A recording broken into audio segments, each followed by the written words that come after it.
The Secret Code of Success. Act 2 The Code. 51 Chapter 4 Step 1. Affirmations. Every sentence I utter must be understood not as an affirmation, but as a question. Niels Bohr, Nobel Prize, winning physicist. April 1997. A crisp spring morning like any other in New England. I was living in a dorm room at the college where I was a religious studies major. The dorm room itself was sizable enough, in that, simply by standing in the middle of the room, you could touch the walls on both sides. 52 Noah St. John. It was the morning of the shower that changed my life. The night before, I'd been looking around my diminutive dorm room and realized that I had posted lots of sayings or affirmations around the room to make myself feel better. If you've read a self-help book or been to a success seminar in the last 40 years, chances are you've heard of affirmations. Why? Because nearly every traditional success teacher tells you to use them. As you know, an affirmation is a statement of something you want to be true in your life. So, examples of traditional affirmations are, I am happy, healthy, and wealthy, I am good enough, and I am rich. Now, since I'd spent so much time and money studying traditional success literature, and since every traditional success teacher tells you to use them, I'd been writing and saying affirmations for years. But, for some reason, my life still sucked. The shower that changed my life. That morning in the shower, my mind wandered.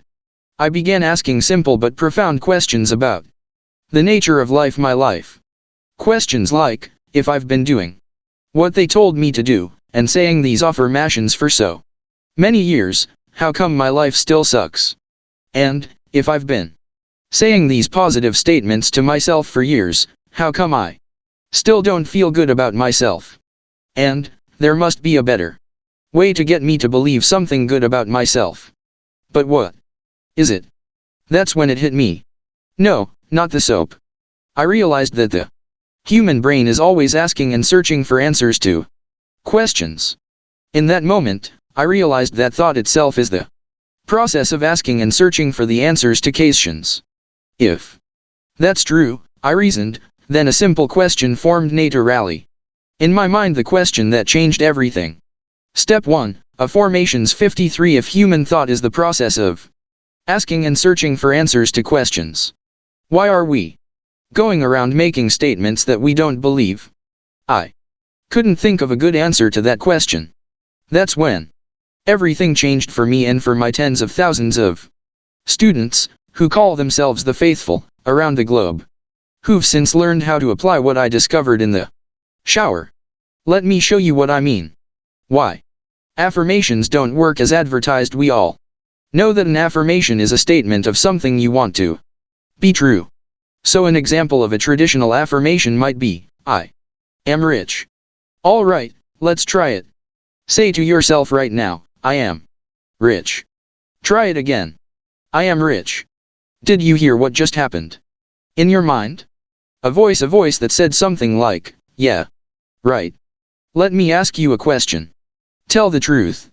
Do you honestly believe your own affirmations, or do you doubt them? The plain and simple truth is that most of us doubt our own affirmations. Why? Because we're trying to convince ourselves of something, and our minds don't believe that it's true. Now, traditional success teachers, most of whom, remember, are unconscious at allowing themselves to succeed, realized that you may not believe your affirmations. So they told you, with good 54 Noah St. John intentions, that all you had to do was repeat your affirmations 1,000 million cajillion times, until you eventually believe them. Let's say you realized you were holding on to negative thoughts, for example, I'm poor, I'm lonely, I don't have enough. You decided you wanted something better, said positive affirmations, for example, I am rich, I'm happy, I have enough, and then had absolutely nothing happen? Me too. And about a gazillion other people. Hey, we were only given chainsaws, so what else were we supposed to use? But why?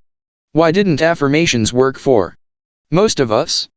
If it were as easy as the traditional teachers said, why Did nothing happen for the rest of us? Were we simply incapable of thinking a positive thought?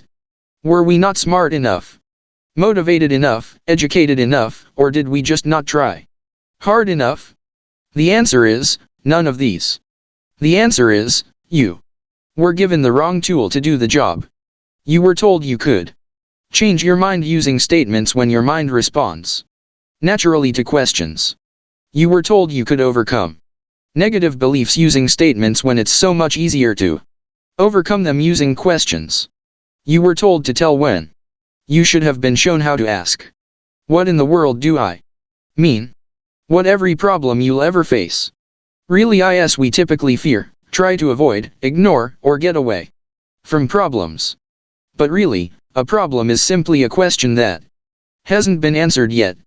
Any problem, from the trivial to the tremendous, is really a question searching for an answer. Here are a few serious global problems and their associated questions. Step 1. Afformations 55 Global warming. How can we stop destroying the earth and still live the lives we want? Poverty.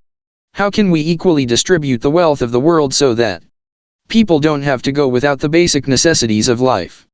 Unemployment. How can we get everyone working in jobs that produce wealth for themselves and help society function better as well? Notice I didn't say these were easy questions. That's why we haven't found all the answers yet. What about the problems people face on the personal or professional level? Wanting to be more successful. How can I be more successful in my life and business? Lack of organization. Why can't I find what I'm looking for? Wanting companionship. Why can't I meet the person of my dreams? If you want to change any of these, you could use the traditional affirmation method by saying things like, I am a success, I am organized, I am good enough, and so on. You may believe these statements, and you may not. Now, if affirmations work for you, that's great. If, however, you find yourself not believing your affirmations, like most of us, and you're not totally satisfied with the results, why not try something so simple, yet so powerful, that the traditional success teachers skipped right over it on their way to breakfast? Rather than making a statement you don't believe, why not ask a question that can transform your life? 56. Noah St. John. How you create your life. The staggering realization I made in the shower on that fateful morning in 1997 was that you are creating the reality of your life at this very moment in two ways: by the statements you say to yourself and others, and by the questions you ask yourself and others. Traditional success teachers have focused a great deal of energy telling you to change your statements. But until the shower, no one had fully realized, or shown how to harness, the awesome power of what happens when you change the questions. Your mind has what you might call an automatic search function, which means that when you ask yourself a question, your mind automatically begins to search for an answer. Psychologists have referred to this function of the human brain as the embedded presupposition factor.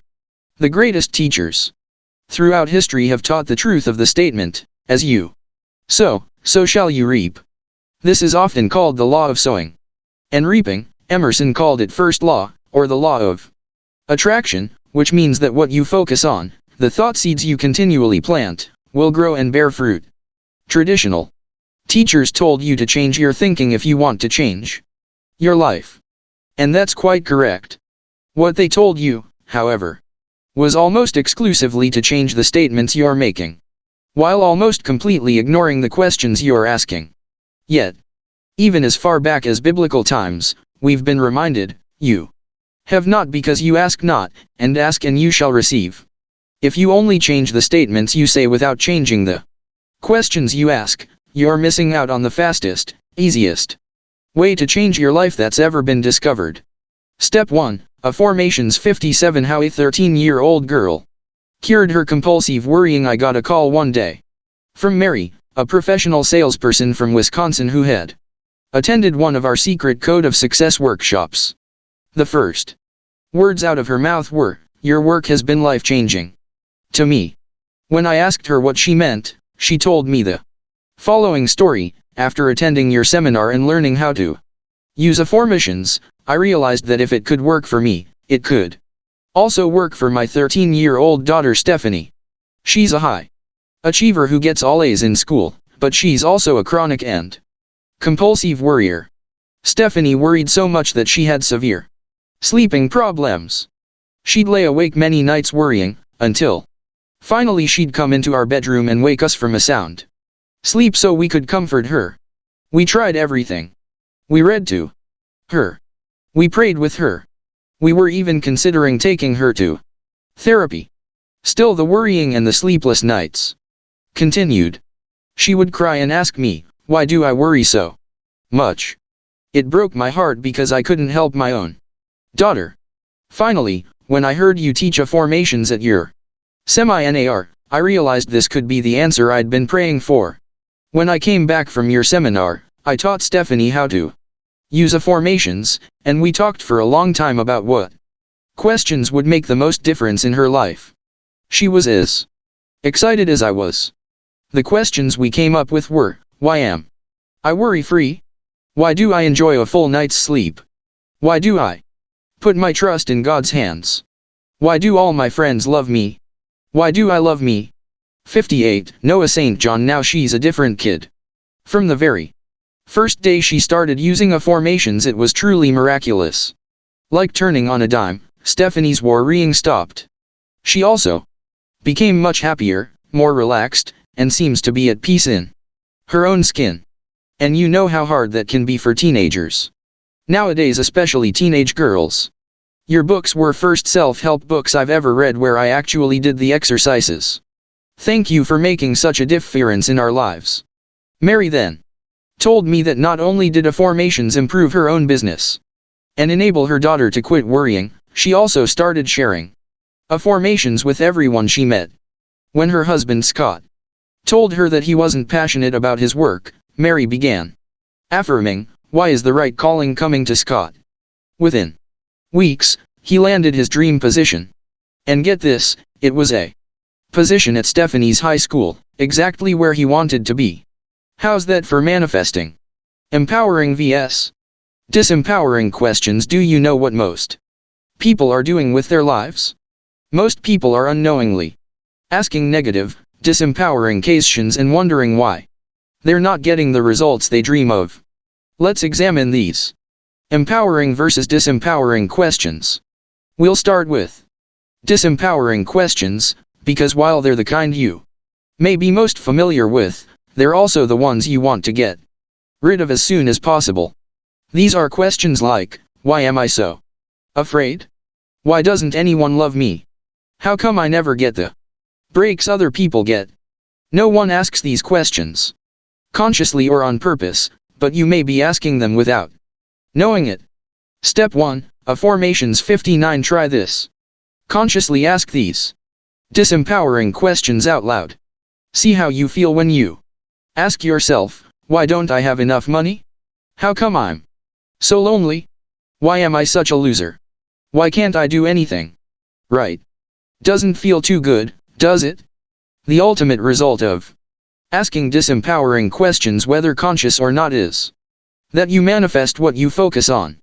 In other words, when you ask negative questions, you get negative results. Use the space below to list the 5 most disempowering questions you hear in your head. Yes, I mean right now.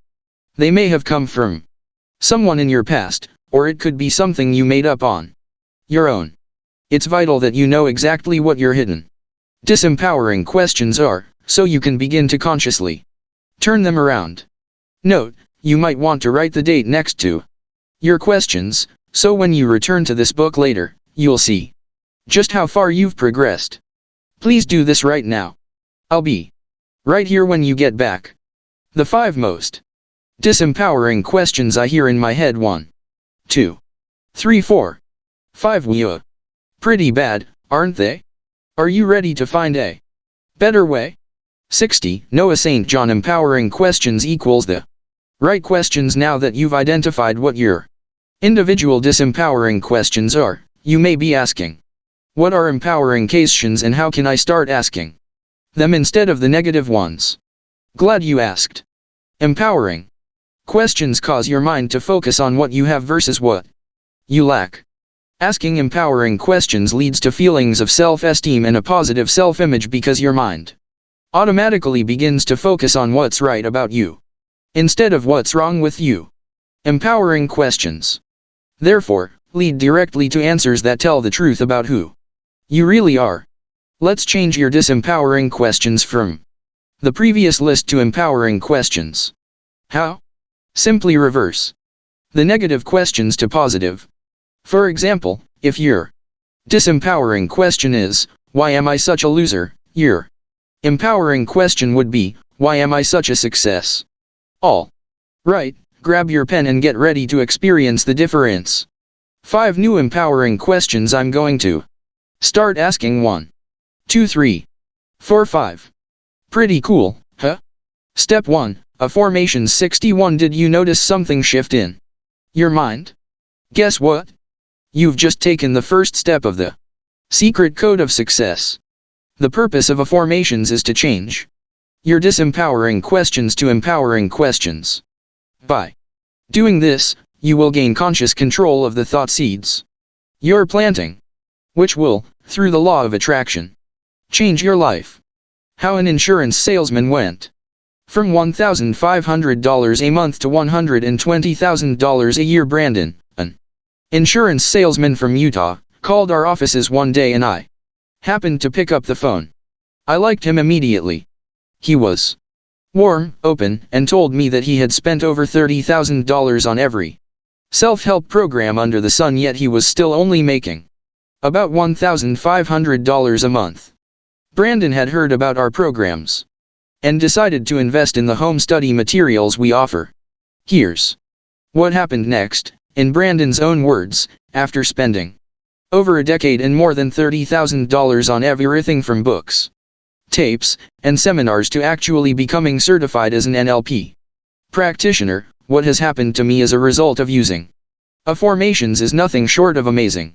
After going through Noah's home study materials just once, I realized that I was asking myself disempowering questions that were stopping my growth, like, why can't I get any new referrals? I immediately started asking myself positive affirmations. 62. Noah St. John. First, I began asking, why do I get referrals every day? Within 4 days I had received 9 new referrals to new clients that was completely unlike any numbers I had gotten in the past. And the fun didn't stop there. I wrote a list of 150 different affirmations that I began carrying around in my pocket. My favorite? Why is it so easy and so okay for me to have, do, and be anything I want? Before I met Noah, my sales averaged between $1,500 and $2,000 a month. In the first month of using Noah's program, my sales tripled. Remember, these numbers are crunched by an insurance company. By the end of the year, my personal income had quintupled, and I was named Agent of the Year. This was in spite of going through a divorce and my grandmother passing away. After that first year, I realized I was ready to get back into a relationship. So I began affirming, why am I so lucky to meet the perfect girl for me so quickly? In less than 40 days, I met a fantastic woman, but what's truly miraculous is that if we'd met just 1 week earlier, I wouldn't have been open to meeting her, because I wanted someone over 21 years old. I was 27 at the time, and we met just 4 days after her 21st birthday. My advice? Do this work. It can save you years of your life and many, many thousands of dollars. Why are they called affirmations? Let's return to what we've learned already. The human mind operates by asking and answering questions. Therefore, when you ask yourself a question repeatedly, your mind must search for an answer to your question. I named this process of using empowering questions the use. Step 1, Affirmations 63 of Affirmations, or the affirmation method. So where did the word affirmation come from? 1 thing you should know about me: I was a geek before they put the word computer in front of it.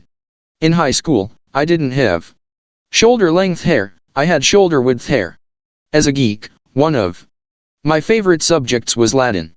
After the shower, I found that the word affirmation comes from the Latin firmer, which means to make firm. I began asking myself, if affirmations are positive statements, what would the perfect word be to describe empowering questions? I realized that when we ask questions of ourselves or others, whether positive or negative, we are really forming new thought patterns, which form a new life for us. The word form comes from the Latin former, which means to form or give shape to. And that's when it hit me, what if you're making something firm, but it's in the wrong form? That would be called a life you don't want. For example, why am I so broke? You formed it, it becomes firm, and there's your life. It was then that I realized the real reason affirmations aren't very effective for changing our lives, because we're trying to make something firm before we've formed what we really want. I realized that instead of making something firm, we first need to form questions that would change the thought seeds we were sowing, which would change our lives. And that's how the word and the teaching of affirmations was born. By the way, it's perfectly legitimate to invent a new word to describe a new way of looking at the universe. For example, a very short time ago in human history, the words internet, Google, even software didn't exist. These words had no meaning because the 64 Noah St. John technology they describe didn't exist. Now, of course, we use these terms every day. In this book, I'm describing a new technology of the mind. Hence, affirmations, a new word to describe a new technology. The bottom line: you're already doing this. In case you're still wondering if this works, or thinking this is the nuttiest thing you've ever heard, let us offer you one final fact: you are already using affirmations all the time anyway. Thoughts like why am I so stupid, or why can't I do anything right, are simply negative affirmations. These questions are really your head trash forming itself inside your mind, thereby forming your very life. Once, during one of our secret Code of Success seminars in Virginia, a young couple came up to me, literally jumping up and down with excitement. They said they'd heard me teach affirmations at their company's national sales conference just a few months earlier. Here's their story: at your seminar, we heard you explain how to use affirmations to change your life.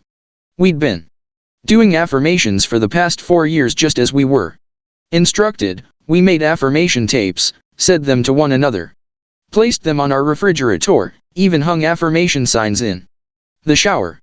Well, all we got was a bunch of wet words. After hearing you speak about affirmations at your workshop, we were very excited. We realized the power of asking ourselves empowering questions and letting our minds search for the answers. We started to use affirmations in exactly the same way we'd been using traditional affirmations. We asked Step 1, affirmations 65 each other our new questions, placed them on our refrigerator, and talked about our new affirmations day after day. The results were absolutely amazing. We attended your seminar in July. By August, we realized we were doing a lot of things differently because of the affirmations we learned from you. And in September, we qualified for our first Cadillac. After more than 4 years of using traditional affirmations with little to show for it, we got the exact results we wanted in less than 90 days using affirmations. This professional couple had been very committed to using the traditional method. They'd even said affirmations out loud to one another. Now that's commitment. Yet affirmations simply didn't enable them to overcome their subconscious negative beliefs. Using affirmations, their minds began to search for new, creative ways to find solutions to their problems. And the results spoke for themselves. The power to create your life using affirmations lies within you and your miraculous, marvelous mind. Since you're already using them anyway, why not use them consciously to create the life you want rather than unconsciously creating a life you don't? The 4 steps to create affirmations that can change your life. Step 1. Ask yourself what you want. You've probably done this step before. In step 1, you can use goals you've previously written, or Start from scratch. You decide. The point is to determine what it is that you want. Please note that traditional success literature stops right here. They told us to set your goals, and then say affirmations that attempt to convince your brain that you will have what you want sometime. 66. Noah St. John. For example, in step 1, you might decide that your goal is to be happy, healthy, and wealthy. Hard to imagine anyone not wanting those things. So, you would write, I want to be happy, healthy, and wealthy. Now we go to the breakthrough step. Step 2, form a question that assumes that what you want is already true. In step 2, you ask a question that assumes that what you want is already so, has already happened, or is already true. This is the key step to creating affirmations that can change your life. In the example above, what you want is to be happy, healthy, and wealthy, right? Well, in this step you ask yourself why this is already so. Your life is a reflection of the thought seeds you plant and give energy to. More precisely, your life is a reflection of the unconscious assumptions you make about life and your relationship to it. For example, if you grew up in an environment where there wasn't a lot of money, and your family made you aware that the lack of money was the cause of their unhappiness, you might conclude that there's a lack of money in the world that leads to unhappiness, and that's just the way life is. If you could find a mechanism that could record your subconscious thought seeds and play them back to you, they might sound something like this: why am I so broke? Why don't I have enough? Why aren't I more successful? And so forth. Well, a mechanism does exist that records and reflects your subconscious thought seeds. That mechanism is called your life. Step 1, Affirmations. 67. This is your life, so here you are, asking yourself these unconscious negative questions. What do you think the answers to these negative questions would be? The answers would be your life showing up as the results of the negative questions you've been asking, the natural fruits of negative thought seeds. For example, if you've been unconsciously asking, why am I so unhappy, you'll get the answer as your unhappy life. If you've been unknowingly asking, why don't I have enough, the answer will appear as your lack in life. If you've been unwittingly asking, why am I so lonely, the person of your dreams will keep not showing up. Reverse the curse when you do this step of the affirmation method.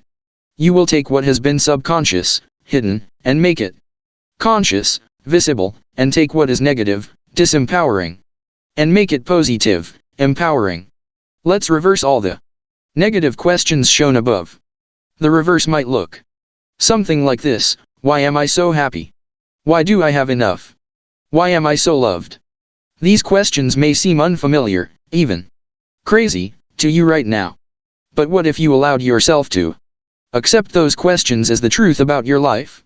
Wouldn't you have a life that's different than the average person's a life that's different from the one you have now? 68. Noah St. John. The quality of your life depends on just two things: the quality of your communication with the world inside yourself, and the quality of your communication with the world outside yourself. Step 2 of the affirmations method is to begin to change the quality of communication with the world inside yourself. You will begin to ask yourself new, better, empowering questions, and stop asking yourself negative, disempowering questions. This is the fastest, most effective way I've ever seen to immediately change the quality of your communication with both your inside and outside worlds. So step 2 in the affirmation method is to ask yourself, why is what I want true in my life now? Using our example above, you would ask yourself, why am I so happy, healthy, and wealthy? Step 3. Give yourself to the question. The point of affirmations does not lie in finding the answer, but in asking better questions. When you ask better questions, your mind will automatically focus on things you've probably never focused on before. When you do this, the results will amaze you. I got the following letter from my friend John Adams of the Golden Key Ministry in Phoenix. Dear Noah, I want to tell you a true story about my friends Sam and Shirley, two people I had taught the affirmations method to. About 3 years ago when I first read your Affirmations book, Shirley had been accepted into the ministerial program at Unity in Missouri, so they planned to sell their home and move to Kansas City. They put their home on the market in early April with no results. People would come and look but no one was buying. Step 1, Affirmations 69. On Saturday, May 5th, Sam and Shirley told me about their lack of a buyer for their home. Because they needed to leave in early June, they were getting nervous and wanted my advice.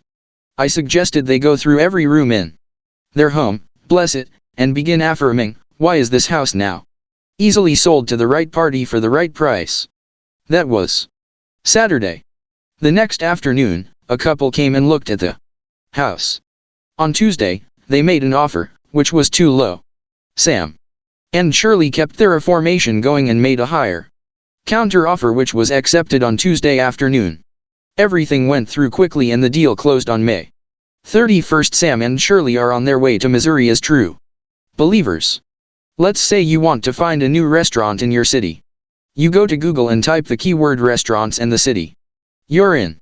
What you're really doing is asking a question you don't know the answer to yet. When you Google something, do you sit there and worry that Google won't be able to answer your question? No, you just hit enter and know the answers on its way. When you type in a question, can Google say, I don't feel like answering your question right now? No, it just searches for the answer, and you trust that not only is the answer out there, it's now on its way to you. It's the same with affirmations. You do not need to know, for example, why you are rich. You do, however, need to ask why you are rich. Why? Because asking that kind of empowering question automatically focuses your mind on what you have versus what you lack. Most people are coming from lack. Coming from lack means your mind is focused on what you don't have. When you're focused on what you don't have, what do you get more of? Feelings of not having. And where does that focus come from?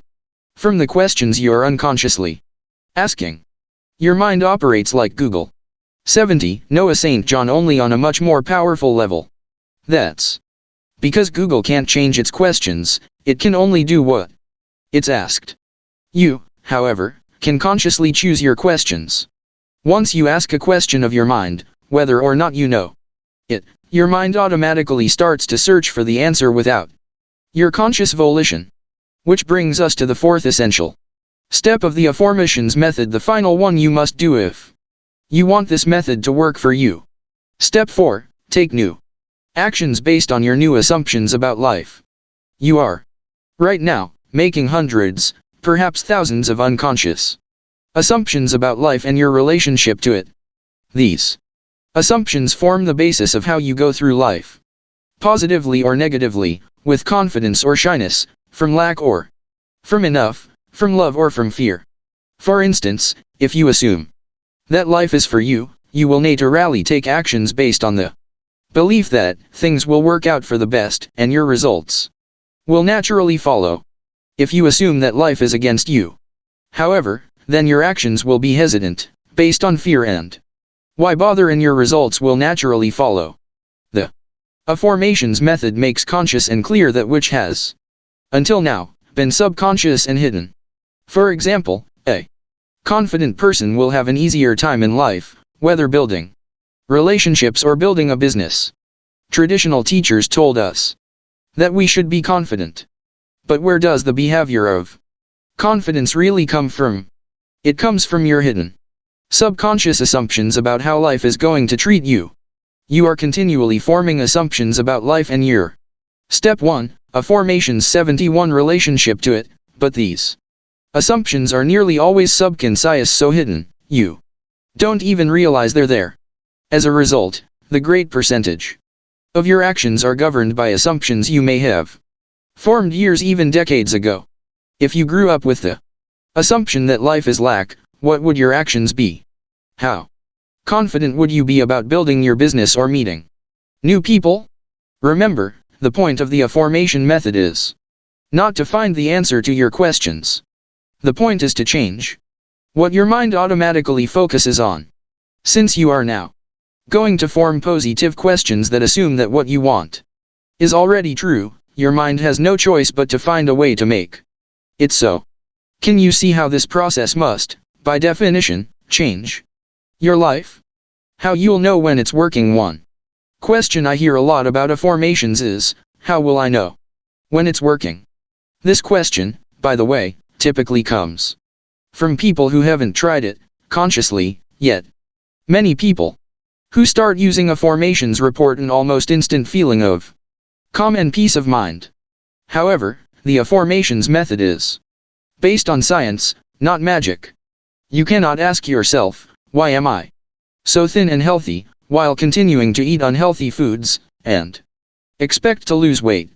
You cannot break the laws of the universe by sowing positive questions and continuing to do negative or self-defeating behaviors, and expect to get what you want. The point of affirmations is not to try and trick your mind, but to use it properly. You're already using this method anyway, but most people are using it unconsciously, in a negative or self-defeating way.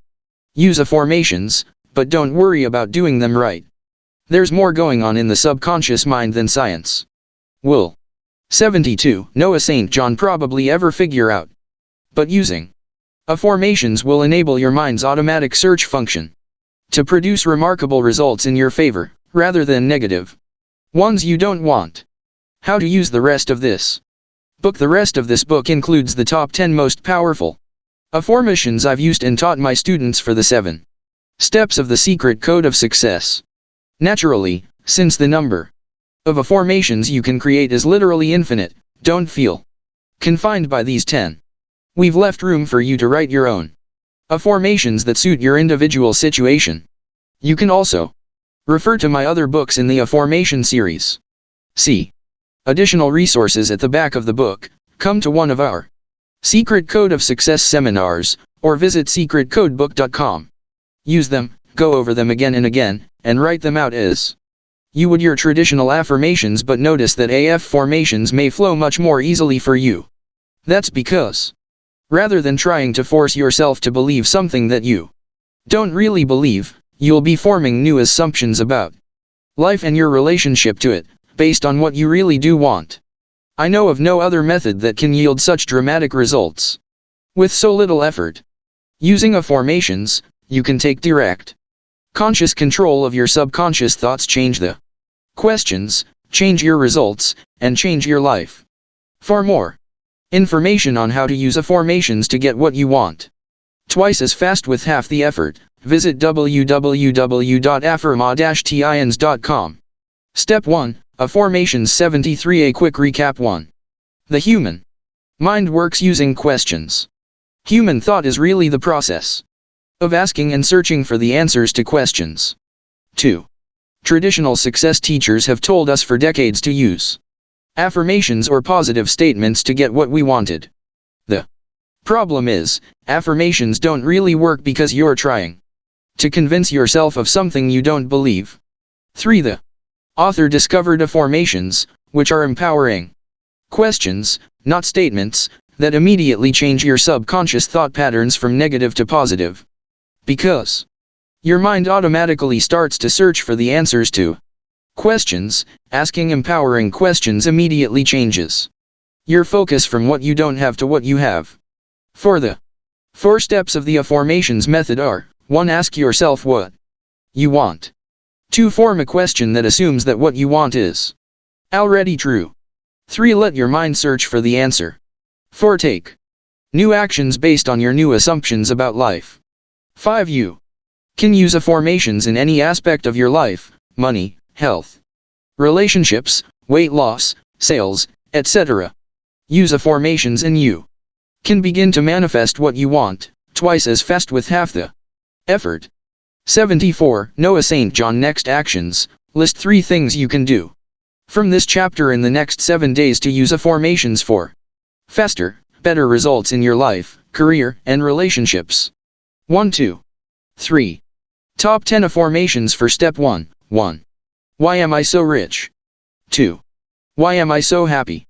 3. Why am I enough? 4. Why am I good enough?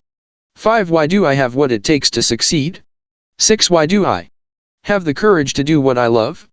7. Why does opportunity come to me so easily now? 8. Why do I enjoy so much success? 9. Why do I have more than enough money in my business? 10. Why does having what I want help others get what they want? 75. Chapter 5 Step 2 Loving Mirrors and Safe Havens. Relationship is a mirror in which you can see yourself, not as you would wish to be, but as you are. Jiddu Krishnamurthy. I want you to think for a moment about your eyes. What color are they? I'll bet you know what color your eyes are. But, how do you know? How did you determine your own eye color? The answer is, you either looked in a mirror, or another reflective substance like a 76 Noah St. John photograph, or someone told you. In fact, those are the only two ways to determine your own eye color. Right now, I want you to see your own eye color without looking in a mirror. Come on. Get motivated, work hard, set your goals. I don't care how smart, cute, talented, or motivated you are, you simply cannot see your own eye color by looking from within yourself. While it may seem improbable, that simple analogy forms the foundation of this entire system. George and Clarence remember the movie It's a Wonderful Life? In that movie, Jimmy Stewart played George Bailey, a wonderful guy who helped many people, yet had a really bad case of low self-esteem. He had decided to commit suicide because he literally believed he was more valuable dead than alive.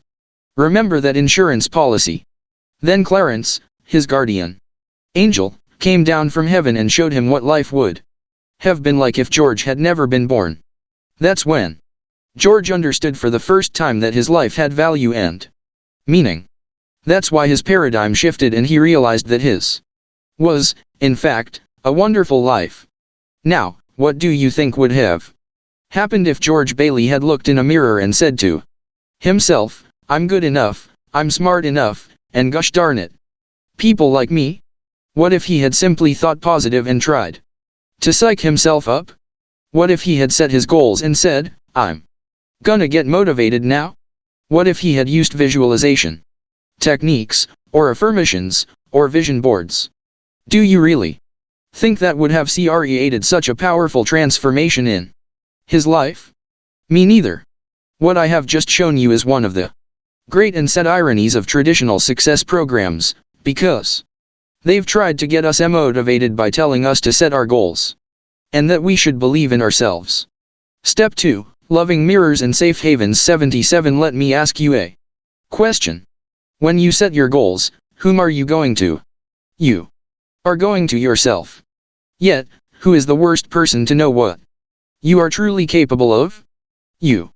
Aren't we often the worst judge of what we're really capable of doing? Aren't we sometimes our own worst enemy? Well, if what you want is love, support, and encouragement, is it really smart to go to your worst enemy? You are the least capable person to know what you're truly capable of. What I'm showing you is the complete opposite of what they taught us in traditional success programs. Going back to your eyes example, no matter how hard you work, how long you try, or how motivated you are, you can never see your own eyes by looking from within yourself. Yet your eyes are an essential part of you. They are your windows to the world and the windows to your very soul. Yet, you can never see them without the help of someone or something outside of you. What causes your head trash? Let's take this analogy one step further. Let's say you have brown eyes, but everyone around you, even the people closest to you, have told you since the beginning of your life that you have blue eyes. And let's say that you had no other way to corroborate that information. What would you be forced to believe about yourself? Because of the information you've been given, plus the fact that you can't see your own eyes directly, you would be forced to believe that you have blue eyes, but that's completely false information about you. Have you ever been in a funhouse? What do funhouses have? Funhouse mirrors, right? And what does a funhouse mirror do? It 78 Noah St. John distorts you. You're looking at it, and it's kind of weird. It looks sort of like you, but it's not you. It's an Inaccurate representation of you. But what if a funhouse mirror was the only mirror you had ever looked in? What if that distorted reflection was the only one from which you'd received information about you? What then would you be forced to believe about yourself? You would be forced to believe that the distorted image was what you really looked like. You would have no choice but to believe the inaccurate image because it's the only one you've ever seen. So let me ask you something, were you raised in a funhouse? Are you still in the funhouse? Have you ever seen yourself accurately reflected by those around you? Sadly, most of us have never seen ourselves accurately reflected by those around us, even, especially, those closest to us. A funhouse mirror distorts your physical image. In the same way, when we receive inaccurate information about who we are, our authentic self is distorted. When who we are is not accurately reflected by those around us, we develop what I call a negative reflection. Your negative reflection represents the head trash that most of us are carrying around. It's that little voice that says, "You can't do it. Who do you think you are? No one in our family does that." Step 2. Loving mirrors and safe havens. 79. While your authentic self knows you're good enough, your negative reflection tells you, "You're not good enough. I could never do that. Maybe they could do it, but I'll never be able to." Sound familiar? We all have our own unique head trash, our own negative reflection. But amazingly, that's not the real problem. Why you don't believe in yourself yet? Traditional success teachers told us, well, if you have negative thoughts, just think positive. Believe in yourself. Set your goals. Do you think that would have worked for George Bailey? Do you honestly think he would have been able to set his goals and get out of his miserable situation with this kind of advice? Yes, I know it was just a movie. But what about your life? How many times have you tried this? How many times have you tried to psych yourself up and do what they told you to do? Think positive, believe in yourself, set your goals. How has that been working for you? You can keep trying to put a nail in the wall with the chainsaw they gave you, or you can pick up a hammer. I'm giving you the hammer, and it's called the support of people who believe in you more than you believe in yourself. This is one of the greatest ironies of this work, because the 3%ers have been telling us for decades, believe in yourself. But they don't realize that what they're saying is completely backwards. It's not that believing in yourself is wrong any more than a chainsaw is wrong. It's just that when they tell you to believe in yourself, they have the order wrong. That's because believing in yourself is the last, not the first, stage in the evolution of success. The first stage is someone believes in you. Noah St. John. Why this flips traditional success literature on its head. In traditional success programs, what's the first thing they told us to do? Exactly, set your goals. Who are you going to set your goals? You. But who is the worst person to know what you're really capable of? You. In traditional success programs, they implicitly told you to go to yourself to set your goals, because that's what the 3%ers did. They believed in themselves, so they naturally assumed that you and I did, too. But here's the problem.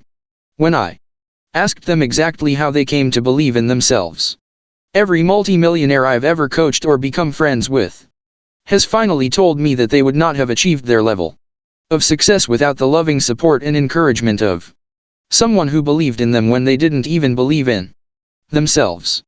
Just like George Bailey had Clarence the Angel, these 3%ers each had someone who was their guardian angel here on earth. But they hadn't realized how essential that was until I asked them. You can corroborate what I'm saying from your own life experience. Think back to when someone saw something greater in you than you ever saw in yourself.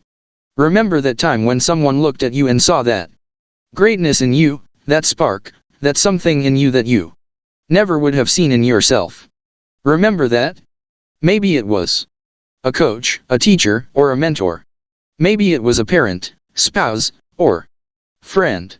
Maybe it was your grandma, grandpa, uncle, aunt, or Somebody close to you.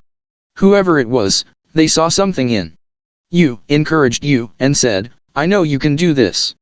I see wonderful things in you. I see the leader in you. And I know you can do it. And you're standing there going, who, me? Step 2, Loving Mirrors and Safe Havens 81. You have that response because you can't fully perceive your own value, any more than you can see your own eyes. We don't fully comprehend our own value to the world. I call this phenomenon the loving mirror principle, and it's the hidden aspect of success that almost everyone ignores. What is a loving mirror? A loving mirror is a person who gives you unconditional support. Why is this the foundational step to getting rid of your head trash for good?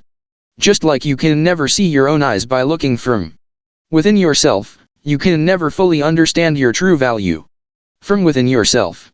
It takes the loving support and encouragement from someone like a friend, teacher, coach, or mentor to show you what you are truly capable of.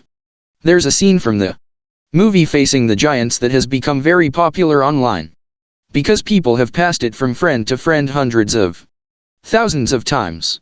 In the scene, the football coach pushes Brock, the team captain, further than Brock, 82, Noah St. John, would have ever pushed himself. The coach asks Brock to crawl on his hands and feet without putting his knees down, across a football field with one of his teammates on his back. But then the coach did something monumentally clever. He blindfolded Brock. Why? Because he didn't want Brock to give up before he gave it his very best. Brock thought he could only make it to the 30-yard line, but with the coach's encouragement, yelling, Brock did the death crawl the entire length of a football field. This movie shows one of the most powerful and moving examples of the loving mirror principle in action. Maybe that's why so many people have passed it along to their friends. To see the death crawl scene in its entirety, visit www.secretcodebook.com/deathcrawl. Gaining unconditional support for your life. Human beings perform best in an environment of unconditional support. That happens when someone looks at you and sees your full capacity, potential, and greatness. That person knows that you can do it, sees that you can do it, and holds you to that. They are the ones who say, I know you can do this. Have you ever noticed that we can see positive qualities in others, but usually have a hard time seeing them in ourselves? Many of us were taught not to think too highly of ourselves, not to brag, and not to get too big for our britches. What I want to know is, who wears britches anymore, anyway, and why are they always so small?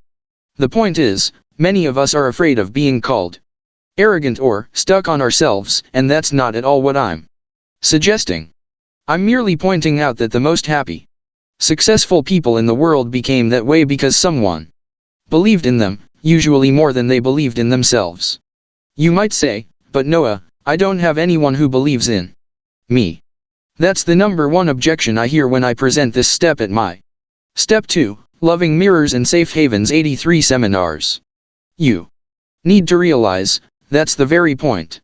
If you weren't lucky enough to have been born into a family of loving mirrors, as most of us weren't, you can now find them as an adult. Safe havens. The loving mirror at work. I can hear what you're saying. Noah, I can see how this principle works in my personal life. But I bought this book so I could learn how to make more money.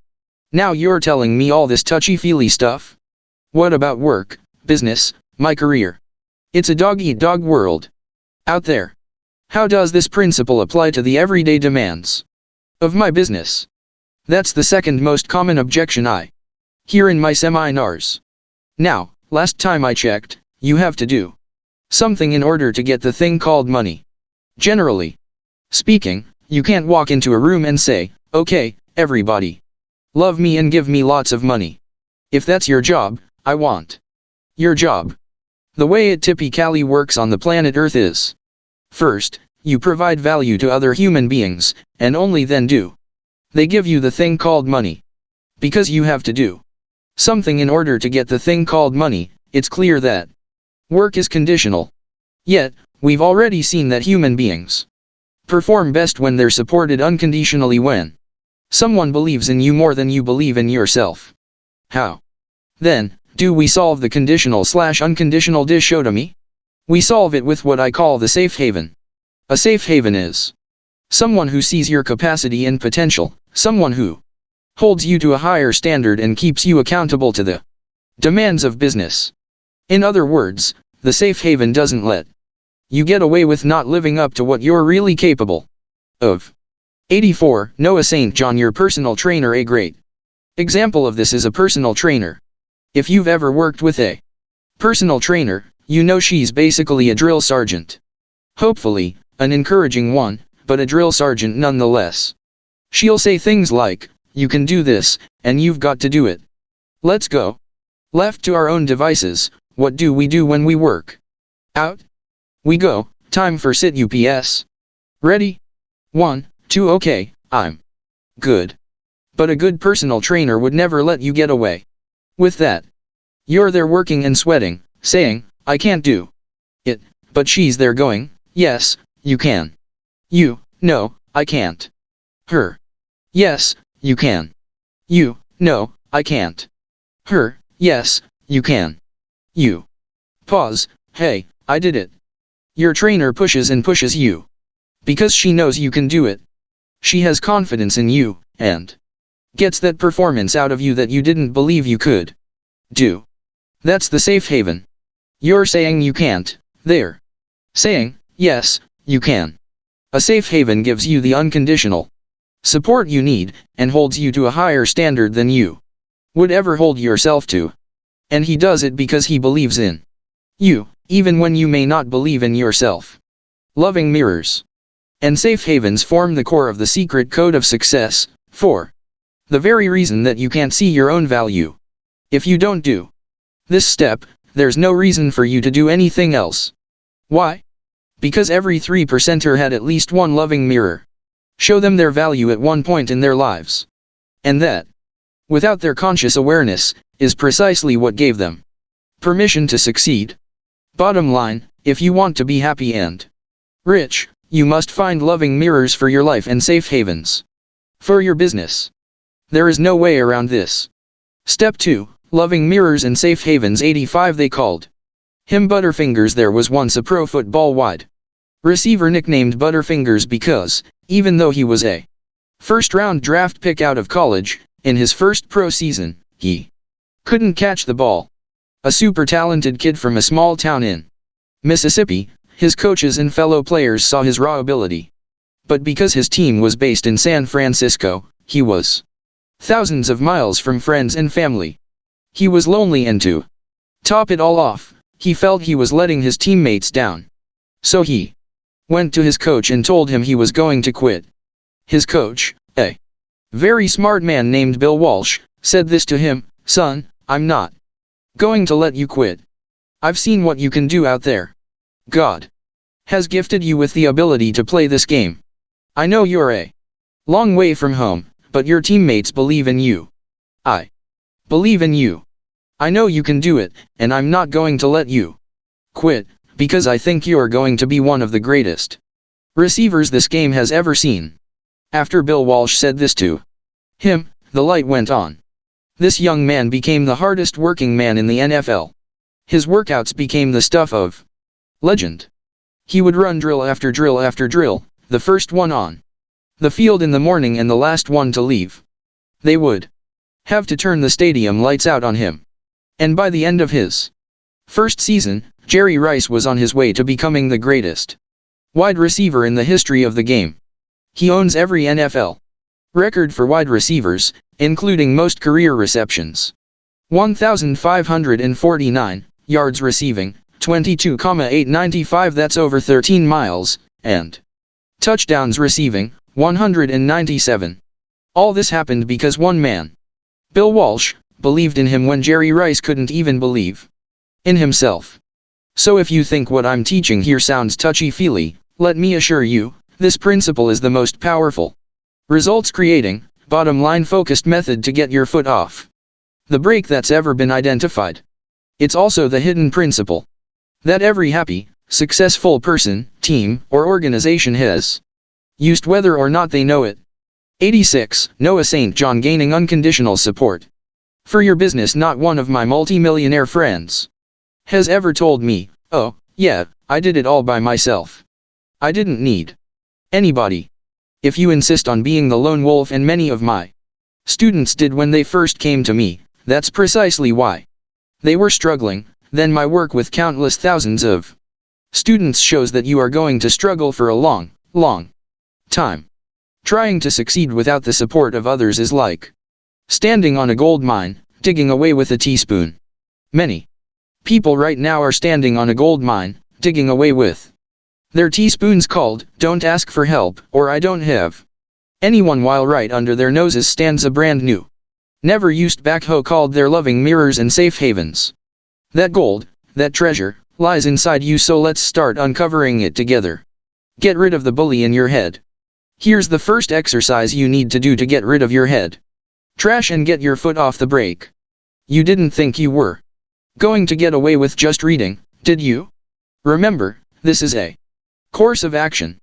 I mean that in two ways. This system requires that you take action, and, I hate to break this to you, but if you don't do something different from what you've done before, chances are you won't get different results than what you've had in the past. This exercise is called excavating and evicting your negative reflection. Your negative reflection, that funhouse mirror you've been looking in, causes your head trash and says things like, you're not good enough.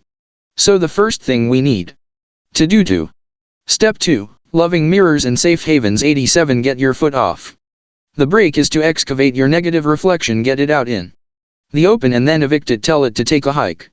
Take out a sheet of paper and draw 2 columns, one for your negative reflection and one for your authentic self. First, I want you to write what your negative reflection is saying to you. What is your head trash telling you? Maybe it says, you can't do it. You'll never make it. You're a fraud. You're a phony, and nobody likes you. Whatever it is, just write it down. Take as much paper as you want. Don't feel restricted by a sheet of paper. I also suggest that you start a secret code of success. Journal. Take as long as you want. You don't have to share what you write with anyone else. In case you're wondering if writing down this negative stuff will give it more power, here are the facts. Your negative reflection is already in your head. You're simply turning on the light by doing this exercise. The elephant's in the room. Ignoring it or pretending it's not there won't make it go away. After all, you've tried that for years, haven't you? So, get it out in the open, once and for all. Turn the light on, so it won't be hidden anymore, and then we can get rid of it. Exercise, excavating and evicting your negative reflection. The list, my negative reflection, my authentic self, what my head trash tells me who I really am. 88. Noah St. John. Once you've done that, take a deep breath. I know that was not fun. Maybe get up and walk around a bit. Okay, after you've done that, I want you to get quiet and listen. Just listen to who you really are. Now, write a statement from your authentic self. Your authentic self is who you really are. Not the bully in your head. That negative reflection is just a bully who's been living in your head. Your authentic self is that still small voice within. It's that voice that says, hey, you know what, I am good enough. So what if I didn't go to college? A lot of very successful people either didn't go to or didn't finish college. What makes them any better than me? People don't care about that anyway. All they care about is the value that I'm bringing to them. Or maybe your authentic self says, I am good enough because I am a valuable person and I've had enough of putting myself last. I'm bringing value into people's lives, and I enjoy doing that. I can succeed at whatever I choose and put the work into. Here are some examples from my students. Patty. Negative reflection, authentic self, that I am not smart enough to be successful. I am in the top 2% of intelligent people in this world. How many times do I have to be hit in the head to get this? And if anyone is smart enough to be successful, it is me. Step 2, loving mirrors and safe havens. 89. That my keeps me from being able to focus, and therefore being able to attain success. I have proven through previous work that I have the ability to be focused and remain on task for long periods of time.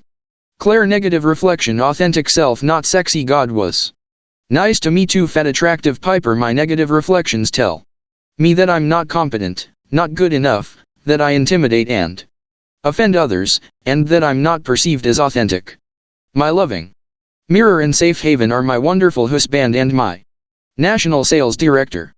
They have helped me see that my true authentic self is one of excellence, encourager, non-stop enthusiasm that allows for bringing out the best in others. I'm determined, creative, and nurturing. Write whatever your authentic self is saying to you. But you need to get quiet. That's why they call it a still, small voice. The negative reflection is loud and obnoxious, right in your face. That's what a bully is. 90. Noah St. John exercise. Get out of the darkness after you've written your list. Answer these questions. 1. Who could I share my list with? 2. When can I share it with them? 3. How will sharing my list help me gain correct perspective? 4. What are specific examples where the negative reflection is wrong? 5. Where did my negative reflection come from? 6. Why is that not who I really am? Did you notice something about those questions? They all start with one of Rudyard Kipling's 6 Serving Men. I keep 6 honest serving men, they taught me all I knew, their names are what and why, and when and how and where and who. Questions that begin with these 6 serving men are designed to elicit facts because negative reflection not only lives in secret, it also exists on lies. If you don't gather accurate facts about who. Step 2, loving mirrors and safe havens. 91. You really are. Like if your eyes are brown and not blue, your negative reflection will remain strong by telling lies that you believe. Share your list with at least one other trusted person. Tell them honestly, I value you, and I value your opinion. Could you take a look at this, and ask them to read it and tell you the truth from their perspective? My students who've done this have found that the people they share their lists with say to them, what? That negative opinion is nothing like you. Where did you get that from? Many have reported that this exercise was the turning point in their adult lives. You need to begin seeing yourself through the eyes of your loving mirrors, not your negative reflection, because, just like you must look in a mirror to see your own eyes, this is the only way to see a correct reflection of you. When you answer the question, how will sharing my list help me gain correct perspective? Write your why is benefits of sharing your list with a trusted friend. Finally, write specific examples where your negative reflection is wrong. That's the only other way to kill the negative reflection, with facts and data. For example, my negative reflection might say, nobody likes having you around. But I could realize, wait a minute. Plenty of people like me. I just got off the phone with 5 different people who really enjoyed talking with me. So when that negative reflection comes back, you simply combat it with the truth. What's your sign? Each of us comes into this world as a bright light, good enough. However, what happens for most of us is that we get negative signs placed on us, not good enough, lazy, fat, ugly, stupid. Everybody would be happier if I weren't around. 92. Noah St. John. These negative signs are placed on us throughout our lives. They may have been put on us by teachers, peers, family, friends, co-workers, and even ourselves. When we have signs placed on us, what happens to our light? The light slowly gets covered up. Eventually, it's hard to see, but ironically, the light itself hasn't changed, just the outer visibility of it has dimmed. Nothing about the light inside changed, even. These negative signs can't make the light go away. As far back as biblical times, humans have been reminded to not hide your light under a bushel. What does that tell you? That human beings have been doing this since, well, forever. That's why this phenomenon is so common. If you are old enough to read this book, you're old enough to take responsibility for your life. It's Not about pointing fingers and saying, they did it to me. No. We're doing the complete opposite because no successful person is a victim. Right now, write down the signs that were placed on you. This is the first step to taking responsibility. When you can say, yes, these signs may have been placed on me, but I'm taking them off right now, because they're not true. Step 2, Loving Mirrors and Safe Havens 93 Exercise, the lamppost and the signs 1. What were the top 5 negative signs placed upon me? 2. What is the reverse of those signs? 3. Who I really am / my authentic self is. 4. Who will I share this information with? 5. When will I share it with them? Your authentic self the world places signs on. Your light becomes hidden copyright and trademark. Noah St. John. 94. Noah St. John. Your negative signs could be something like, I'm no good, I'm lazy, you're dumb, you're stupid. Note that sometimes the negative reflection expresses itself as talking to you and sometimes refers to I. Now we're going to reverse those signs. For example, the opposite of I'm dumb is I'm smart. The opposite of I'm not good enough is I am good enough. The opposite of I didn't go to college is who cares. People really don't care how about your degree, they care about the degree to which you can help them. Next, write your response to who I really am / my authentic self is. Write a brief statement about your authentic self, such as good enough, a child of God, or whatever you want to say. I want you to write something that you can have in the front of your mind. Just a quick phrase that's easy to remember. The last questions are about who you will share this information with and when. Give yourself a deadline, because we want your negative reflection out of the darkness, and the only way to do that is to share it with someone else. The negative reflection is like a bully in your head. A bully only remains strong when you don't confront it or try to run away from it. When you face it head on and say, you talking to me, that's when you can be free from the bully in your head. The 7 key support questions. The next step to identify your loving mirrors in your life and safe havens for your business is to ask yourself the 7 key support questions. 1. What does unconditional support mean to me? 2. What support do I need most in my life right now? In my business? 3. Who would I like to give me that support? Step 2. Loving Mirrors and Safe Havens 95. 4. What's in it for them to support me? List benefits per individual. 5. What would I like to hear from the key people in my life? 6. If there were just one thing I'd ask of them, what would it be? 7. What actions am I willing to take to get the support I need? Key support. Question 1. What does unconditional support mean to me?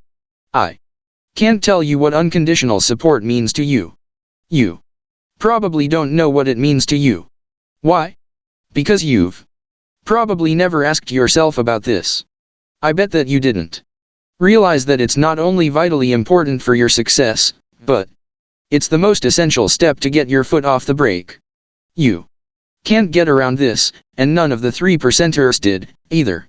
They either created it unconsciously or always had it. If you've always had something, you don't know what it's like to live without it. But the people who are struggling either do not have this, or don't know how important it is for the success of their lives and businesses. Key support questions 2 and 3. What support do I need most in my life and business? Who would I like to give me that support? The answers to these 2 questions may be very similar. For example, if you own your own business, the support you'll need for your life and business are closely related.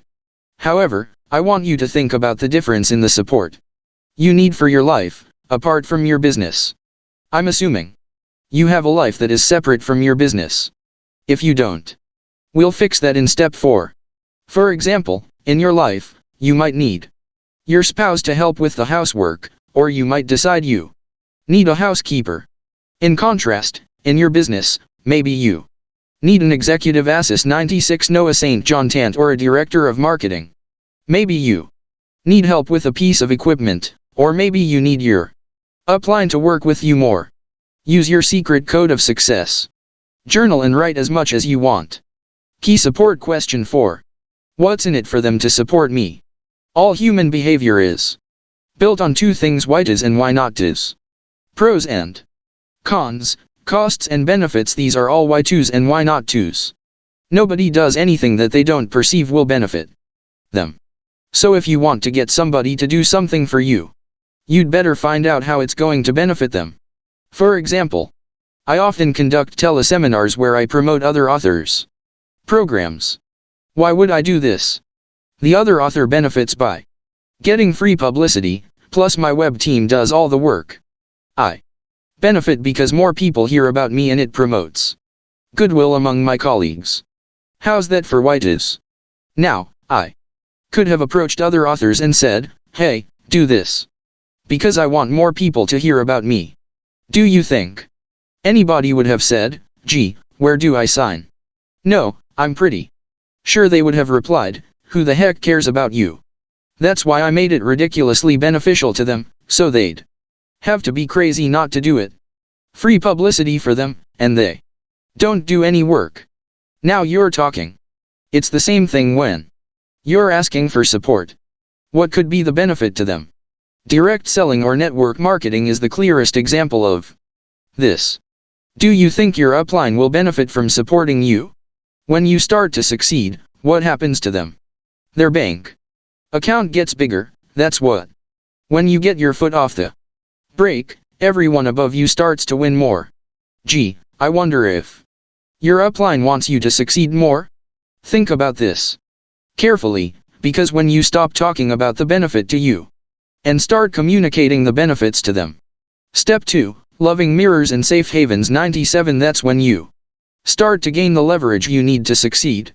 The bottom line of human behavior, things get very easy when you're always talking about how the other person benefits. Key support. Question 5. What I'd like to hear from the key people in my life. Most people are starving for attention, appreciation, and recognition. So what would you like to hear? Maybe it's something like, I'm proud of you. You did a great job on that. I love you. I enjoy having you around. I'm just glad you're here. What do you want to hear? Key support question 6. If there were just one thing I'd ask of the key people in my life, it would be, I don't know what it is for you, and you may not know yet. I want you to think about what it would feel like if you could ask just one thing from the key people in your life. If there were just one thing I'd ask of them, it would be what? You may have different people and different situations that you think of. What is the one thing that you would like to ask of these people? If you don't know what that is, it's highly unlikely you'll get the support you want and need. You must be clear. So think about it and write it down. Key support question 7. What actions am I willing to take to get the support I need? If you want to be average, all you have to do is sit around, whine, and complain. Unsuccessful people complain that the world isn't supporting them enough. On the other hand, 3%ers shut up, get to work, and show other people how they will benefit. 98. Noah St. John from supporting them. What are you going to do differently to get the support you need? Do everything you can think of, the crazier the better.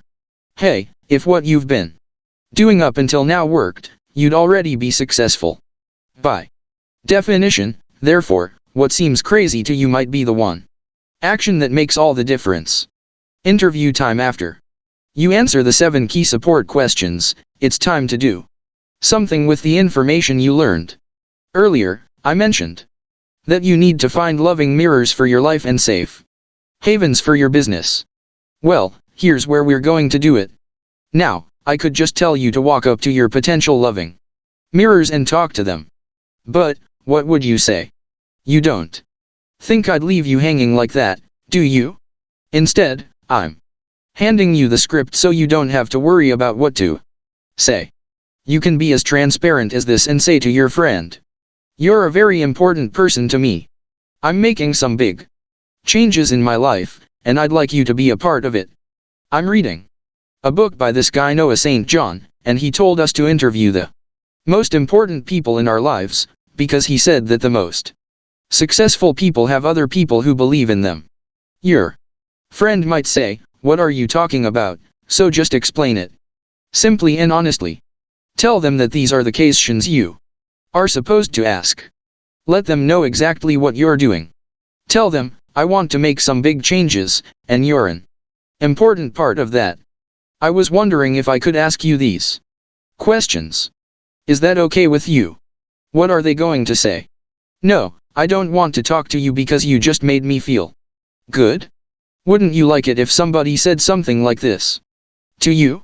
"You mean you care about me? You value me? By the way, I."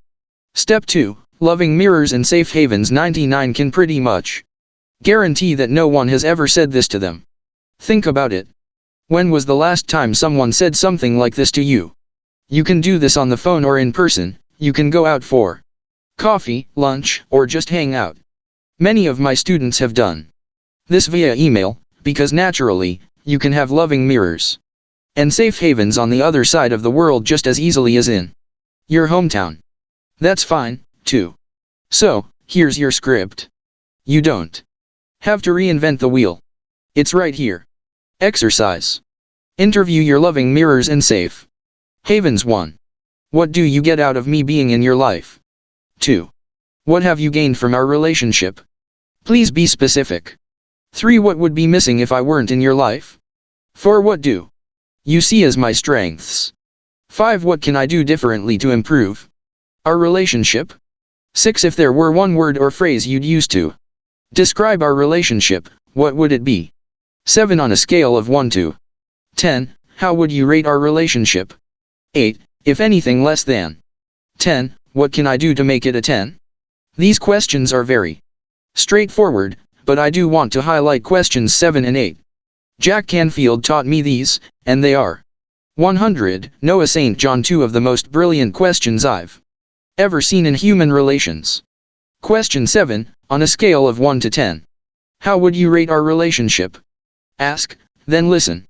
If their answer is anything less than a 10, then you need to ask question 8. What can I do to make it a 10?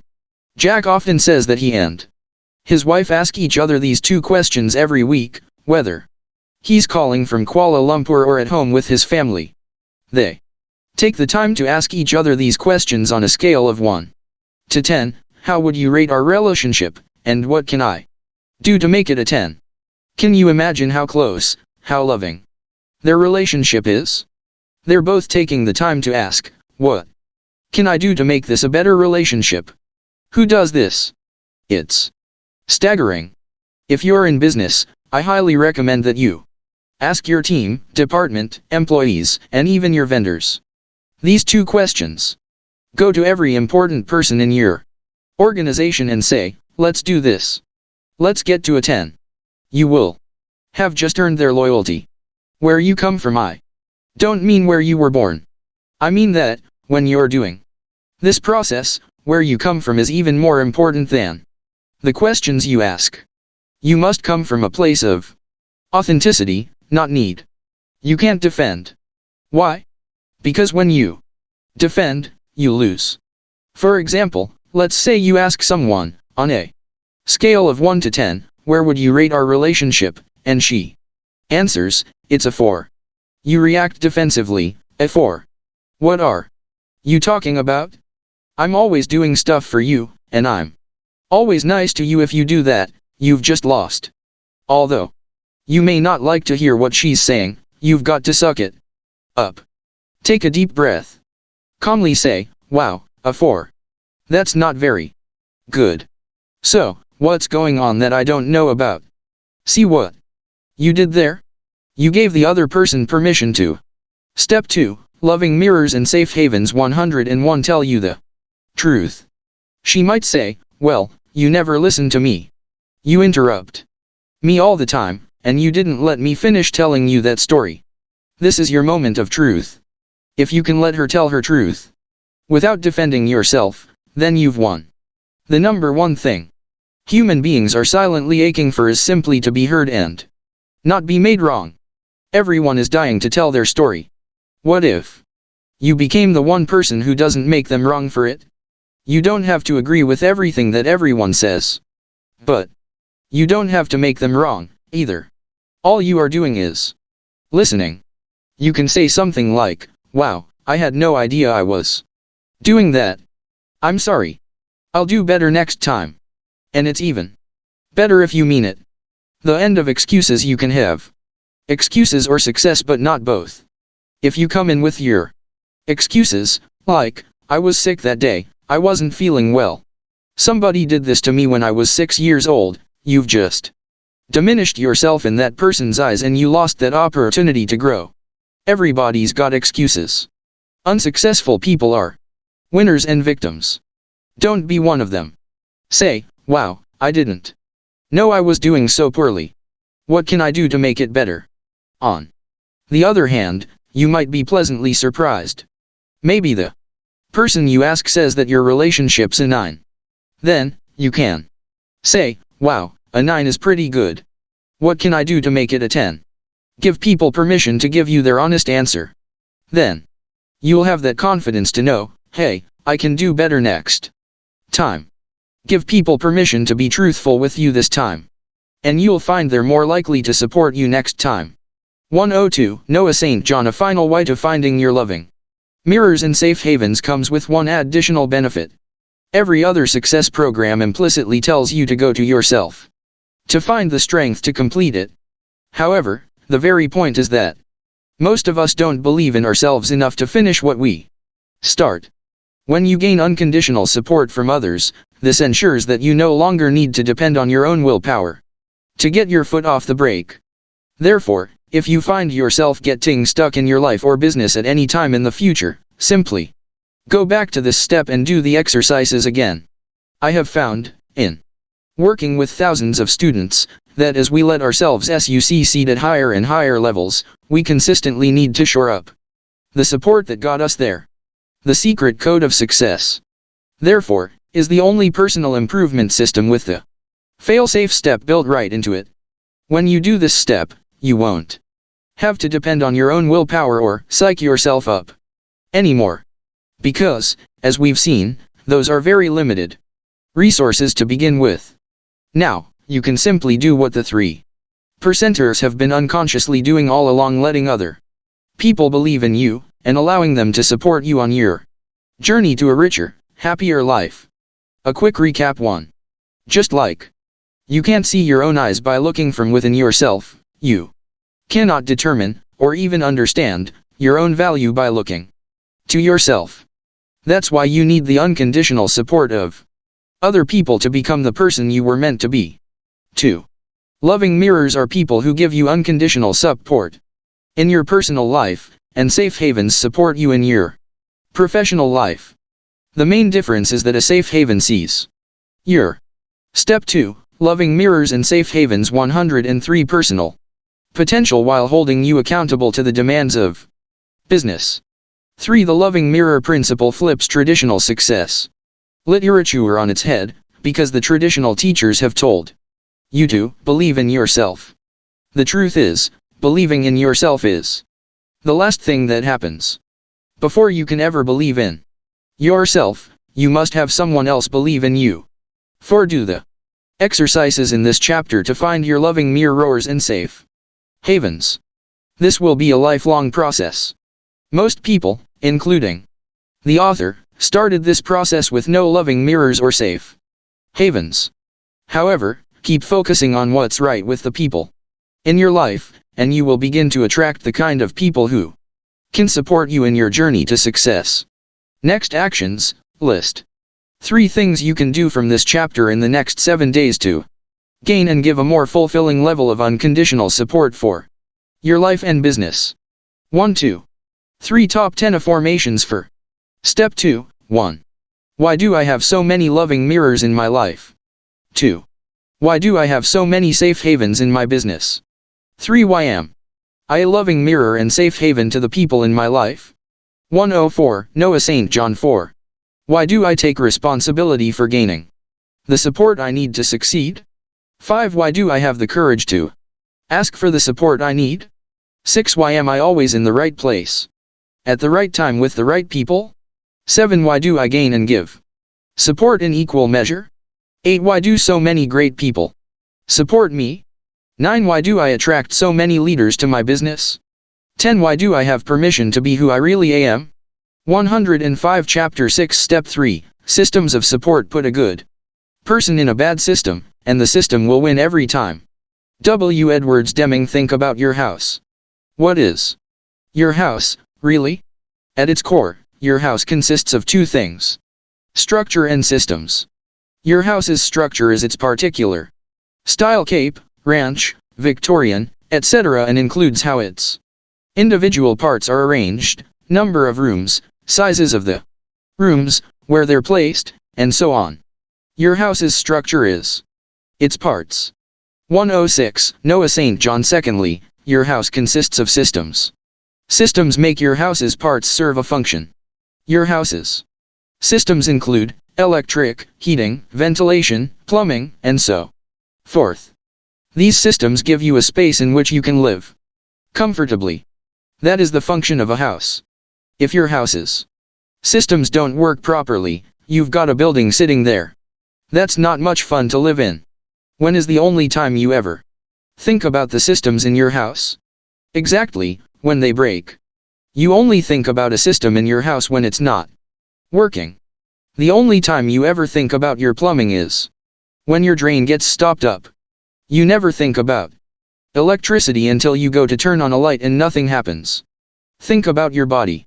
Your body is like a house, because your body is also composed of structure and systems. The structure is your basic makeup, male or female, tall or short, and your individual features and genetic characteristics. Then, you have systems. The function of your body's systems is for you to remain alive. Your body contains dozens of interdependent systems: circulatory, muscular, skeletal, nervous, respiratory, immune, plumbing. When do you ever think about these systems? You got it, when they break. You never think about your respiratory system unless you suddenly can't breathe, or your digestive system until you're in the doctor's office saying, "Gee, maybe I shouldn't have eaten those 15 chocolate donuts." As you can see, if your house's or body's systems aren't working at optimal levels, you have a bunch of parts that don't serve the function you want. Well, it's the same with your life and your business. Your life and your business also consist of structure and systems. But here's where we run into Step 3, Systems of Support. 107. The two things missing from most people's lives and businesses. 1. Most people have no idea what the systems of their lives and businesses are, and 2. Almost no one knows how to fix these systems when they're broken.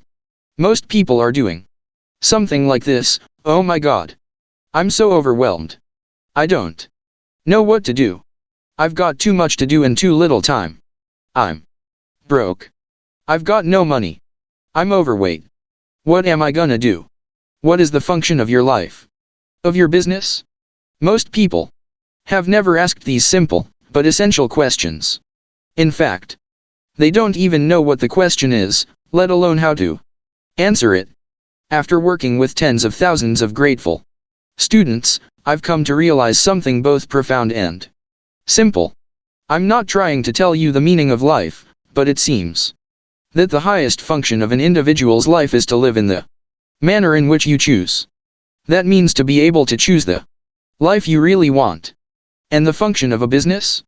The essential function of a business is to provide value to a set of human beings and realize a profit from that activity. As you can see from the two descriptions, many people are not living what could be called an optimal life, and most businesses are certainly not functioning at optimal levels. Most people have a vague sense of this, and are running around trying to fix the problem. But if you were having a plumbing problem in your house, or body, and kept calling an electrician, how successful would that operation be? Take a deep breath. You can stop running around now. That's because, after working with countless students in my mentoring programs and studying the world's happy, successful people, I've identified the 5 essential systems that you need to be operating. 108. Noah St. John. Properly to have a life and a business that perform the functions you want. The 5 essential systems of support. Trademark. System 1 is your people system. System 2 is your activities system. System 3 is your environment system. System 4 is your introspection system. System 5 is your simplify system. People, activities, environment, introspection, and simplify. Those are the 5 systems of support in your life and in your busyness or career. You'll notice, as we discuss each one, that the same systems that need to be working properly in your life also need. Step 3. Systems of support 109 to be working properly in your business. This is handy, because it means we can study the exact same systems for both. I don't care what business you're in, or whether you're an entrepreneur or work for someone else. The systems are the same. I have consulted for scores of different industries, worked with tens of thousands of people in my seminars, and studied firsthand countless mega successful individuals. It simply doesn't matter who you are, what you do, or what business you're in, the systems are the same. That means, however, that if one of these 5 essential systems is not working properly in your life or your business, not only will your income suffer, but your peace of mind, health, well-being and relationships will also suffer. You may notice this as a vague sense of something's wrong, but you may have been unable to pinpoint exactly what it is. As we go through each system, you'll see not only what's wrong, but precisely how to fix it. Practice makes the pain and confusion of something's wrong, but I don't know what it is can be avoided when you know what the systems are, and then take steps to make them work at higher and more effective levels. Remember, this is a course of action, but it's also a process. Practice does not make perfect, practice makes progress. The word progress comes from the Latin progredi, which means to step forward. Life is not about being perfect, it's about having the courage to move forward, one step at a time. Before we start, I want you to do something for me right now. Take a deep breath. Now, one more deep breath. As you're reading these words, become aware of your heartbeat. Sit quietly for a moment. Can you feel your heartbeat? Put your finger on your throat where you get a strong pulse, or just feel your heartbeat inside your body. Breathe. Now, when was the last time you thought about your heartbeat? 110 Noah St. Johning. Seriously. When was the last time you thought about that? I bet you've almost never thought about it. Unless you'd had a heart attack or some kind of chest pain. When was the last time you thought about the fact that you digest food? Have you ever thought about that? Every day, 3 times a day, or more, we put a bunch of stuff in our mouths, but what happens once it's in there? We live, breathe, eat, walk around, work, play, jog, and do whatever we want, and we never think about these incredible systems that are right here in our amazing body, this singular temple. Stop dissing your systems instead of cherishing this amazing gift of our body. Most of us ignore it, abuse it, or beat ourselves up about it. I'm too fat. I can't lose 20 pounds. I wish I had more hair on my head and not everywhere else. I wish I looked 10 years younger. We're constantly beating up this miraculous body temple we have. I want you to realize that there are so many systems functioning in our bodies that we never even think about. In fact, we totally disrespect them. Next time you eat, try to force yourself to digest your food. If you had to sit there and make your body digest food, you'd starve to death. Try to make your heart beat. You can't, it just happens. These systems are working on their own, whether or not you are aware of them. It's the same in our lives and businesses. The 5 essential systems of support operate whether we like it, whether we ignore them, or whether we abuse them. Of course, it's the same with our lovely little planet. Only now are we beginning to realize how much damage we've inflicted to the precious, and surprisingly fragile, systems of Earth. That's why we must act now if we want them to continue to function properly and support a life that's livable for all of us. The 3%ers tend to have systems that function beauty. Step 3. Systems of Support 111 fully in their lives and businesses. But here's the maddening thing, they usually don't know what they did. Nevertheless, their systems are functioning at or near optimal levels. Once you learn what the systems are and how to make them work properly, you can do what they do. 2. You may be thinking that nothing is working in your life right now. But as we go through the 5 essential systems, you may be pleasantly surprised to see that more is going right in your life than is going wrong. Then, you can simply take the actions suggested here to fix what's wrong and strengthen what's right. Your people system. We start with the people system. Why is the people system the most essential system of support? Because if your people system is not operating properly, nothing else matters. You simply won't succeed to your full potential without installing your people system at its optimal level. Why? Well, there are many reasons, but the bottom line is this: because people have all the money. If you're trying to form a career or build a business, and humans aren't buying your stuff, I'm not exactly sure how you are going to make money. As far as we know, dolphins, monkeys, and gorillas are not carrying credit cards. And my name is Noah, so I should know these things. $20 bills tend to not walk down the street, knock on your door, and say, "Hey, can I come in?" If they do where you live, I want to live where you live. On the planet Earth, money comes attached to these strange things called human beings, and we have to do that annoying thing called work to have money be transferred from their wallet to yours.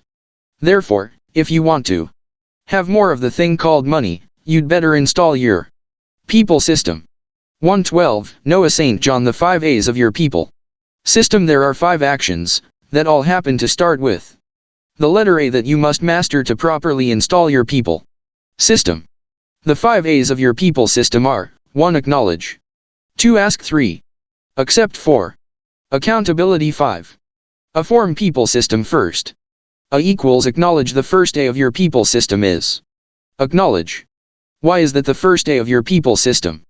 Because human beings, you know, those weird things with all the money, are starving for attention, appreciation, recognition, and acknowledgement.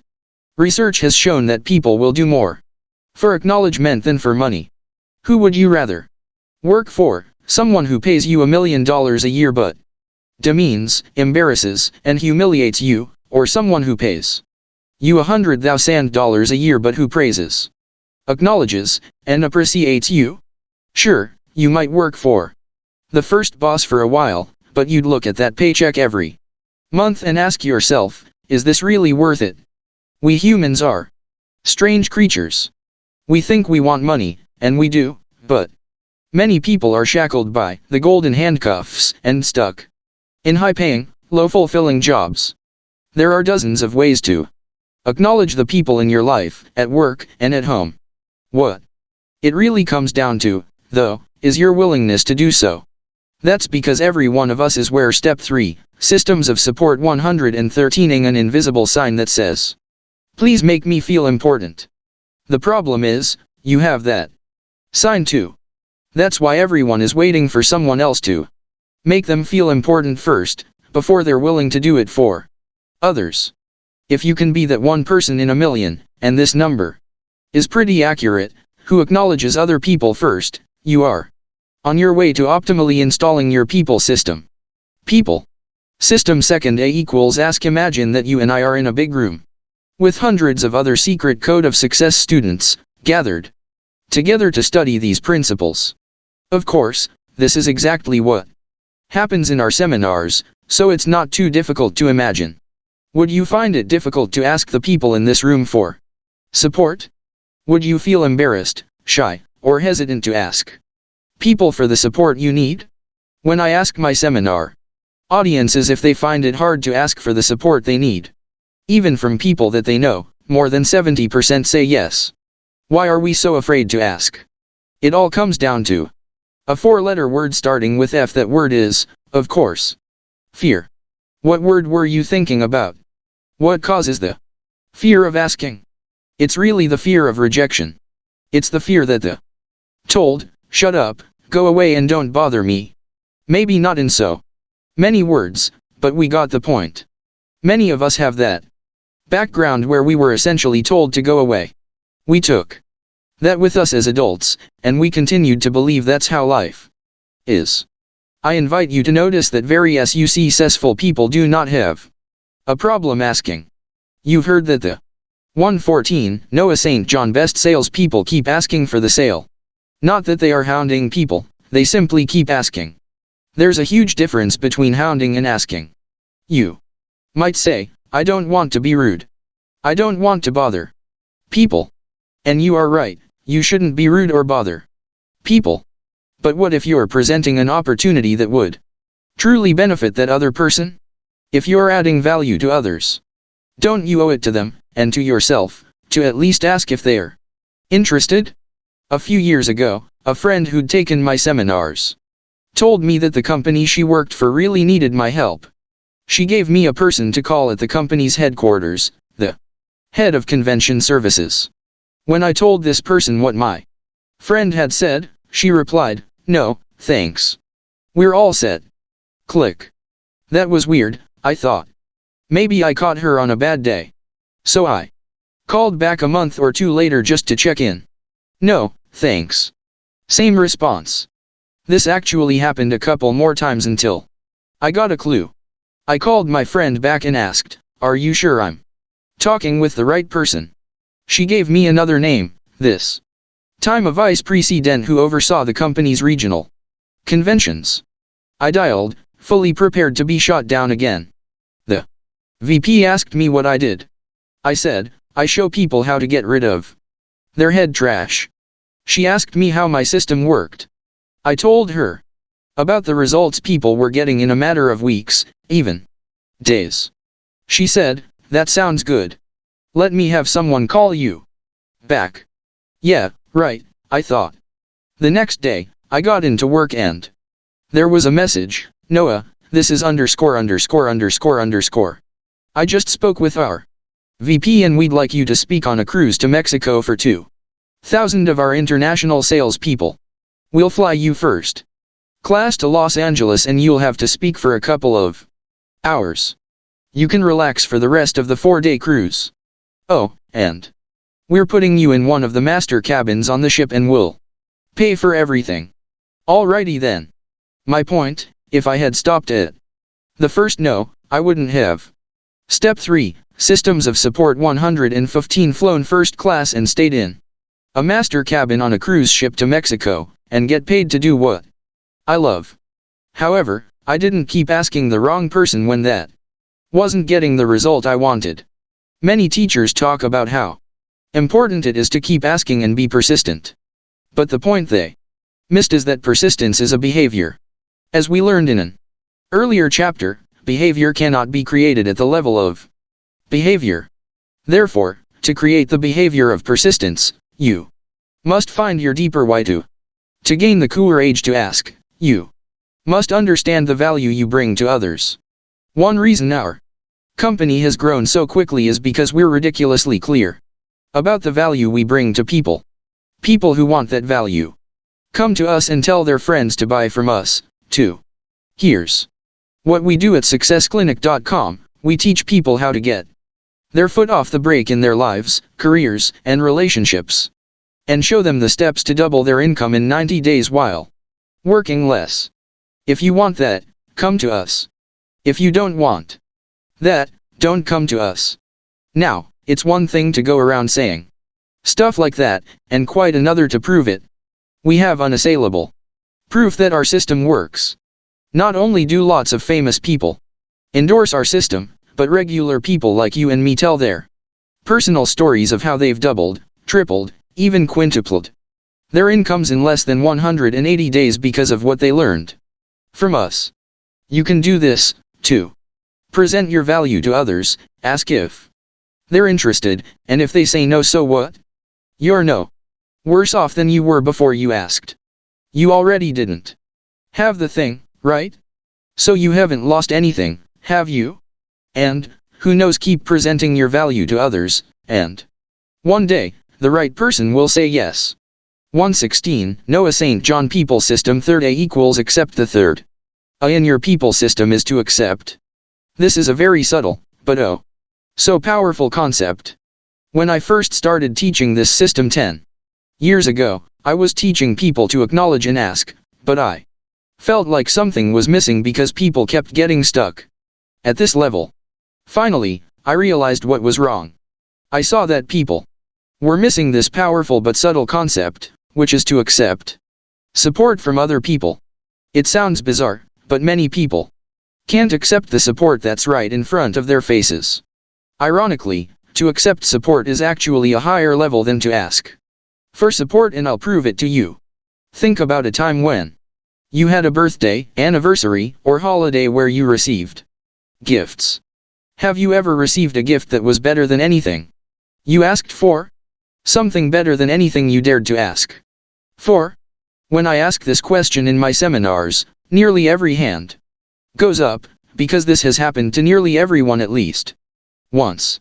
That's why to accept support really is a higher level than to ask for it. You can ask for something, and still not let yourself receive it. Conversely, you may not ask for something and get it anyway. However, many people have a hard time accepting support, love, and encouragement from others. You may be unwittingly pushing support away. Of course, you don't mean to do this, but this is one of the jobs of your negative reflection, which tells you that you don't deserve to be supported anyway, so why bother? Sometimes, you simply have to breathe to let others support you. There's no big secret to accepting support, but realize that this might be a big hidden block for you. Write in your secret code of success journal about this, and stop pushing people's support away. Step 3, Systems of Support 117 People System 4th A equals accountability. Have you ever noticed that we'll do more for other people than we will for ourselves? Go to www.secretcodeebook.com and watch the death crawl clip from Facing the Giants. What's so powerful about this clip is that Brock wouldn't have made the crawl on his own. He didn't want to let his coach or the other players down, and so he made it all the way across the field with a man on his back. Left to his own devices, do you really think Brock would have pushed himself that far? That's why, when you are accountable to someone else, you will soon be pleasantly surprised to see that you can do far more than you knew you could. In traditional success programs, they told us, think about all the money you're going to make.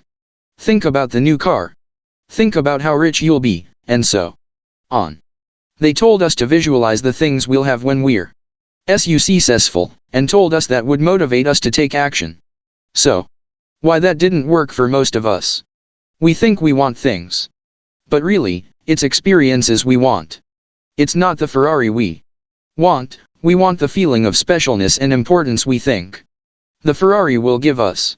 It's not the mansion or yacht, it's the feeling of being rich. Sure, we all want nicer things like cars, houses, and our own island in the Caribbean. But after working with tens of thousands of people in my seminars and interviewing scores of multi-millionaire mega successes, I have found, ironically, that the two essential experiences we human beings want are significance and contribution. We want to feel significant to other people, and we want the feeling that we made a difference.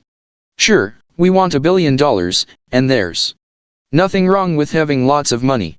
But each of my 118 Noah St. John multi-millionaire friends has told me, without fail, that after the cars, the vacations, and private jets, they kept asking themselves, is this all there is? What significance do I have? Have I really made a difference on this earth? Therefore, rather than waiting until you're successful, start asking those questions now. When the money starts pouring in, you'll already have arrived. People System 5th A equals a form. Remember how I taught you about affirmations, the empowering questions that change your life? Well, here's where you can start to use them to create the life you really want. We've been taught to affirm what we want by saying affirmations, but as I showed you in step 1, most of us don't believe these positive things we say. With affirmations, rather than bang your head against your own brain, you can simply use your mind to manifest The things you want twice as fast with half the effort. One of my students had spent a lot of time, money, and energy on every weight loss program out there, but she still couldn't lose the weight she wanted. After she heard me teach about affirmations, she realized that she was unconsciously asking herself disempowering questions like, why can't I lose weight? Why am I so fat? Why don't these work for me? Can you guess why she wasn't succeeding at what she wanted? After learning how to create empowering affirmations, she started asking, why do I lose weight so easily? She began using the 4 steps of the affirmations method I showed you in step 1. She didn't just ask the question, she gave herself to the question, and took action. After about 60 days, she realized that she not only felt better, but her clothes fit better. She got on a scale and it showed that she had lost 20 pounds. But here's the amazing thing, she didn't believe it. Step 3, Systems of Support 119. Because she really hadn't worked hard, or dieted, or stressed about it, she couldn't see how she'd lost all that weight almost without effort. So she went to her mom's house and checked the scale there. It showed the same thing, she'd lost 20 pounds. Well, she thought, that scale must be broken, too. Finally, she went to her doctor and got on the scale at the doctor's office, because that scale had to be working.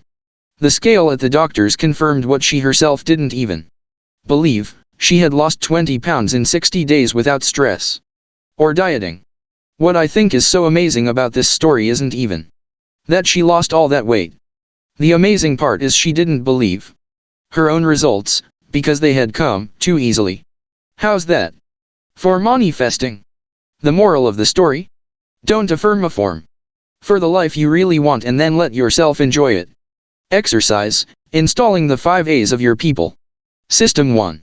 Who do I need to acknowledge for their contribution to my life? 2. What actions can I take to acknowledge them today? 3. What actions can I take to acknowledge them consistently? 4. Assuming I'm not afraid of the answer, who would I ask for their support?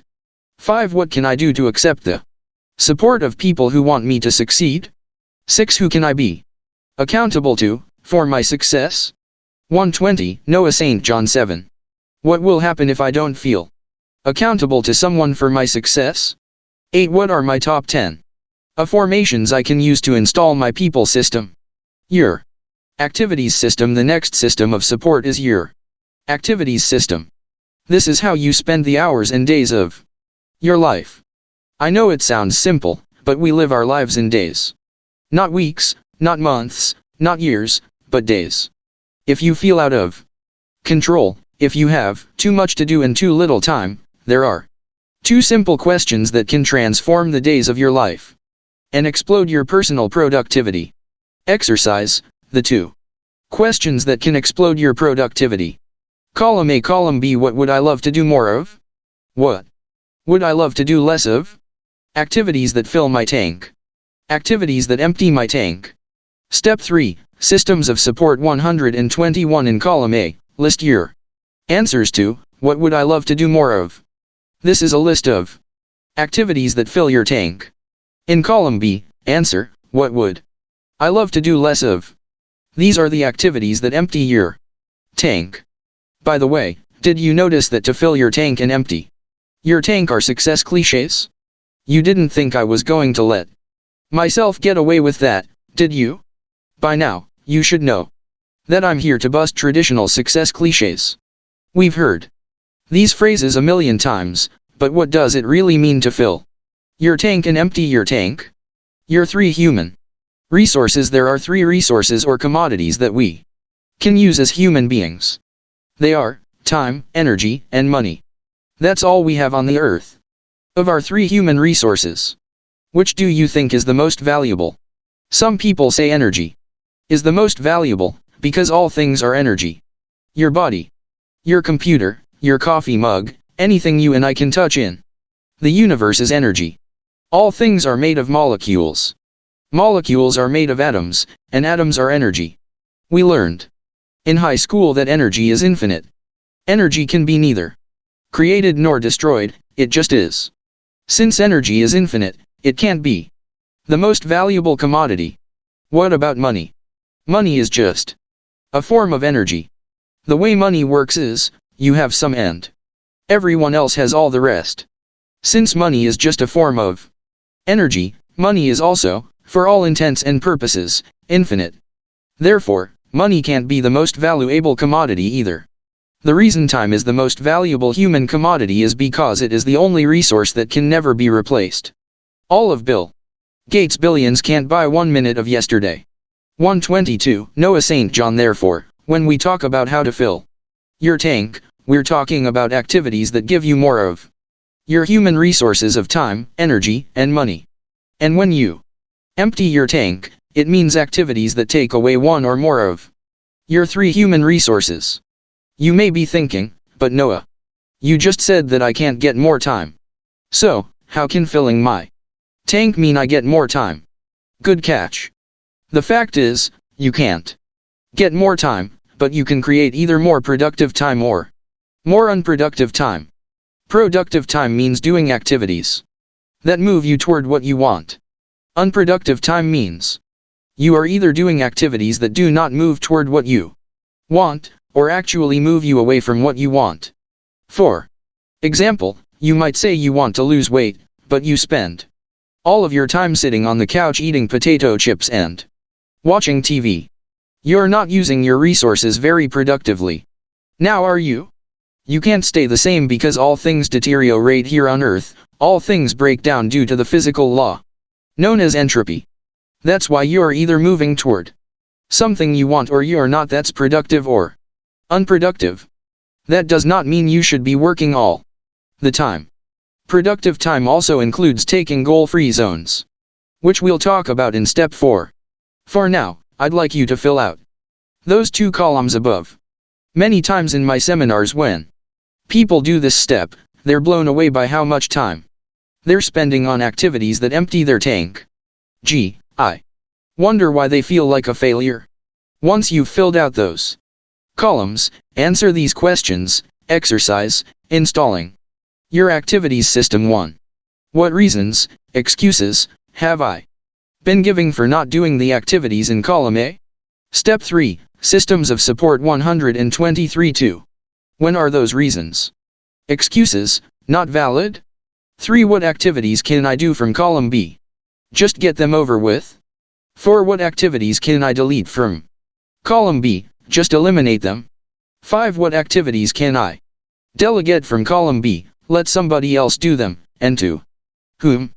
6. What actions will I take to more productively use my time, energy, and money so I can do more of what fills my tank and less of what empties it? Daily actions, weekly actions. 7. Who will I be accountable to for reporting those activities? Column A includes activities that you'd love to do more of, AC. Activities that fill your tank. Most of us are saying, I can't. So tell me, why can't you? The reasons always boil down to, I don't have the time, the money, or the energy. Interesting. That it always comes down to our use of our 3 human commodities. Look at the second question. When are those reasons, excuses, not valid? Notice that I keep using the word excuses. When are those reasons or excuses not valid? I don't have the time. You do have the time. Think about it. Nobody has more time or less time than you do. Everyone has the same 24 hours in a day, and even Bill Gates hasn't figured out how to slow down the Earth's rotation, but I hear he's working on that. Next time you hear yourself saying, I don't have the time, I want you to realize that you just told a lie. It is a lie to say you don't. 124. Noah St. John have the time. If you say, I'm choosing not to do that, or that's not a priority for me right now, you're telling the truth. Whether or not you choose consciously, you're making a choice. Your choice may be valid, or your negative reflection may cause it. You need to figure out which is true. For example, let's look at the excuse, I don't have the money. Actually, the truth is you do have the money, but you're choosing to allocate it for different things right now. For example, did you know that you could own a Rolls-Royce right now? Let me show you. How to own a Rolls-Royce right now. Let's say you own your home and have a monthly mortgage payment. A monthly car payment for a Rolls-Royce might be about the same amount as your monthly mortgage payment. That means you actually do have the money for a Rolls-Royce right now. The problem is, of course, that if you chose the Rolls, you might not be able to pay your house payment, too. So you'd have to live in your Rolls-Royce. Probably not the best choice. The point is, you are allocating money right now for the things that you have determined are a priority, say, food, clothing, and shelter.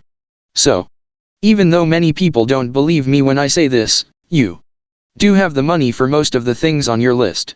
The 3D way to increase productivity in questions 3, 4, and 5. We see that there are 3 things you can do with the activities in column B. You can do them, delete them, or delegate them. What can I do? What I can delete? And what can I delegate? Those are the 3 Ds: do, delete, or delegate that we can do with anything that comes into our lives.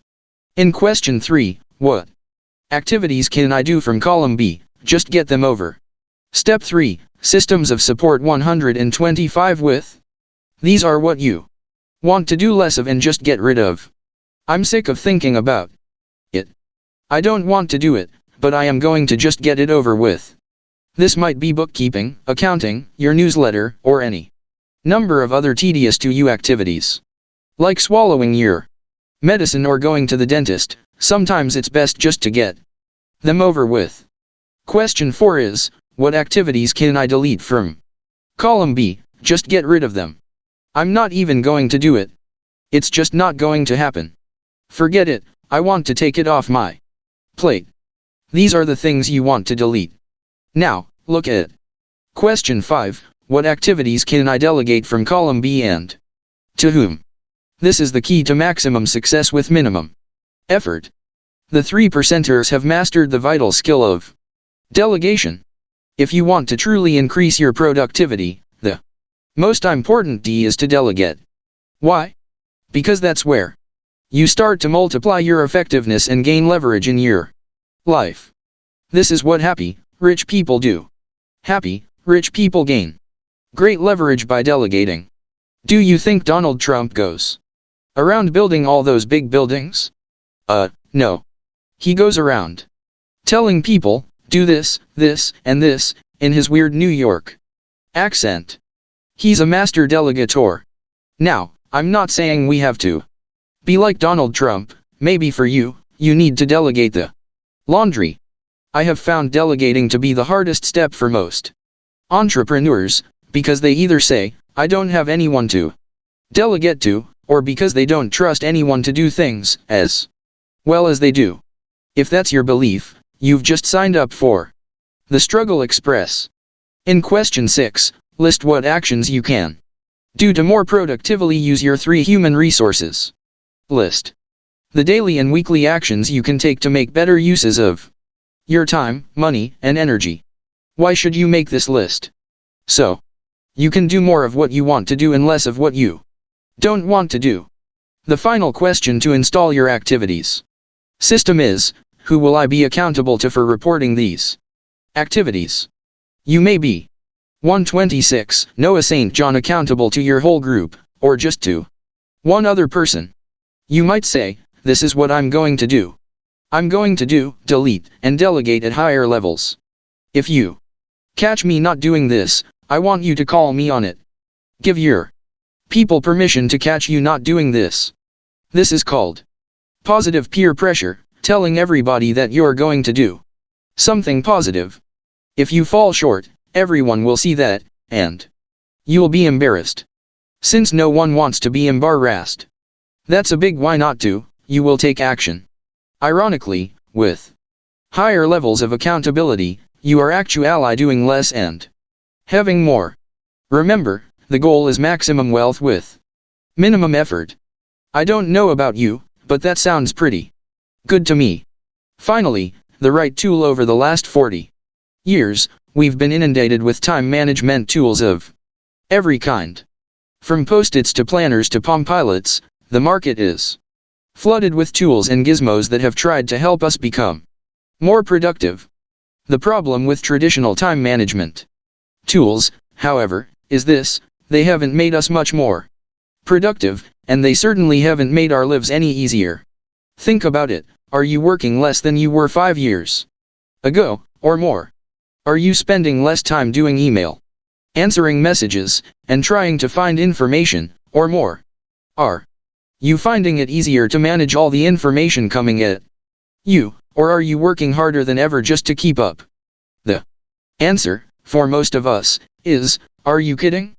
That's why we invented the Freedom Power Pack, a breakthrough in time management and productivity, because it not only looks at your life through the 5 essential systems of support, it also puts them in context within the 4 Rs of your life. Step 3, Systems of Support 127. 1. The role in which you're working. 2. The result you want to achieve. 3. The resources you'll need to do them. 4. The relationships needed to provide any resources you don't have. It also includes what we need to do, why we need to do it, and how we'll pull it off. The Freedom Power Pack tracks all factors involved and helps to tell when we're on course and off course, and why, and how to get back on track. You can learn how to get your own Freedom Power Pack in the Additional Resources section at the back of this book. Your environment system. Your third system of support is your environment system. You live in 2 environments: your outer environment and your inner environment. Your outer environment consists of your home environment and work environment, while your inner environment consists of your emotional environment and spiritual environment. Your quality of life. Your outer environment is the physical environment you can see and touch. You can't see your inner environment directly, you can only see the effects of it. Remember, the only 2 things that de 128 Noah St. John determine your quality of life are the quality of your communication with the world outside of you, and the quality of your communication with the world inside of you. We live in 2 worlds. We experience our outer environment, but who's the experiencer? You. You experience the outer environment through the inner environment with your emotions, spirit, soul, and mind.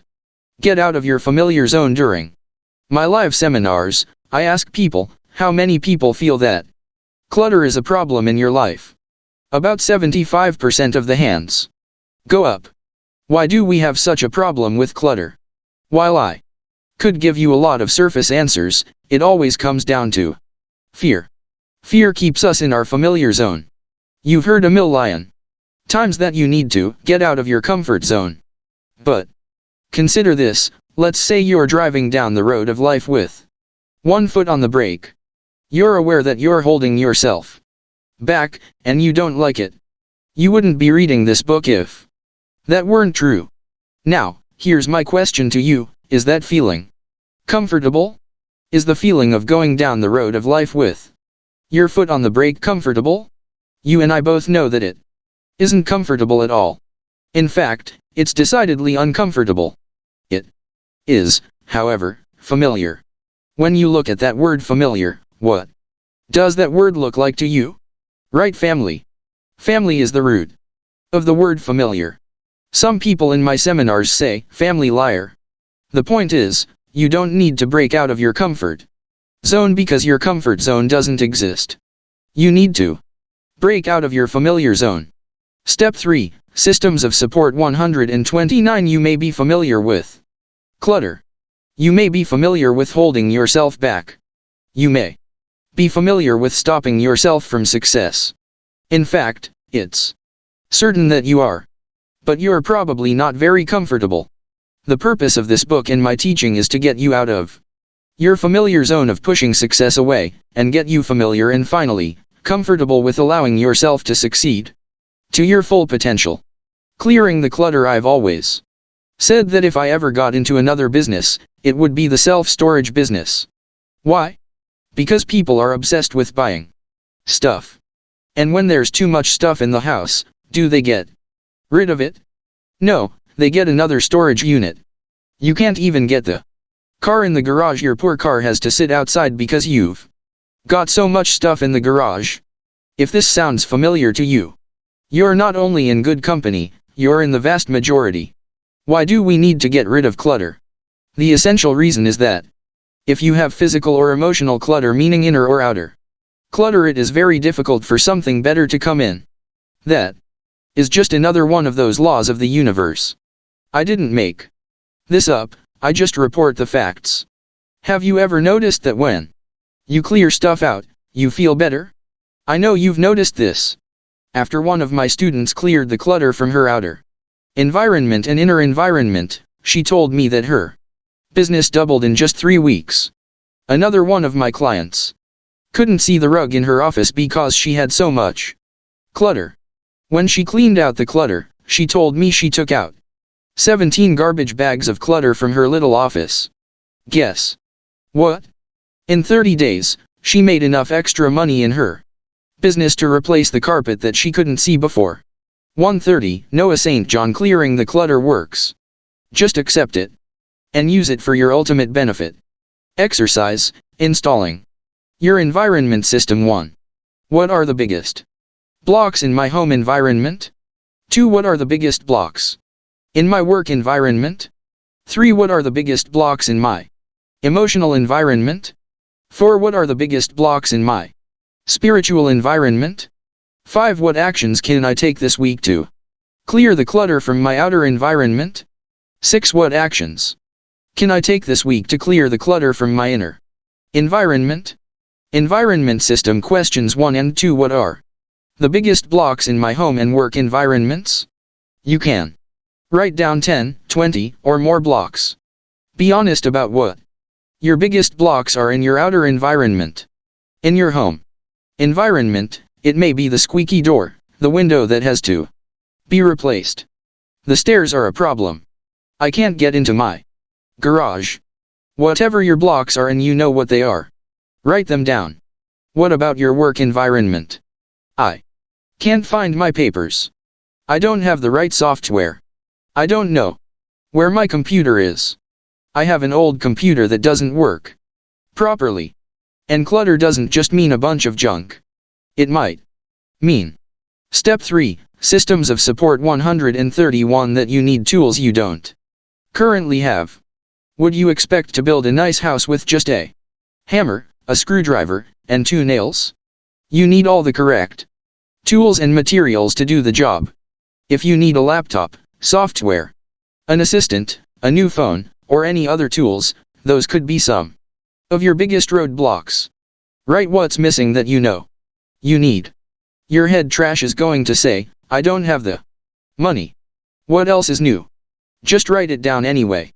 Environment system. Questions 3 and 4. What are the biggest blocks in my emotional and spiritual environments? The 2 biggest pieces of emotional clutter are fear and resentment. Fear is about the future, resentment is about the past. A lot of people say we have 1 foot in the past and 1 foot in the future, and you know what we're doing on our present. What are your biggest blocks in your emotional environment? Then, what are the biggest blocks in your spiritual environment? For most people, their biggest spiritual block is, they don't believe that miracles can happen for them. They have lost their connection to God or something greater than themselves. They believe, God has forsaken me because I've lost so much. I've done so many dumb things. God has forgotten about me. Just because you've lost something, and you may have lost something or someone who was very, very special to you, that does not mean that God doesn't love you. We humans experience gain and loss, but to God, it's just what is. God can't lose anything, and God can't gain anything. How could the creator of this universe gain or lose anything? We humans experience gain and loss, and we just happen to like gain better. When things are good, we say, thank you, God. When we lose things, we say, God, why did you do that to me? God is complete and perfect unconditional love, no matter what we humans experience. We think our experiences determine God's love, but that's not how God looks at it. It's very difficult for 132 Noah St. John U.S. American Samoa human beings to understand how God loves, because God is perfect unconditional love with a capital L. We humans can only love with conditional love, the lowercase l. I don't care how nice, sweet, and wonderful you are. You love conditionally. Every one of us has conditions on our love, but God doesn't. Can you see how this can be a huge block in your spiritual environment? That's why I want you to begin to believe that miracles can happen for you, too, not just for other people. I want you to realize that, not only can miracles occur for you, the fact is, you are a miracle. Look around the universe. Look at the other planets, the solar system. Where else do you see life, let alone human life? This planet has it all. That's why we have to work very hard right now to protect it. Do you know what a miracle it is that life exists? If we could only carry that sense of awe with us all the time, you would experience and remember the miracle that life is. Okay, you've identified the blocks in your inner environment and outer environment. Now, let's talk about the appropriate actions to clear the clutter. Environment system. Questions 5 and 6. What actions can I take to clear the clutter from my inner and outer environments this week? Many people ask me, Noah, which should I start with, the inner or the outer? I always tell them, start with the outer. I know that sounds counterintuitive, because you say, but I want to feel better on the inside. Don't worry, you will. Your outer environment includes the things you can see and touch. In case you haven't noticed, your outer environment greatly affects your emotional and spiritual well-being. You can't find your papers. You're tripping over stuff. It's a mess. You have clutter. Isn't that frustrating? Darn right. Well, to be frustrated is a feeling, and feelings are caused by something. There's step 3, systems of support 133-4. When you remove the outer cause of the feeling, you will feel better. So go through that closet, go through your files, clear off your desk and unload your inbox. Throw stuff away. You really don't need those bank records from 20 years ago. My father is like this. He's a huge pack rat. I've told him over and over, Dad, you really don't need those files from 1972. He doesn't want to let go, but I encourage him to toss them. And you know what? He always feels better afterward. Why he doesn't remember that remains a mystery. By the way, it's great to ask a friend to help you clear the clutter. Remember your people system. If you feel that you can't do it alone, ask a friend. Maybe it's one of your older kids who's been saying, Mom, Dad, when are you going to get rid of that junk? Or maybe your kid's house is neat because all of their junk is at your house. Call them and say, honey, I'm getting rid of your stuff on Sunday. Want to come over Saturday so you can take anything you still want. Don't feel that you have to do this alone. In fact, I highly suggest that you don't do it alone. Ask your loving mirrors at home and your safe havens at work for the support you need to succeed. Are you starting to get the order of this powerful system? One final thought, your inner environment and outer environment are not static and unchanging, but are vibrant and dynamic. Just because you cleared the clutter this week doesn't mean you won't have to do it again next week. One of my college professors was a Buddhist monk who said, half of life is cleaning. You eat dinner, you get dirty dishes. You clean them. You do it again tomorrow. That is called life. Your introspection system. To introspect means to look within. Why is that important? Simple, you need to determine whether your ladder of success is 134. Noah St. John leaning against the wrong wall. You may be going after something you don't really want anymore, or you may be going in a direction that is counter to the place you want to end up. The world is a noisy place, and it's only getting noisier.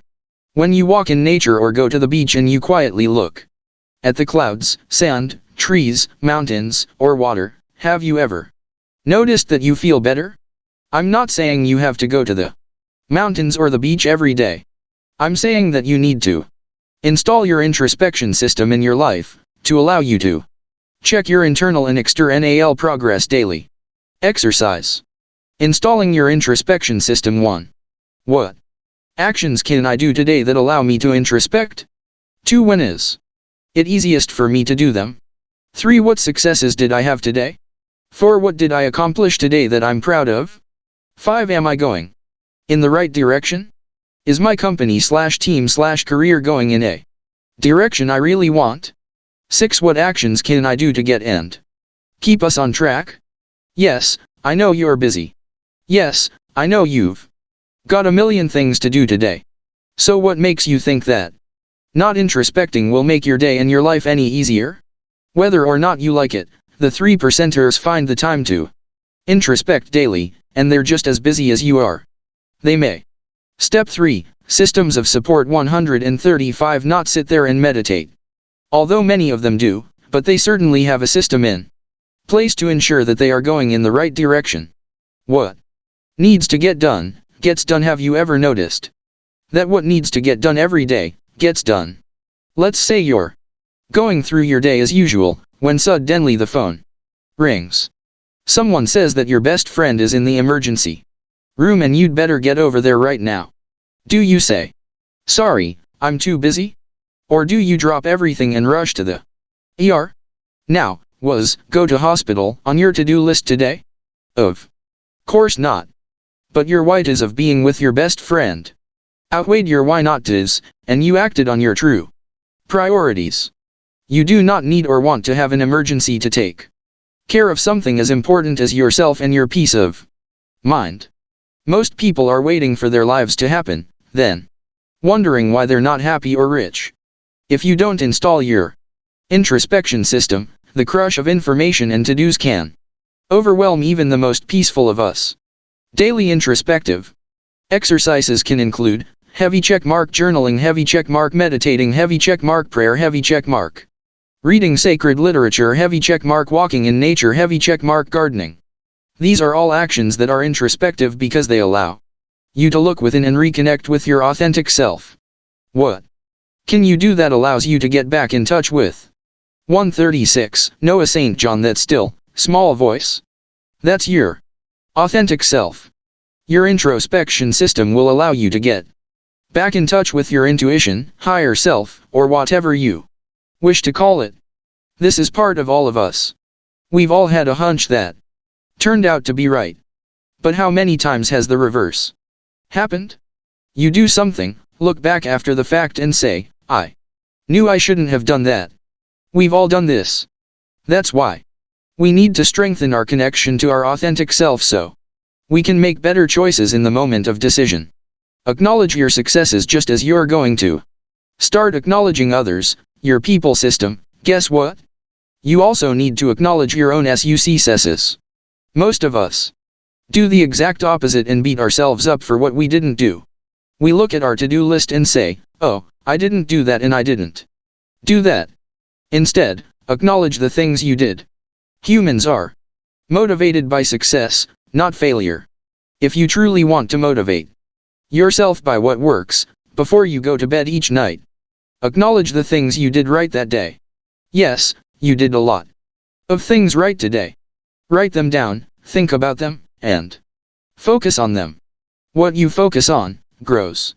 Most of us beat ourselves up for what we did wrong. But if all you focus on is what you don't have, haven't done, and did wrong, guess what you'll get more of? Why not do what you're already doing, but use it for your own benefit instead of beating yourself up more? It's the little accomplishments that make a big difference. Acknowledge things you did, like, I made that tough phone call. I finished my newsletter. I followed up with that prospect. I organized that meeting. You can't control outcomes, but you can control your actions.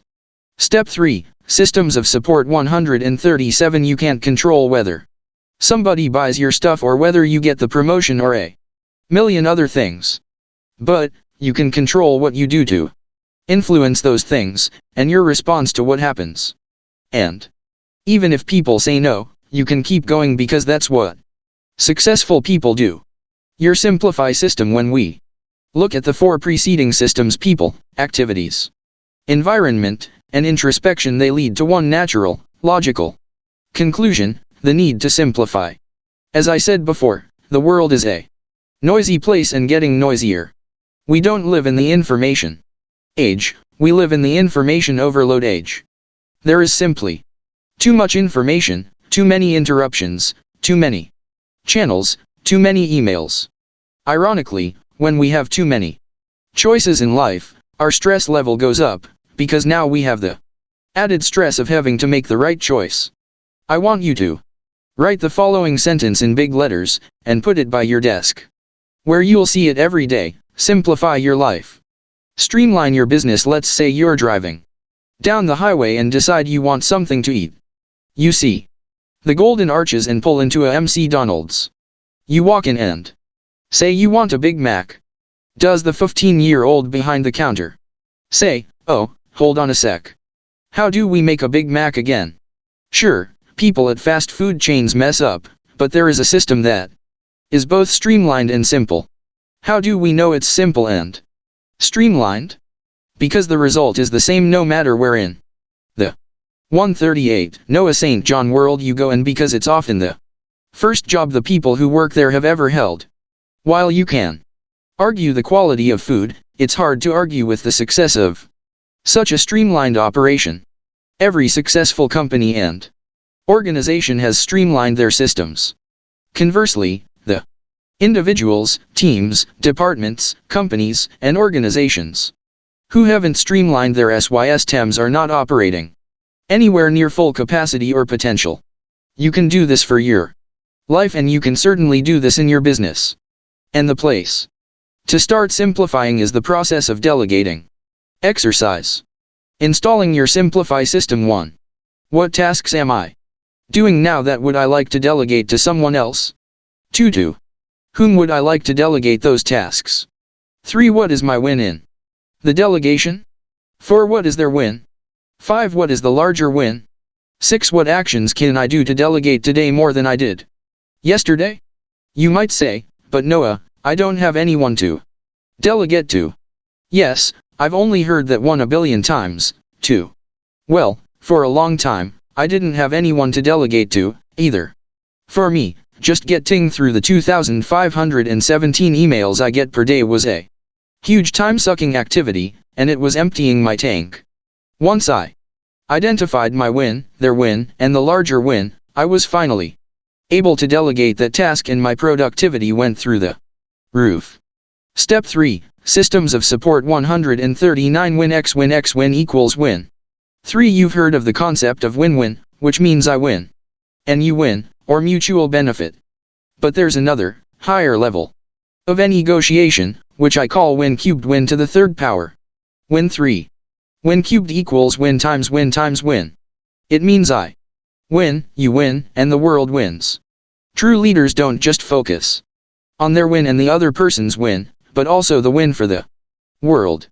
Have you ever noticed that people will do more, and more willingly, when they believe they're contributing to a larger cause, a greater good, or something bigger than themselves? You've seen this in your own life and in the lives of the people around you. Why do you volunteer for things? Why do you donate to important causes? It's because you want to feel that you're contributing to something larger. Remember that feeling of contribution and significance I talked about. While you might not believe it, you can do this in your own business and your own life. The people who I work with at the Success Clinic know that we are involved in something that's much bigger than any one of us, because our work allows us to contribute to the lives of countless numbers of people around the world. My job, as founder of the company, is to communicate that vision to the people who work with me, because they won't get that by osmosis or mind reading. You, as the leader of your team, department, or organization, can do the same thing. You can communicate the larger win to the people you work with and to whom you delegate, because the more everyone understands the bigger win, the more energy they will give to everything they do. For example, the mission of the Success Clinic is one sentence long. It reads, "We're creating a nation and a world of loving mirrors." If you're excited about that, we want you on board. If not, then you're not the right person for our team.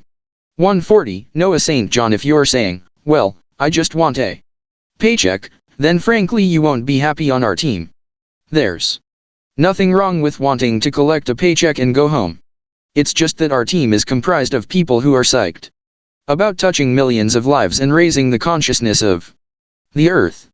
If you want to be more successful, you need to communicate your vision with similar clarity. I win, you win. The world wins. Using my example of something as simple as email, I knew what task I wanted to delegate, simplify. Question 1. The problem was, I didn't have anyone to delegate that task to. Simplification 2. I knew my win would be that I'd get back many hours of my day I'd been spending on useless emails. Simplify. Question 3. It felt like hours of my day were being taken from me.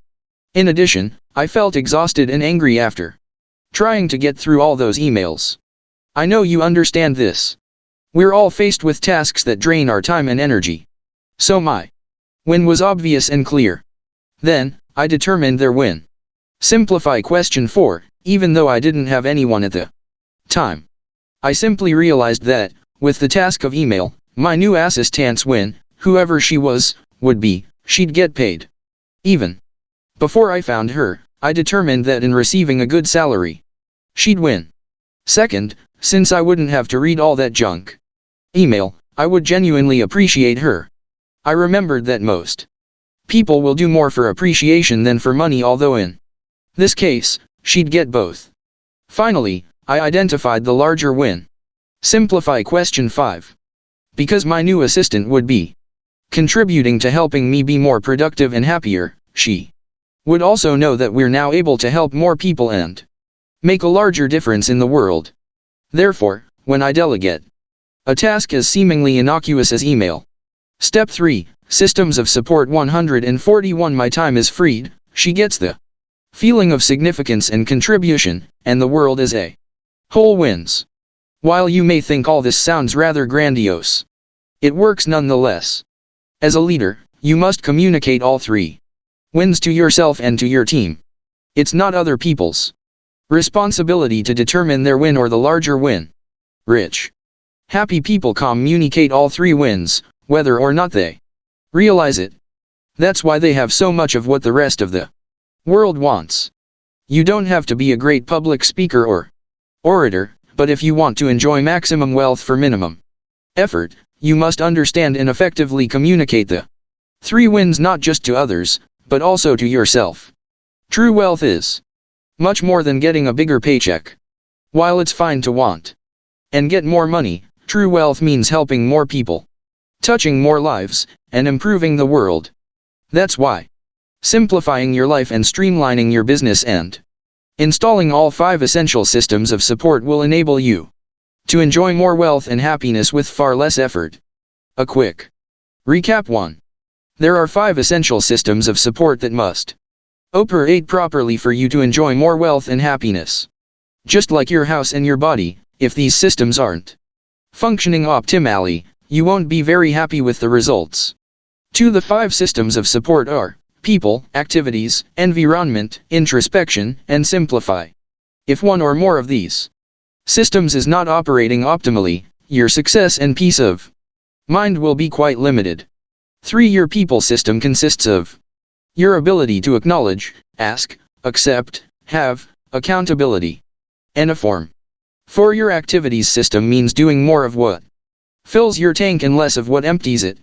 142. Noah St. John 5. Your environment system means clearing the clutter from your inner and outer environment. 6. Your introspection system means doing daily exercises, such as meditation, prayer, or journaling that keep you on track toward what you really want. 7. Your simplify system means to simplify your life and streamline your business. Simplifying and streamlining are the hallmarks of a truly wealthy person and highly successful business. When you install the 5 essential systems of support at optimal levels in your life and your business, you'll enjoy more wealth and happiness using less time, money, and effort than ever before. Next actions, list 3 things you can do from this chapter in the next 7 days to install the 5 systems of support in your life and business. 1, 2, 3. Top 10 affirmations for step 3. 1. Why do I have so much support in my life? 2. Why are leaders so magnetized to me? 3. Why do I take responsibility for doing things that fill my tank? 4. Why do I use my energy so effectively? Step 3. Systems of support 143. 5. Why do I love throwing things away that no longer fit who I really am? 6. Why do I enjoy keeping my outer environment clean? 7. Why do I love keeping my inner environment clear? 8. Why do I listen to my intuition when making big decisions? 9. Why do I take responsibility for simplifying my life? 10. Why do I enjoy simplifying my life and streamlining my business? 145. Chapter 7. Step 4. Goal-free zones and goal replacement surgery. Many people are climbing a ladder of success that's leaning against the wrong wall. Stephen Covey. I recently attended a business conference with 200 ridiculously high achievers. These were the alpha dogs of business. I'd never been in a room with so many multi-millionaires. You would have recognized many of the attendees from their television AP 146 Noah St. John Parances and other business ventures. Each of us paid $10,000 to attend, so the bar was pretty high just to get in the door. Yet, even at this level of financial overachievement, I was shocked to see how often it came up that the people in the room were still holding themselves back from their full potential. For example, one entrepreneur I spoke with makes over $20 million a year. He told me that when he started to make it really big, he also started to feel afraid, because nothing like this had ever happened to him. Remember your familiar zone. So he started to sabotage himself, but the most amazing part was he could see it happening and still couldn't stop it. He said it was like being in a train, and the train was going over the precipice, and he was helpless to prevent it. He told me that he lost about $170,000 in 1 week simply because he didn't know how to let himself succeed. He finally said to me, "Too bad I didn't have your system then, because if I had done what you teach, I could have saved all that money." Set your goals right. In traditional success programs, the very first thing they told us to do was set your goals. This step deals with that age-old question, so how come I keep setting my goals and keep not reaching them? As you've noticed by now, this system turns traditional success literature on its head. The reason we set goals and don't reach them doesn't mean we're not good enough, not smart enough, or not capable enough to get what we want. The reason we don't reach our goals is threefold. 1. We're going after something we don't really want. 2. Our goals are impossible, outdated, or unrealistic. 3. We haven't given ourselves permission to stop setting goals. Step 4. Goal-free zones and goal replacement surgery. 147. Your negative reflection is always going to tell you that you're not good enough. Ironically, it's trying to protect you, because if you believe you're not good enough, then you won't try, so you won't fail. That's why the best way to overcome your negative reflection is to do the steps of this system. We know from physics that a body in motion tends to stay in motion. When a rocket ship leaves Earth, it must first overcome gravity, and secondly, break through the atmosphere. It's just like that with our lives. Our habits are like gravity. That's what we're used to doing. We're used to thinking, "I can't do it, I'm not good enough." And we're probably not used to asking for help, or accepting support from other people, or thinking there could be another way to live. Our environment is like the atmosphere. That's where we exist. Being used to a certain environment is why even highly successful people may have to work at letting themselves succeed at higher and higher levels. That's what this system is all about. You don't have to make any more expensive mistakes. Instead, learn from my mistakes and from the mistakes of others, and simply let yourself succeed. Goal-free zones. What is a goal-free zone? A goal-free zone is a time and place where you give yourself permission to stop setting goals. Why is this the next step to enjoying more wealth and happiness? 1. To avoid burnout. 2. To get it that your worth doesn't come from your achievements. 3. To reduce the effects of information overload. 4. To reconnect with your authentic self. 148. Noah St. John. Ironically, to be happy and rich, you need to give yourself permission to unplug from work. Scientific studies have found that human beings perform best in spurts of 90 to 120 minutes. Therefore, if you want to perform at your best, you must have times in your day when you unplug from work-related activities. You'll not only avoid burnout, you'll be better able to fully engage when you do go back to work. The second reason to use goal-free zones is because you need to understand that your worth does not come from your achievements. Many people subconsciously believe that they're only worthwhile when they achieve something or win awards or have lots of money. You need to truly realize that your worth does not come from your achievements. Your worth just is. To truly believe that is the second reason to give yourself goal-free zones. The third reason you need goal-free zones is to avoid the effects of information overload. While we can't stop the crush of information from email, cell phones, crackberries, and every other electronic device known to man, we can at least limit it. The problem is, many people never unplug from all this noise, and the human organism was not designed to handle this kind of non-stop stimulus. That's one reason so many people feel stressed out, burned out, in poor health, and have poor eating habits and a host of other health problems. Fourth, when you do goal-free zones, it allows you to reconnect with your authentic self, that still small voice that is the voice of your intuition. Have you ever noticed that your best ideas do not come at work? They come when you're relaxing. They might come when you're jogging, journaling, praying, meditating, or in the shower. That's what happened to me with the formations. Your mind is most receptive to ideas from the nonlinear part of you at those relaxed times. And that's another reason to use goal-free zones. Oh, and the fifth reason? They're a lot more fun than working all the time. Step 4. Goal-free zones and goal replacement surgery. 149. If you keep your nose to the grindstone too long, eventually you'll have no nose. Exercise, using goal-free zones. 1. What are my favorite goal-free zone activities? 2. When do I enjoy doing them? 3. What negative beliefs do I have about doing goal-free zones? 4. When are these beliefs not true? 5. What will happen if I don't use goal-free zones? Goal-free zone. Questions 1 and 2. What are my favorite goal-free zone activities and when do I enjoy doing them? What do you like to do when you unplug from work? Maybe you enjoy meditating, journaling, walking, bicycling, jogging, exercising, or just napping. I would suggest not watching TV, because I want you to be literally unplugged. When you watch TV, although it may be mindless, it's not truly rejuvenating. You usually don't feel refreshed after watching TV. Instead, you mostly feel dead. Because you haven't engaged your mind and certainly haven't gotten in touch with who you really are. TV is not designed to do that. Its purpose is to get you to buy stuff. Start by determining the activities you will do, and then plug in the different times for each of the different activities. You don't have to have 15 different activities you do every day. That would defeat the purpose and just get you more stressed. Just be sure you choose options that appeal to you.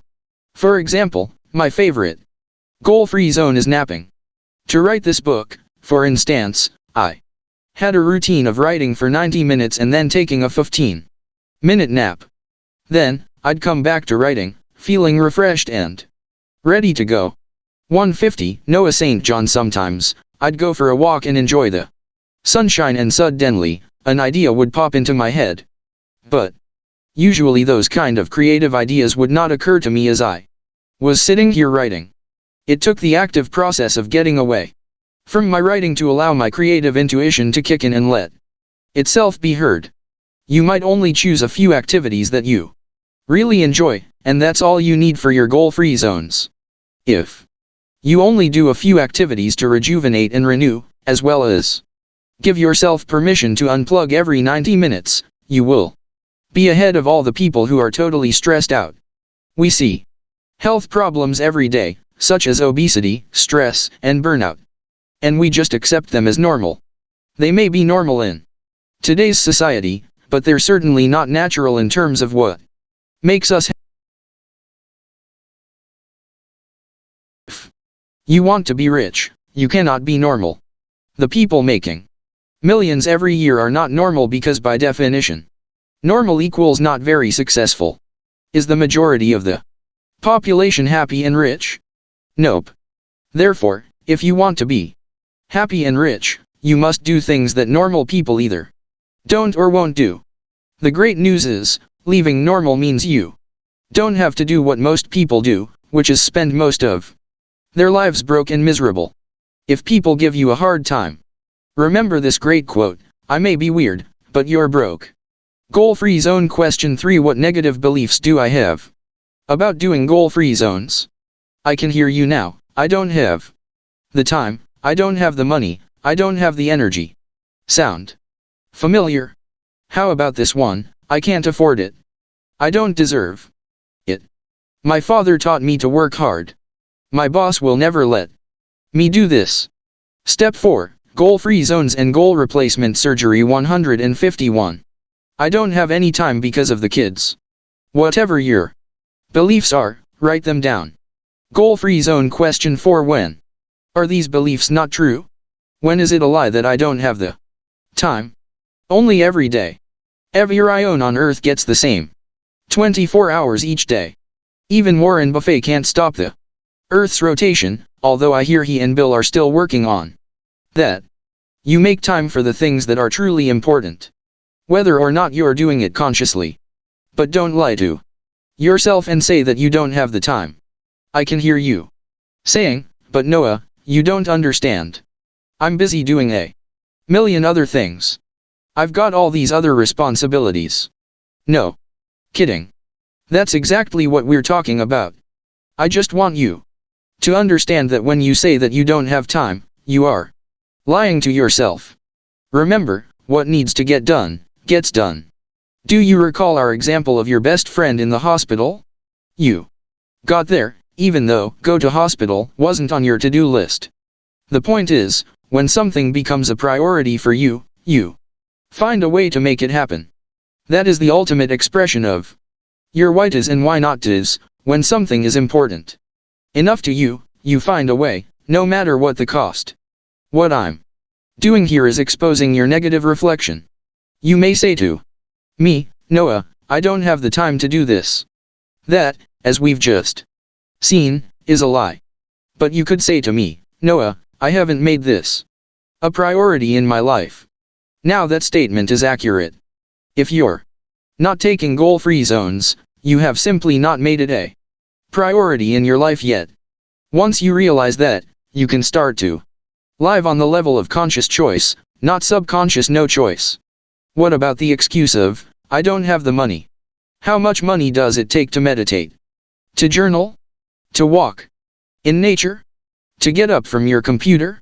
Do you have to pay somebody 152 Noah St. John bucks every time you meditate or get up? If so, I'm not sure where you're working, but you might want to check the medical plan. How about reading a book? Go to the library. It's free. See, I can take away all of your excuses. You might not like me when I do this, because your negative reflection which you think is you is running out of excuses. If nothing else, remember this: if you want to be happy and rich, do what happy, rich people do. Either that, or you can sit there hoping a genie comes out of a bottle or a bag of gold falls from the sky. Let me know how that works out for you. Goal-free zone. Question 5. What will happen if I don't use goal-free zones? Remember your why is and why not is. Pain is a great motivator. If you realize that if you don't do goal-free zones, you're going to experience a whole lot of pain that may motivate you to do them. If you keep doing what you're doing, you'll keep getting what you've been getting. My experience working with countless thousands at my seminars and mentorship programs has nailed into my cranium one simple and annoying fact: There are no shortcuts. This might rub some people the wrong way, but what I'm hoping to show you is that I truly want you to succeed. If you came to this course telling me, I want to be rich and happy, and you were currently broke and miserable, then I told you that you're doing fine and just keep doing what you're doing, I would be doing you a great disservice. Wouldn't I? It would be like being overweight, hiring a personal trainer, having him come to your house, and when he got there, having him say, "Oh, you don't need to work out. You're fine." Step 4. Goal-free zones and goal replacement surgery 153. Sure, we'd like to hear that, and we'd like to believe we don't have to change to get the things we want. But the truth is, we do need to do those sit UPS and those push UPS, if we want to get in physical shape. My job is to get you in fiscal, as well as physical shape. Gain support, dump excuses. The next exercise is called gaining support for goal-free zones. People say, "Noah, I can't do this. You don't understand. I've got kids, my job, my boss who doesn't understand me." Yeah, I've only heard this about 1,000,000 times. So let's gain support and dump excuses. Below, I want you to list the individual goal-free zone activities that you want to do, what you're saying is stopping you from doing them, who you need support from to do them, and what form you'd like that support to take. Let's look at an example. Let's say you'd like to take more walks in nature. That's a goal-free zone activity. What's stopping you? Perhaps the belief that you don't have time. I've got the kids. I've got meals to cook. I've got a business to run. I've got 1,000,000 other things I need to take care of. Maybe you're saying, "Noah, you just don't understand my life." Fine. Write it down. Who do you need support from to actually do these goal-free zones? If you're honest, you could say that you need support from your spouse to help you create more free time in your day. What about your kids? Maybe they can help with the laundry, cooking, cleaning, or other housework. You shouldn't be trying to do it all by yourself. Maybe, if you don't have children or they are too young to help you, a housekeeper could come in twice a month or once a week to help. If you can't afford a housekeeper, maybe you could barter something with a friend. What if you started to think like a rich, happy person? What would they do? 154. Noah St. John exercise, gaining support for goal-free zones. GFZ activity. What's stopping me from doing it? Who I need support from? What form I'd like that support to take? You can pay a person with something other than money. Money is just one form of barter. Find something. Ask yourself, what form do I need that support to take? For the housekeeper example, you might need them to come in and clean or cook. Using a personal example, I needed help with administrative duties, which meant that I needed an assistant. I made the list of tasks, duties, and responsibilities I needed someone to do, then asked my friends. Step 4. Goal-free zones and goal replacement surgery 155. Who they knew who might be able to help me. I placed ads online and kept asking. Within a matter of days, a friend found the perfect assistant for me, but only because I kept asking and followed my own system.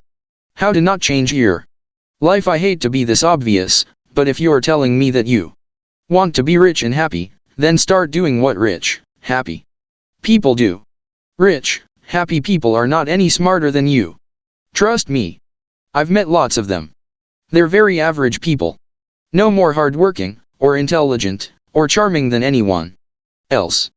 The essential difference between them and 97% of the world's population is that rich, happy people have developed the skills of being rich and happy. How's that for a major duh? The fact remains that you can be rich and happy, too, but you can't sit there with your excuses, keep doing what you've always done and wonder why you are not rich and happy. Most people are running harder and harder just to get the same results or less. Happy, successful people know how to get the most out of every day because they have become experts at managing their sources of energy. We have 4 sources of personal energy: physical, emotional, mental, and spiritual. Our physical energy is our quantity of energy, or how much energy we have at any given time. Our emotional energy is the quality of our energy, or how we express that energy in a given time period. Our mental energy means our ability to focus on a task for a period of time. And our spiritual energy relates to our sense of being or purpose. On Earth, there are two things we can do with our personal energy: spend it and renew it. Most of us are great at spending our energy, and horrible at renewing it. Managing your sources of energy. 156. Noah St. John means letting yourself spend your energy wisely, and renew it consistently. Over time, as you get better at renewing your sources of energy, you will increase your capacity to perform at higher and higher levels. Just like starting a new workout routine, what began as very difficult, even impossible, becomes easier and easier the more you practice. After completing this exercise, if you find you are not very good at renewing your sources of energy, use goal-free zones to renew your energy and refill your tank. It's pretty simple. Rich, happy people use goal-free zones. If you don't, your ability to succeed at higher levels will be very restricted. Exercise, managing your sources of energy. Column A, how I'm spending my. Column B, how I'm renewing my physical energy, quantity, emotional energy, quality. Step 4, goal-free zones and goal replacement surgery. 157. Column A, how I'm spending my. Column B, how I'm renewing my mental energy, focus, spiritual energy, purpose. Goal replacement surgery. Are your goals really yours? Tim Taylor was a multi-millionaire real estate investor who had set a goal to retire by age 40. He beat his goal by a year, and retired at age 39. He moved to Florida and decided to spend a year relaxing on the world's greatest beaches. He began his vacation and had the time of his life for 47 days. On the 47th day, he was sitting on the beach in Cancun, Mexico, thinking about life, and he found himself wondering, I have achieved the American dream.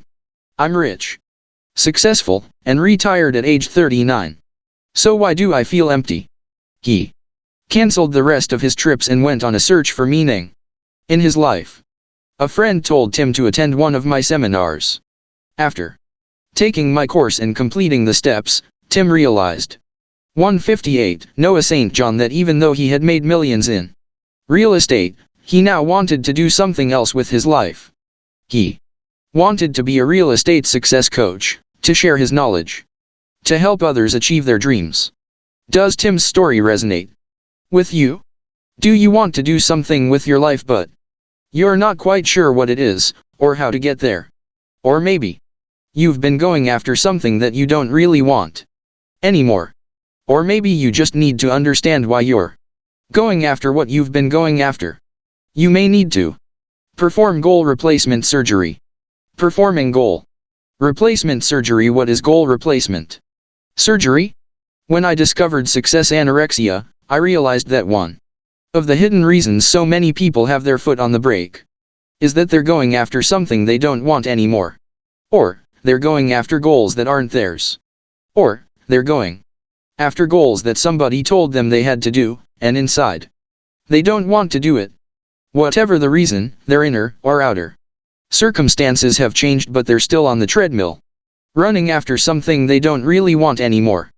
That's why sometimes we have to perform goal replacement surgery.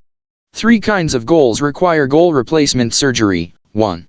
Impossible goals. 2. Someone else's goals. 3.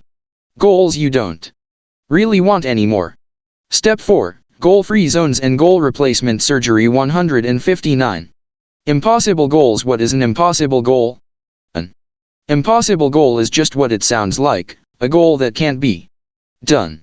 An example of an impossible goal might be to make everyone happy. You cannot make everyone happy. In fact, you can't technically make anyone happy. You can influence people's happiness, but you can't make anyone else happy. How about this? 1. I have to be perfect and never make a mistake.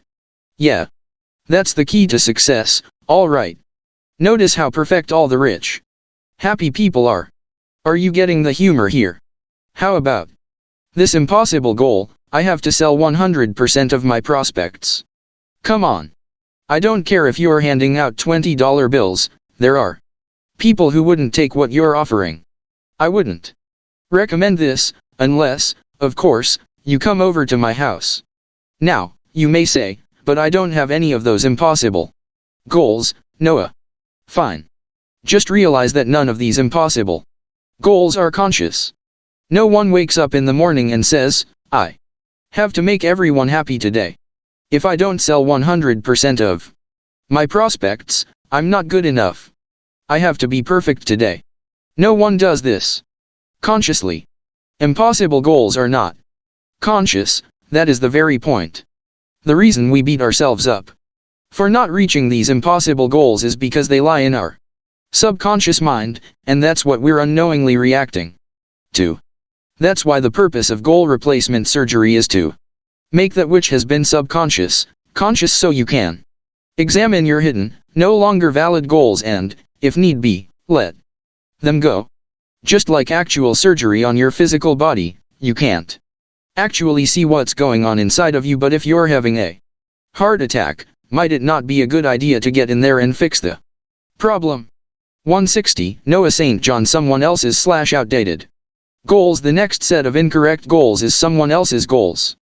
For example, the guy who became a dentist because his father was a dentist, and his grandfather was a dentist, and he was expected to be a dentist.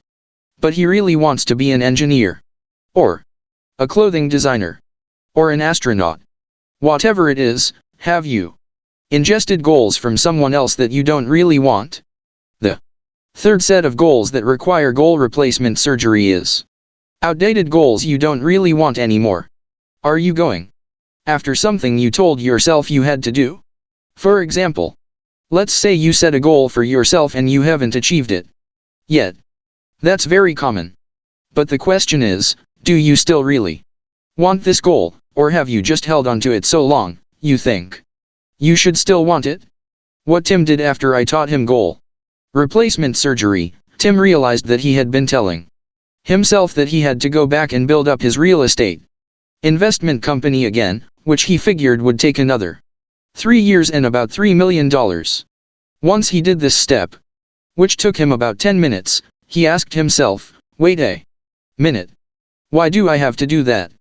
Who's telling me that? Who made up that rule? He realized that he was the only one who was saying he had to do it. He then asked himself, why do I need to waste all that time, money, and effort doing something I don't even want to do when I can just start being a real estate success coach like I really want to be? He realized that the truth was, he was afraid. He thought that by going back to what he'd always done, he wouldn't feel afraid anymore. But that was just fear, holding him back from what he really wanted in the first place. Step 4. Goal-free zones and goal replacement surgery. 161. Once he realized what he'd been telling himself and the fact that it wasn't true, he faced his fear head-on. In 40 days, he packed everything he had, sold his business, moved from Florida to San Diego and launched his real estate coaching company. Tim told me, Noah, what you taught me in 10 minutes saved me $3 million and 3 years of my life.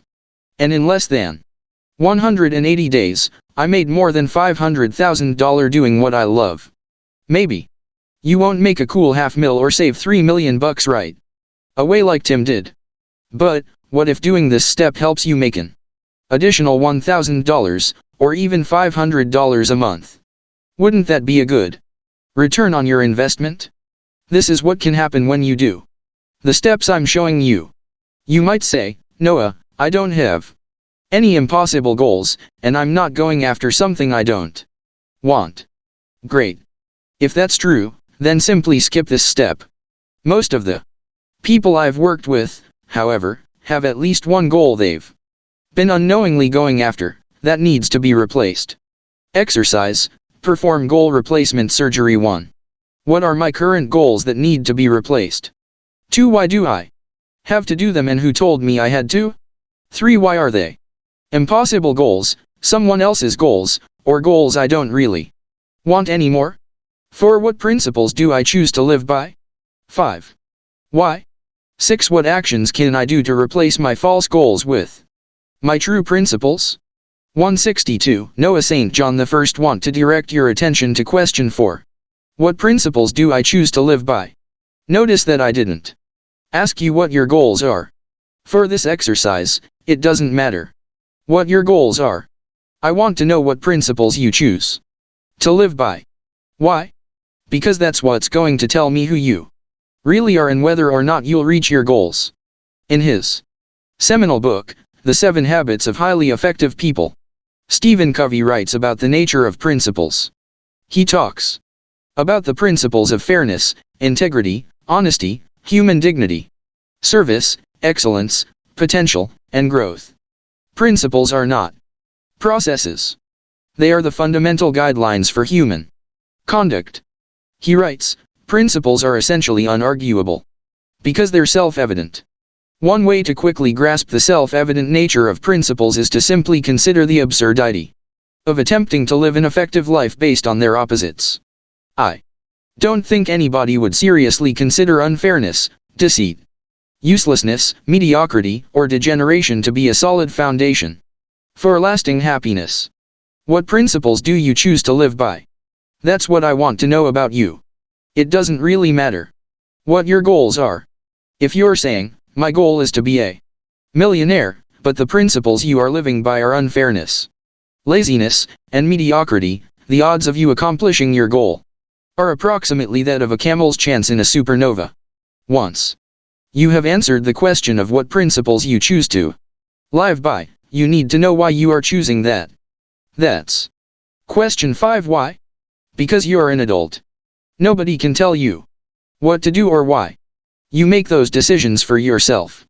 As an adult, it's time to move from no choice to choice. So, answer the question for yourself. Step 4. Goal-free zones and goal replacement surgery. 163. Your actions reveal your principles. The final question for performing goal replacement surgery is, what actions can I do to replace my false goals with my true principles? How are you going to demonstrate your true principles? You can say that you live by honesty, integrity, service, quality, and excellence, but then sit around eating potato chips, watching TV, worrying all the time and telling yourself that you can't do it. I'm not trying to pick on you. I'm trying to show you that you need to stop beating yourself up, stop beating your body up, and start showing the world that you live by these principles. You say you do. What if, by doing these steps, you could save a year of your life? What about 6 months? How about a month? The point is you can't get those days back, since time is the one human resource that can never be replaced. Isn't it worth the 10 or 20 minutes to have the opportunity to possibly save years of your life and who knows how much money? This is one of the steps that rich, happy people have already done, whether or not they know it. They're not perfect, but they're almost always going after what they really want, not what someone else thinks they should want. That's where I want you to be, too. A quick recap. 1.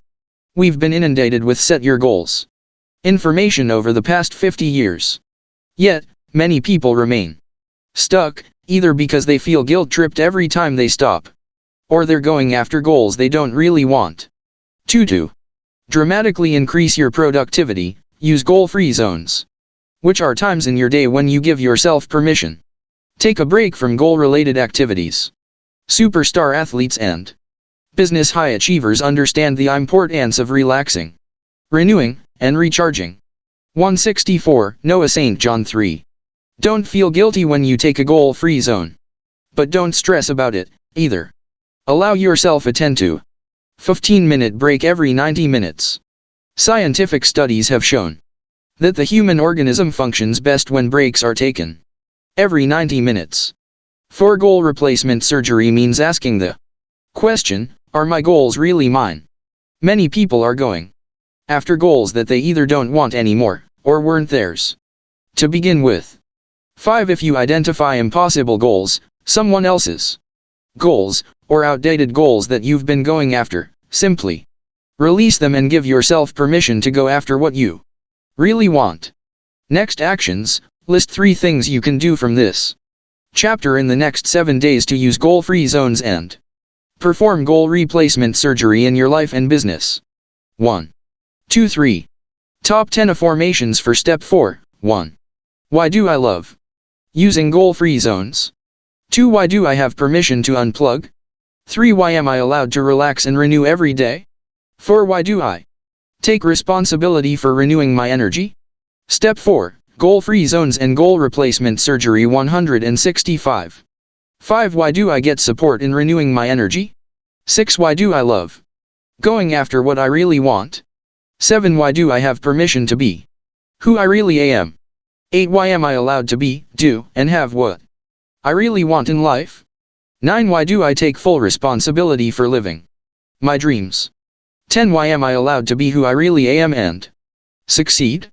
167. Chapter 8. Step 5. Who are you trying to protect, punish, or please? Heat not a furnace for your foe so hot that it do singe yourself. William Shakespeare. Barbara had spent tens of thousands of dollars and years of her life trying to become more successful. She was smart, funny, and motivated, and was now working in a direct selling company that 168. Noah St. John gave great how-to training programs. Having worked for nearly 10 years as an on-air personality, she certainly wasn't shy about talking with people. Yet, for some reason, she simply couldn't reach the level of success she knew she was capable of. Who are you trying to protect? Perhaps the most hidden, subconscious reason we hold ourselves back from success is that we are unknowingly trying to protect someone else from our own success. I know that is one of the strangest sentences in this book.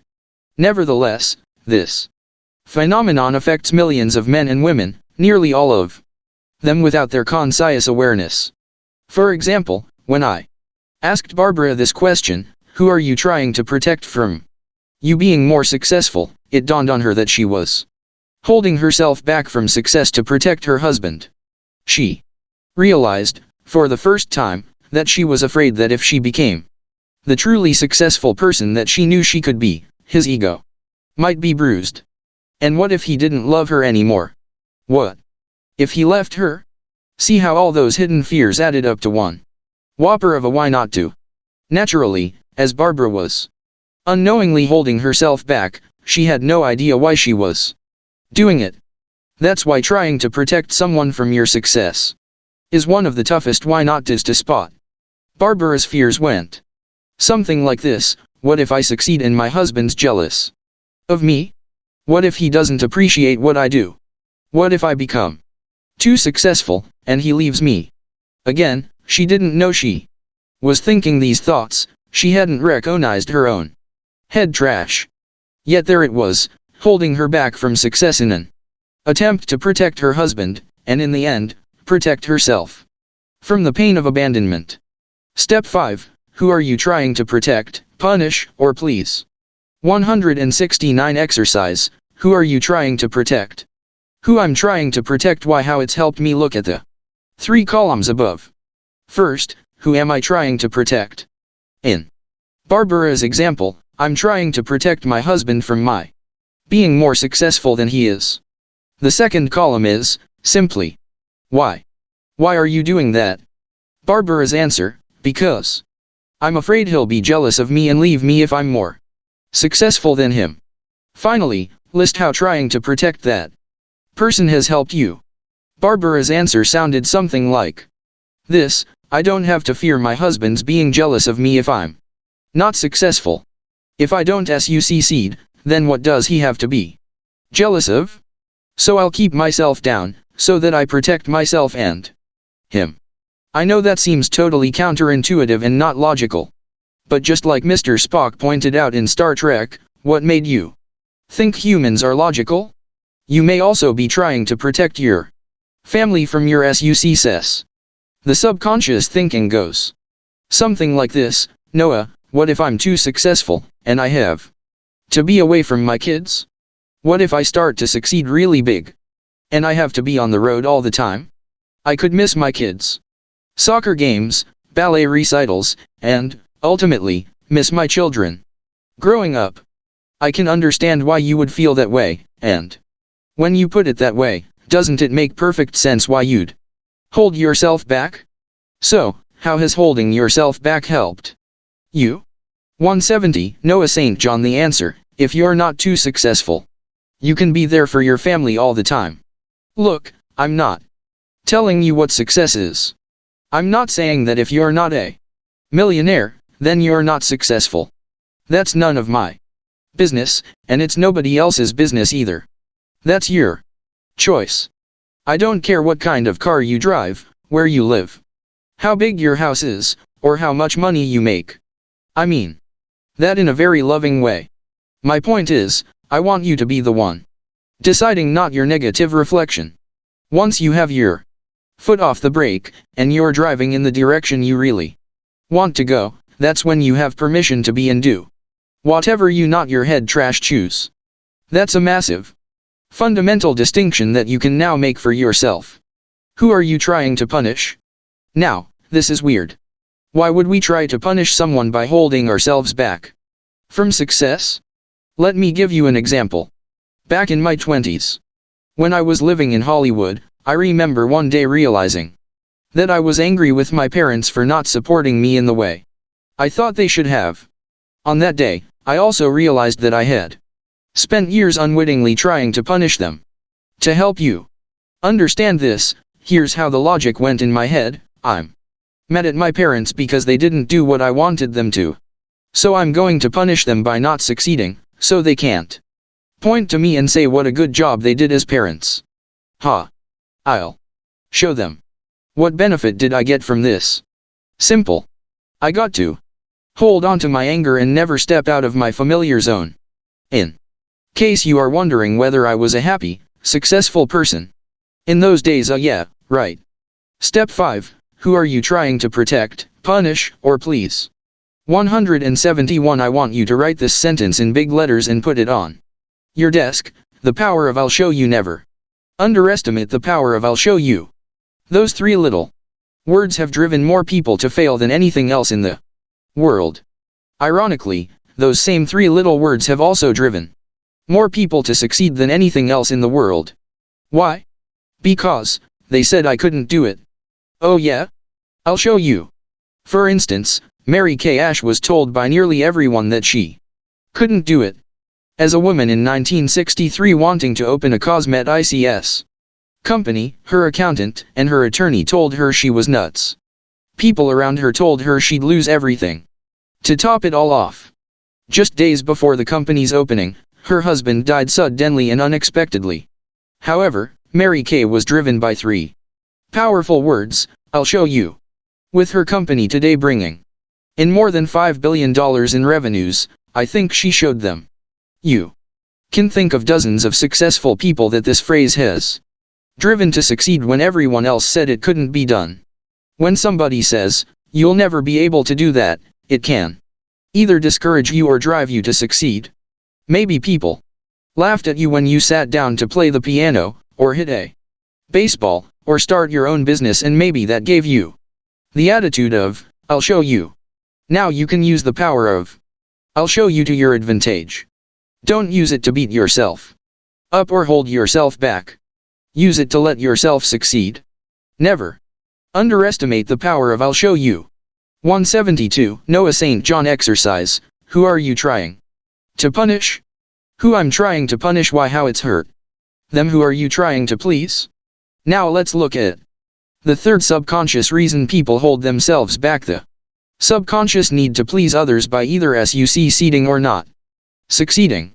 This is the only question for which you can either succeed or not succeed by trying to please others. With the other 2 questions, you're trying to protect or punish yourself or others by stopping yourself from success. With this question, however, you may be trying to please others by either succeeding or not letting yourself succeed. For example, many of my students who became very rich, but very unhappy, told me that they worked very hard to succeed so they could get approval from someone else, usually a parent. On the other hand, other students have stopped themselves from succeeding to try to please someone else. The real question in either case is, what are you really afraid of? If you're really honest with yourself, you might find that you're really afraid of disapproval from others, or of not looking good to the outside world. People can say whatever they want, and they usually do. The question is, why do you let that affect you? Is it because you're afraid of someone's disapproval? Step 5. Who are you trying to protect, punish, or please? 173. If you're blaming others by saying, so and so did this to me, then you're being a victim and have no power to change. And that's not acceptable. You have that power, and it's time to claim it. Exercise. Who are you trying to please? Who I'm trying to please. Why? What I'm really afraid of. How to release any fear. Do you know what fear really is? Fear is not false evidence appearing real. Fear is an emotion caused by the expectation of pain. I know you were expecting me to say that old cliche. The fact is, some clever speaker came up with that acronym years ago, and it's become so popular that people think it's true. But that's not what fear is. Fear is a very real human emotion that occurs when you anticipate or expect that something may hurt you. If you fear something, you are saying to you, hey, what if I get hurt by this?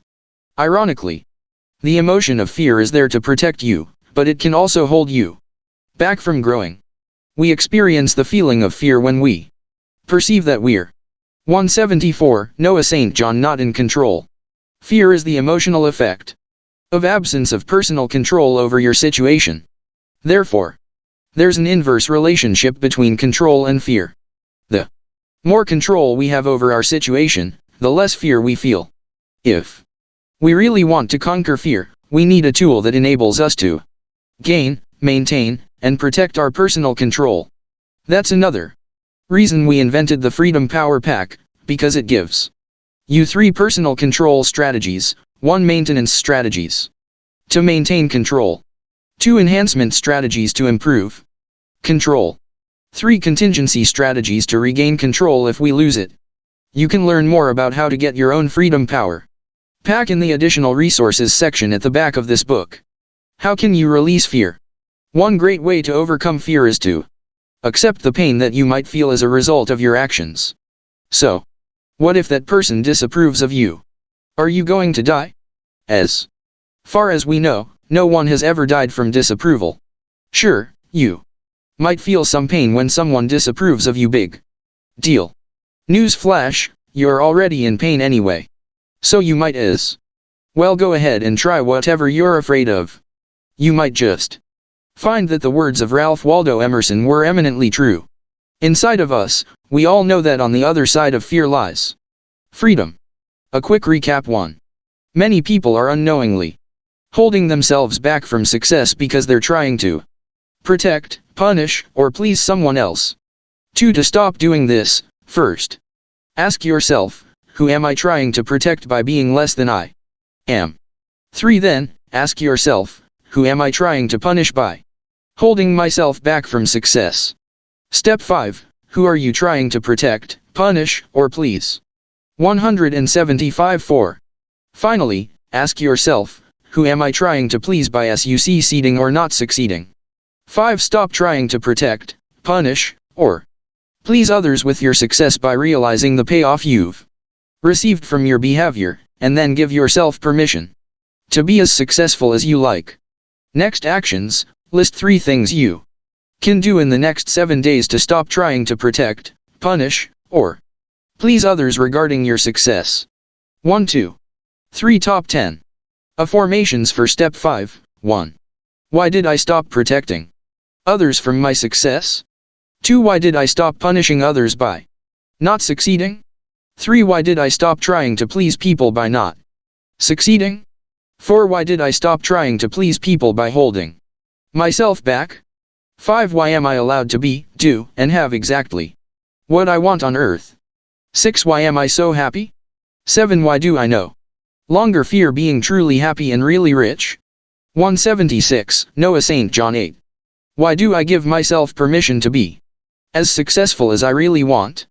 9. Why do I love being the truly Successful person I've always wanted to be. 10 Why am I good enough, just the way I am? 177 Chapter 9 Step 6, Find your no. There are many roads to success, but only one sure road to failure, and that is to try to please everyone else. Benjamin Franklin. Do you ever feel guilty saying no to others? When people make requests of you, do you treat the requests like orders to be obeyed? Many people have lost their ability to say no, and not feel guilty for it. We are socialized to be nice and make a 178 Noah St. John Dashens for others. This is correct, because society wouldn't function very well if people just did whatever they wanted all the time.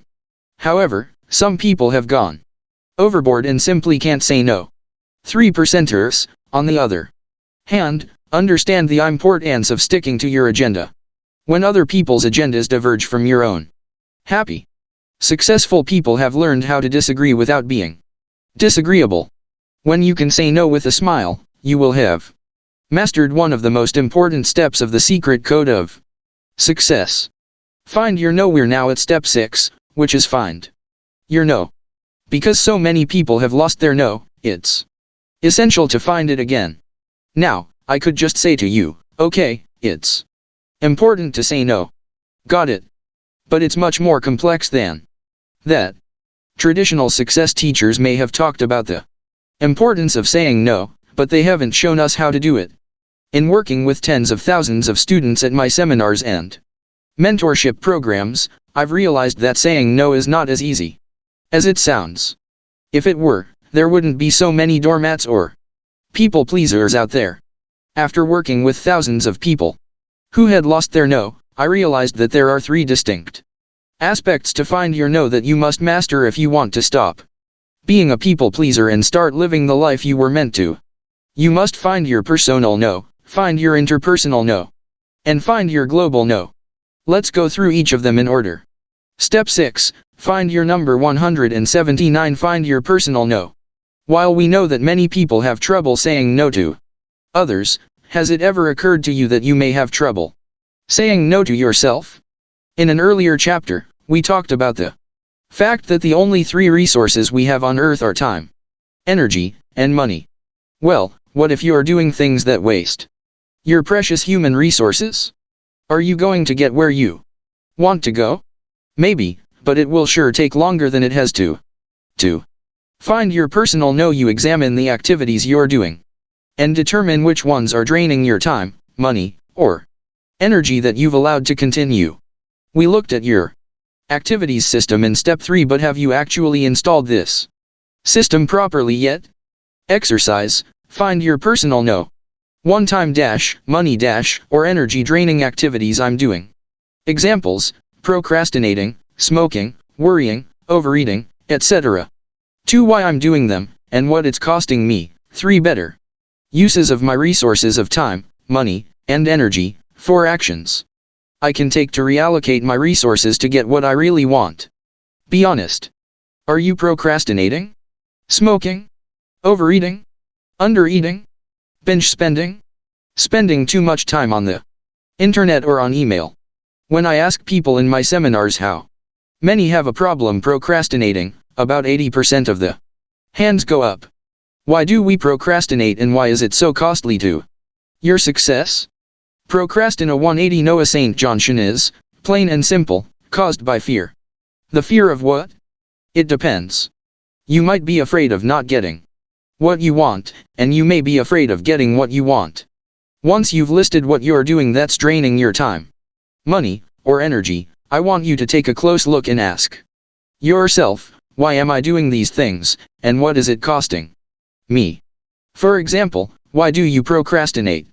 The only answer is fear, but fear of what? Do you have a fear of disapproval? Fear of failure? Fear of success?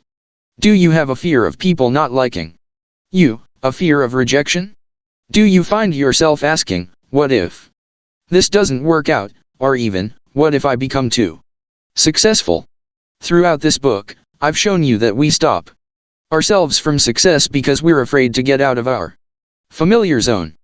There's nothing wrong with being afraid, but you Do need to ask yourself the next part of the question, what is that costing me?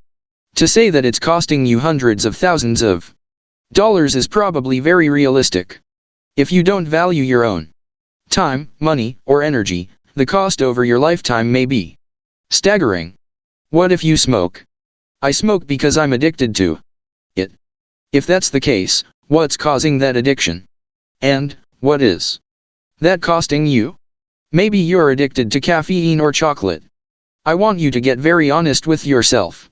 I'm not saying that you can't enjoy a cup of coffee or a bar of chocolate. I am saying, however, that many people are a mocha frappellitecano a day away from being a millionaire. Each of these silly drinks costs like $5. Do you really need that? If you really want to gain leverage on yourself, add up how much you spend on coffee, or eating out, or binge spending over the course of a year, 5 years, 10 years. I'm not trying to tell you how to live your life. I'm just inviting you to ask yourself, is this activity a money helper or money drainer? An energy helper or energy drainer? A time helper or time drainer? The next question is, what are better uses of my resources of time, money, and energy? Ask yourself, can I take that money that I'm spending on my $5 a day, $25 a week, $1,300 a year drink? Step 6. Find your number 181 and do something more productive with it. The fact is, you know what you need to do. You just don't want to admit that you know. You might think, that's nothing, Noah, but you could pay off a credit card with that kind of money. You could make an extra payment on your mortgage. You have the resources you have. The question is, how can you use them better? What are better uses of your resources of time, money, and energy? Everyone says, I'll do when I have more time, money, and energy. But you're not even using what you have now correctly. Using what you have correctly, you have X money, X time, and X energy, and you're sitting around wishing you had Y and Z. But how are you supposed to get to Y and Z when you're not even taking care of X? Whether or not you believe it, you are the one who decides where, how, and why your money is spent. Money doesn't walk around and say, hey, I think I'll spend myself over here. You are the one taking out that credit card. You're the one taking out that cash. Money can't think for itself. You're the thinker. So let's start thinking, and then start acting properly. That's where we go with the next question, what actions can I take to reallocate my resources to get what I really want? Notice that I'm not telling you to make $1 million, and then you'll be rich and happy. No, it doesn't happen that way. I know this is going to be one of the most obvious things that I could say, because frankly, when I first heard this truth, it was so stupidly obvious that I completely missed it. But here it is anyway, rich people are great at managing their money. I know that's a massive duh, but sometimes what's obvious is what we miss. When I first heard that, I was like, yeah, what 182 Noah St. John ever. Then, I said, wait, time out. Look at that statement, Noah. You're not doing the things that multi-millionaires do. So how do you expect to become one of them? Then I realized, you're telling yourself that you're a victim here. And that you don't have any choice. But you do have a choice. I need to learn to manage my money like rich people do. That's when I started hanging out with mega rich people who were also happy and fun, and my whole view of money and how to manage it began to change. I'm not going to get into money management. That's not what this course is about. Plenty of people talk about money management, and I recommend that you do your homework on that topic. My point is that you need to understand that you are in charge of your money. Money is not running you. You are the one who signs the check. You take out the credit card. It can't leap out of your wallet on its own. These are your actions, and your beliefs lead to those actions. Reallocating your resources. So when you look at the question above, what actions can I take to reallocate my resources of time, money, and energy, list what you can do differently, that rich, happy people are doing to manage their resources? If you don't know the answer to that, start hanging out with rich, happy people and see for yourself what they do. No matter how bad things seem to be, you can always find someone in your community or your network who is doing well. Contact her and say, "Mary, I've noticed that you're really good with money, and I really admire you. I want to make some changes in my life, and I was wondering if I could ask for your advice. Could you sit down with me and look at my budget? I don't know where all of my money is going. Can you help me? What's the worst thing Mary can say? Right, no, and then. Step 6, find your number 183. You're no worse off than you were before. But if you ask from a place of genuine acknowledgement, remember your first 2 A's of your people system, Mary just might say yes. Do you see how all the steps of this system work together? That's why this is a system and not a bunch of ideas just thrown together. Remember, the 3%ers are doing this, whether or not they know it. And if you're looking for a more advanced productivity tool to help you leverage all of your available resources to achieve better results, see the new Freedom Power Pack in the Additional Resources section at the back of this book. Now let's go to the next aspect of Find Your No. Find your interpersonal no. The first step was a no from you to you. Now, you're saying no to others. This is where you will find your interpersonal no. When people make demands of you that you simply can't or don't want to do, you have the power to say no. One thing I've taught thousands of people in my seminars is to use the 3-step detect, deflect, and reflect method to find your interpersonal no. Exercise, find your interpersonal no. Detect, I see the demand. Deflect, I ask what's behind it. Reflect, I synergize. 184, Noah St. John I broke this step down into its essential components because I used to be a doormat, a people-pleasing nice guy with very low self-esteem. And since I had no self-esteem, I tried to get everyone to like me. Problem was, as good O.L. Ben Franklin said, there are many roads to success, but only one sure road to failure, and that is to try to please everyone else. Since that was what I was doing, I was on the sure road to failure. Come to think of it, I had pretty much arrived. In creating the secret code of success, I realized, wait a minute. If you look at rich, happy people, they don't have a problem saying no. Imagine how many people are asking Bill Gates for something every day. The richer and more successful you get, the more demands are placed upon you. So you can't be truly happy and rich without being able to say no. At that point in my life, I wasn't even aware of all the ways I was saying yes when I really wanted to say no. That's when I realized the first step to say no to others is to simply become aware that someone is asking you to do something, and that you can either say no or yes to that request. I'm sure that sounds ridiculously obvious to those of you who don't have a problem saying no. For the rest of us, it may be the big just awareness of our lives. Like Pavlov's dog, when someone asked me to do something, I would just do it without thinking. They ask, I do. They ask, I do. There were no thoughts behind my actions. It was a reaction, rather than a response. Detect, becoming aware. So, the first step is to detect. Hey, someone is asking me to do something here. The next step is to deflect. What does that mean? The basic idea is to break down their request into exactly what they want. What are they asking me to do? Picture somebody standing in front of you, asking you to do something. Now that you can detect it, you see the request coming.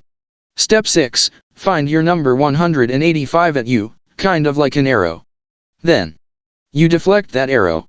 So imagine that arrow making a U-turn. It doesn't hit you, but it turns around right in front of you and goes back to them. Deflect the arrow. You can deflect by asking that person, what exactly do you mean by that? Tell me more about that. Why do you want that? Help me understand what you're looking for. You become like Detective Columbo, the TV character who solved every mystery by asking lots of Dumb questions that other people were too cool to ask. Now, you can be uncool and ask the questions that no one else is asking. I make a great living asking dumb questions. Once you've turned that arrow around in the deflect step, the final step in the trilogy is to reflect. That's when you send the arrow right back to them and synergize. You get beneath their request and find what's really going on. You might say, I would love to do what you're asking, but I'm not going to be able to give it the attention that it deserves. So I'm going to have to decline right now. However, I do know someone who may be able to help you the synergy step when you say no when you mean no. You're actually doing that other person a favor because you not only protected your time, you also protected your relationship. Have you ever said yes when you meant no, and ended up resenting the other person? You're nodding your head, aren't you? When you say no in a way that protects the other person's pride, but also protects your time, you also protect the relationship. You can even be as blatantly obvious as that, Bob, if I say yes to that, I'm going to end up resenting you, and our relation 186 Noah St. Johnship is far too important for that. That's why I'm going to have to say no. If your time is the most valuable commodity you have, shouldn't you protect it with your life? Remember that committee you really didn't want to be on, or that event you agreed to go to, that you really didn't want to attend? You're nodding again, aren't you? Of course, there are many times in life when you simply can't say no, for example, to your boss or when you are expected to do things in your job. The point, however, is when you find your no, you might also find that you can begin the transition from doing things that empty your tank to more of the things that fill your tank. The essential point here is that if you don't value your time, nobody else will. Have you ever noticed that there are certain people in your life whom you have learned not to ask for things, because they almost always say no? They've found their no big time. You can learn a lot from someone like this. I'm not suggesting you should become a selfish jerk, but the fact remains, you can learn a lot from a jerk. 10 key phrases for finding your interpersonal no. The 3%ers understand the importance of saying no even when other people are demanding a yes. Often simply having the correct phrases at your fingertips can help, because then you don't have to make something up on the spot. Use these key phrases as a starting point for finding your interpersonal no. 1. I'd love to help, but I'm cutting back on the time I spend in that area. 2. How about we talk about this next year? 3. I like to schedule in those types of requests several days ahead. Can you make that work for you? Step 6. Find your number 187. 4. I can hear the urgency about this, but I'm just not set up to respond to emergencies. 5. That sounds like so much fun, but it's not just for me. 6. Why are you pushing me so hard? 7. I understand there are consequences when I say no to this, but I'm willing to live with those consequences. 8. You've been so good to me, but I need to say no to this. Is there something else I can do? 9. That's just not the sort of thing I can respond to in this lifetime. 10. I would love to chat, but this is part of my business day and I'm focused on earning money. How about tonight? The ability to disagree without being disagreeable is a learned skill that's simple on the far side of complexity. It would be simplistic to say, just say no. That's simple on the near side of complexity, whereas simple on the far side of complexity means to take these steps, yet keep it simple. I've broken it down for you so you can realize, wow, I didn't even realize how much I was saying yes when I meant no. Now I can take the steps to find my no with myself and others, too. Which brings us to the final aspect of find your no. Find your global no. Okay, we've covered your personal no and your interpersonal no. Now, it's time to find your global no. Your global no means you know your purpose on Earth, and you commit to stay on track, even when it's easy and tempting to get off track. When you know your ultimate yes, your purpose or mission, which we'll cover in the next, final step, it's much easier to say.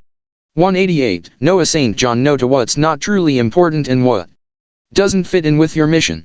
Your global no deals with one fundamental issue, that of integrity. Acting with integrity. When you act with integrity, you are who you say you are, and you simply don't deviate from that.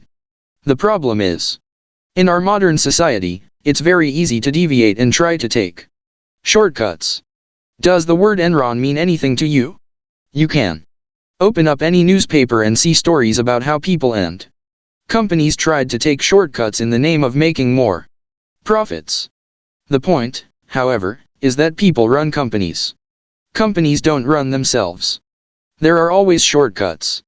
There are always things that will make you think, I could do this and nobody will find out. The funny thing is, sooner or later, the hens come home to roost. If you deviate from integrity, someone will find out eventually. Believe me, I'm speaking from painful experience. Saying no knows when I worked as a temp in Los Angeles, they sent me on assignments as a secretary for big movie studios. Because I didn't have much money, I would often take things like office supplies, pens, and the like. Basically, whatever fit in my duffel bag was fair game. I figured, hey, these guys are rich and I'm broke, who's going to miss it? And I deserve to take this, because I'm working so hard for so little. I actually convinced myself that I deserved this stuff I wasn't paying for. But then a funny thing started to happen over and over. The pattern was always the same. My bosses would love me because I was such a good worker. They would try to get me hired as a full step 6, find your number 189 time employee. But time after time, something would happen and I'd never get the job. Someone else with fewer qualifications would get the job and I'd be back out there, shuffling from one temp job to another. I can remember one time I worked in one particular office for nearly 6 months. That's a long temp assignment. I became friends with the people in the department, and they said, "Oh, you're definitely going to get this job." Naturally, when the time came to make it a permanent position, they gave it to someone else. After many experiences like this, I started to wonder what the hell was going on. How come, if I'm so good, I asked myself, I never get the job?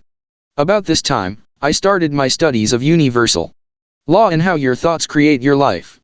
I had never realized how my thoughts, beliefs, and actions were creating my life. I thought I was a victim and that God just had it in for me.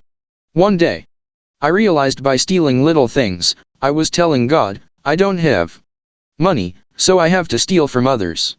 My actions were saying, I don't have. And God reflected back, okay, you don't have. As I was taking from others, so I was taken from. Coming from. I have. The next day, the phone rang. My temp service offering me a new position at the most prestigious movie studio in town. I showed up and they showed me to my cubicle and desk. Then, my boss showed me to the Holy Land, the office supply cabinet. But this was no ordinary office supply cabinet. When the doors opened, I actually heard angels singing. Approximately the size of Montana, it was filled with every office supply you could think of. I think it was actually the original Staples location. Okay, maybe I'm exaggerating a little, but you get the idea. The point is, she literally said, and I swear I'm not making this up, help yourself to whatever you need. Whatever I need. I'm going to need a bigger duffel bag. 190, Noah St. John, American Samoa. I stood there salivating. I remembered what I had finally realized. If you keep coming from I don't have, you're going to keep not having. Is that what you really want for your life, Noah? As my boss walked away, leaving me before the gates of office supply heaven, my hands, shaking, slowly shut the doors. And I never took anything from that office supply cabinet, not even a paper clip. Now, you might think this is a pretty silly story and a nutty example of how not to live your life. But after that incident, I began, for the first time, to really ask what I wanted to do with my life. And I realized that I wanted to teach people and write books even though I had no idea what to talk about. 5 years later, I discovered success anorexia, and that led to the work I'm doing now, helping countless thousands of people through seminars and mentorship programs. The point is, if I had stayed with my old thinking and behavior of I don't have, do you think any of what I'm doing now would have happened? Me neither. So, be careful what you say and do, because that will become your very life. Exercise, finding your global number 1. What are my whites of acting with integrity?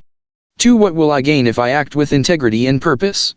3. What will I lose if I act with integrity and purpose? 4. People I admire and why, their aspects of character I'd like to adopt in the exercise above. I've given you 4 simple questions to find your global no. First, what are my whites of acting with integrity? Why do you want to do this? Understand, living from. Step 6, find your number 191. Your global no means you're not going to steal or lie, you're going to act with integrity, and you're going to stand your ground, even if it's unpopular. Why would you want to do that? You need to figure it out. Question 2, what will I gain if I act with integrity and purpose? You won't do it if you don't gain from it, right? Therefore, what are you going to gain? The clearer you are on what you gain, the easier it will be to act. Question 3, what will I lose if I act with integrity and purpose? Did you realize that, if you act with integrity and purpose, you will lose something? For example, you'll lose the ability to steal from people, to rip people off, and lie to them. Bummer. Huh? That's why I'm very careful about what I say. My word means a lot to me, and the people around me know that my word means a lot. I don't make a lot of promises, but when I do make a promise, it's going to happen usually before I say it will. Unsuccessful, unhappy people do the reverse, they make tons of promises with lots of talk and no action. How's that working out? The integrity question: you have to communicate your intentions of integrity to your team. You have to talk the walk, as well as walk the talk. For example, I recently had a production meeting with my team, and I communicated my vision both verbally and in writing to them. I told them, this is where we're going. We are here to change the world. Are you with me or not? Let's go. My enthusiasm rubbed off, and they became excited about it, too. So they said, let's do it. My team got it because I was very clear in saying, I'm doing this.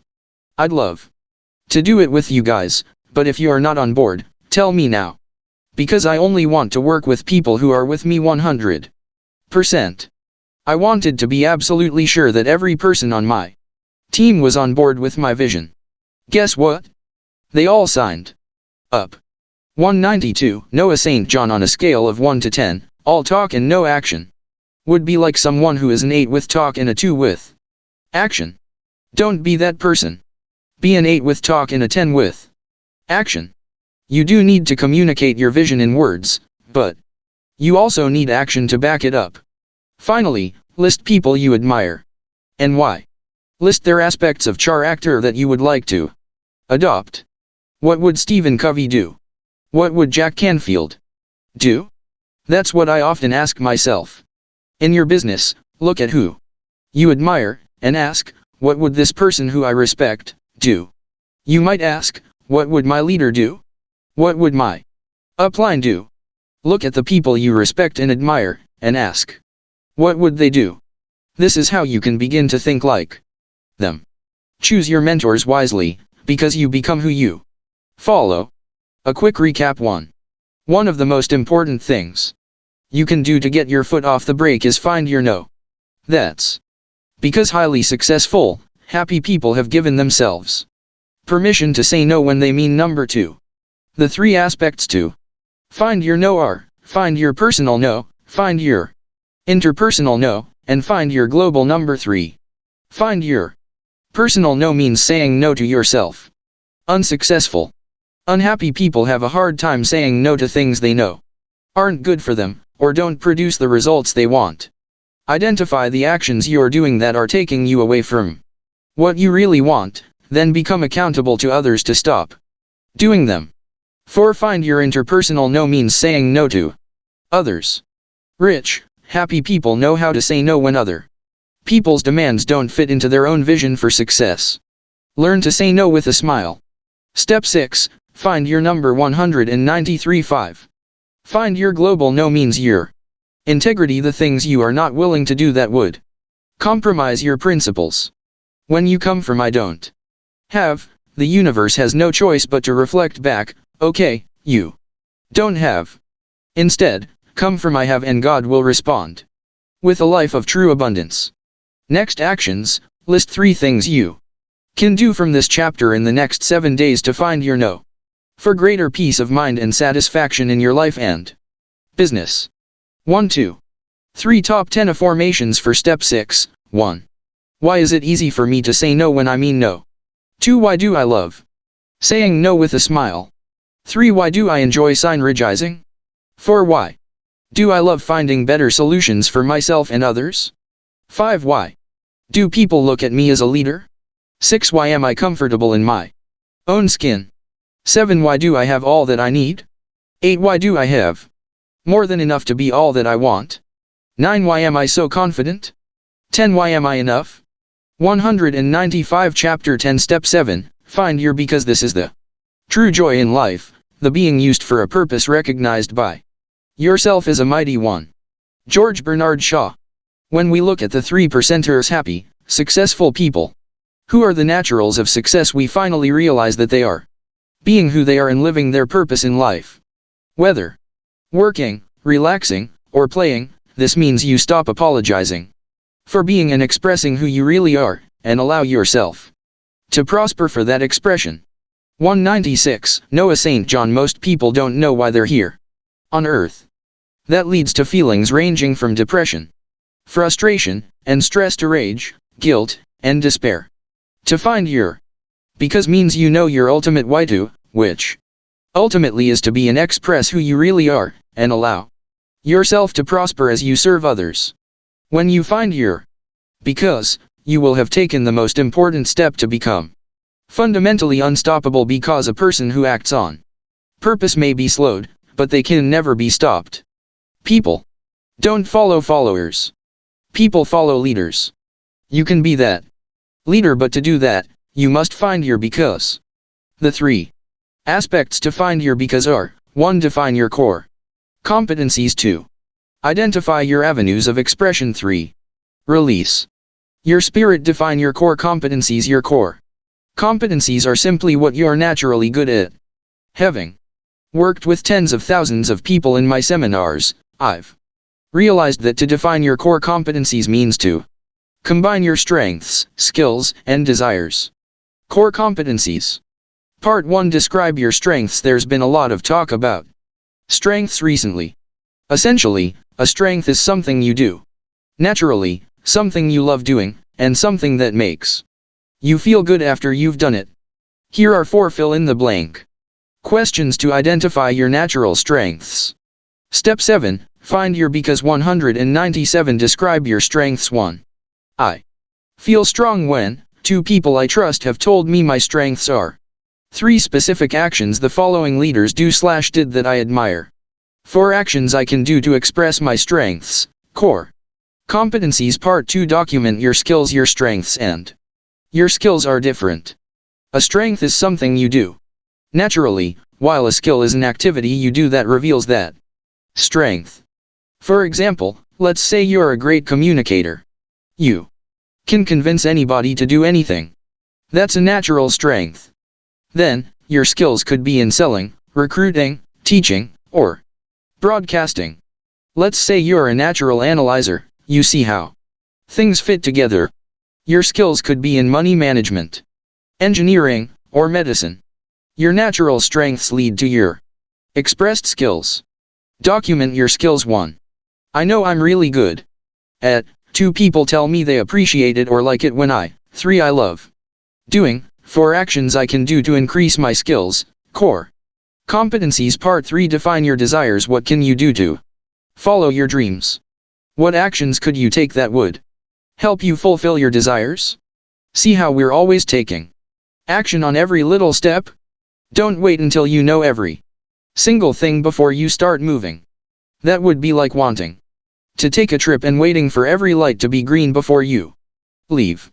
Most people live their lives 198 Noah St. John that way, waiting for things to be perfect before they'll act. The 3%ers realize that life ain't perfect, and simply act. You can do this, too. Define your desires. 1. If money were no object, I would. 2. I'm happiest when I. 3. I'm excited when. 4. Actions I can do to follow my dreams. Identify your avenues of expression. The second aspect of finding your because is to identify your avenues of expression. This is how you are going to express your strengths, skills, and desires. You first need to define your core competencies, then determine how you would like to express them in your life. This is what I really want to do. This is how I want to express who I really am. Avenues of expression Part 1. Reveal who you really are. This goes all the way back to step 1. You can ask your loving mirrors and safe havens to help you answer this question. Who am I? May be the oldest question known to humanity. See if you can bring the answer for you into a word or a phrase. Reach inside and express who you really are. Who I really am. Step 7. Find your because 199 avenues of expression Part 2. Review your roles. Once you have revealed who you are, you need to review your roles. These are roles you currently do, as well as those you would like to do. Your roles are not the same as your job. Your roles are everything your job entails, and more. For example, you might have the role of mother or father, brother or sister, spouse, and friend. Those are all personal roles. Then, you might also have the role of a salesperson, recruiter, coach, or mentor. All of these roles may be encompassed by your job. What about roles you'd like to do, for those dreams you would like to fulfill? If you start doing the things that happy, successful people do, you will become one of them. By the same token, if you don't do what they do, you will not become one of them. That doesn't mean you have to do it exactly the same way someone else did it. I've interviewed hundreds of super successful people, and no two got there the same way. But they're all doing one thing the same, expressing who they are to a very high degree, and letting themselves prosper for that. If they can do it, you can do it, too. Key roles I do and would like to do. Avenues of expression Part 3. Resolve to persist. This is your ultimate why to. Why will you resolve to persist? When you start moving up, stuff gets thrown at you that you could never anticipate. It's happened to me, it's happened to others, and it will happen to you. But when you resolve to persist, you become fundamentally unstoppable. That's when you move beyond positive thinking, beyond motivation, and just get stuff done. 200 Noah St. John. My purpose here on earth is to create a nation in a world of loving mirrors. I do that through my seminars, through mentoring and training, and through living my life. That's my ultimate why to. What's yours? You may not know consciously yet, but you need to find out. Why? Because if you don't, at the first red light you come to, and there will be lots of them without a strong enough why to, you'll give up and go home. Will you give up, or will you keep moving in the direction of your dreams? If you turn around and go home, I guess you didn't want it that bad. The key is to know when you have too many red lights in a particular direction. Maybe you do need to take another path. The more you are in touch with your intuition, your authentic self, the more you will know when you need to keep going in that direction, and when to take a different way. There are plenty of paths to success. Ask yourself why. You'll never stop until you get there. Why I will persist, my ultimate why to release your spirit. The final aspect of the final step is to release your spirit. If I could sum up the essence of the entire secret code of success teaching, it would be in those 3 simple words: release your spirit. There are only 3 things you need to do to release your spirit, but before I tell you what they are, I want to tell you something that may surprise you. Step 7, find your because. 201 The 2 sentences that describe all human emotion. I was meditating one morning when I realized that all human emotion can be described in 2 simple sentences. Once I saw them in my mind, I realized that they encompassed the entire range of human emotion, and they made it so simple. They also encompassed how to fix any negative emotion we might experience for the rest of our lives. Ready? Here are the sentences. When your opinion of your past, present, and future tends to be positive, you will be happy. When your opinion of your past, present, or future tends to be negative, you will be unhappy. Those two sentences describe all human emotion. What is the key word in both of those sentences? Opinion. Why? Because it's not what happens to us. It's our opinion of what happens to us that determines our thoughts, feelings, actions, and responses, and all of those together create our very lives. How many people do you know who are carrying around a negative opinion of something that happened to them 10, 20, 40 years in the past, that's determining their lives today? How many people do you know who are not appreciating the abundance they have in the present, right under their noses? How many people do you know who are afraid of what's going to happen in the future? Conversely, how many people do you know who have a positive opinion of their past, present, and future? Notice that your past, present, and future are your life. You can very easily make the argument that your life is nothing more than your opinion of your past, present, and future. Where is your past? Where does it exist? Only in your head. Nowhere else in the entire universe but your head. I don't care if 202 Noah St. John, you have 12 brothers and sisters, not one of them is carrying around your past. Where is your present? Only in your head. No one on earth is experiencing your present. Where is your future? Same as the other two, it only exists in your head. Therefore, if you get only one thing from this book, I hope you get this, because this simple thought may be the greatest gift of this entire teaching. If you want to release your spirit and live the life of your dreams, all you have to do is change your opinion of your past, present, and future. And how do we do that? It's as easy as 1, 2, 3. The 3 stages to release your spirit. Stage 1, forgive your past. Stage 2, appreciate your present. Stage 3, step into your best future. Release your spirit. Stage 1, forgive your past. The only thing we need to do with the past is to forgive it. The past is gone, but you may be holding on to it. When you do not forgive your past, you are bound to the past by chains that are stronger than steel. I know you don't want to be chained to the past, but in order to not be, you have to forgive it.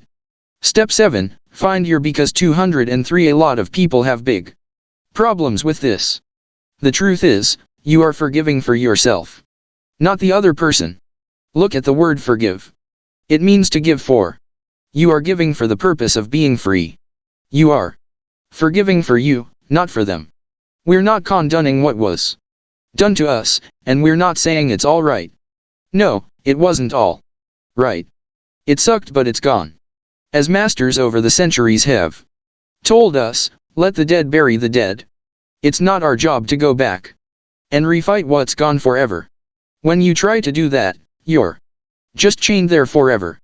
In the spaces below, write who you need to forgive, for what, and your why is of forgiving now. Notice I didn't ask you how to forgive. My experience with thousands of students shows that when you have the why is of forgiving, the heart finds the how.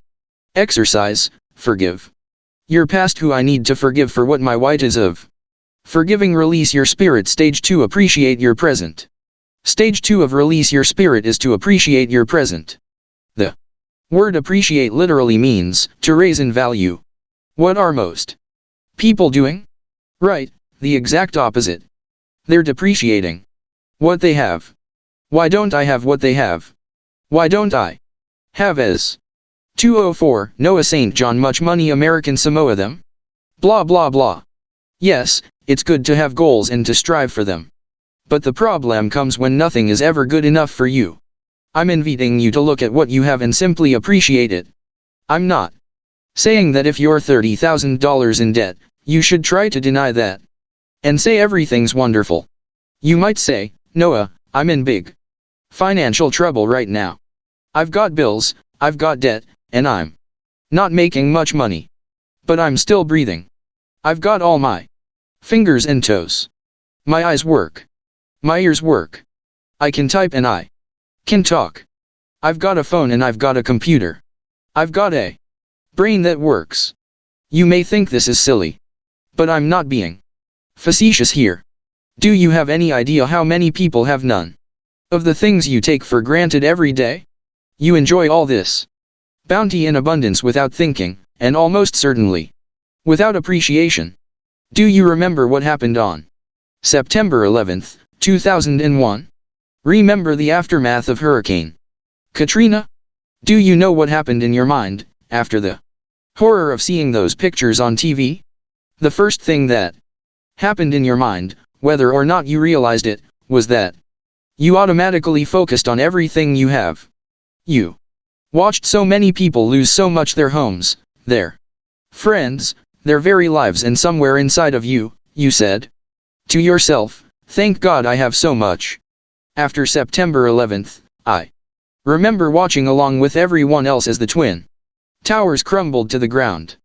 I was living in Massachusetts at the time, and I turned off the TV, got in my car, drove to my parents' home in Maine, and hugged them. Why did I do this? I guess it was some sort of instinct that told me to hold on to and appreciate everything I had been blessed with. I hope I'm jarring you a little bit, because we just don't realize what a miracle life is.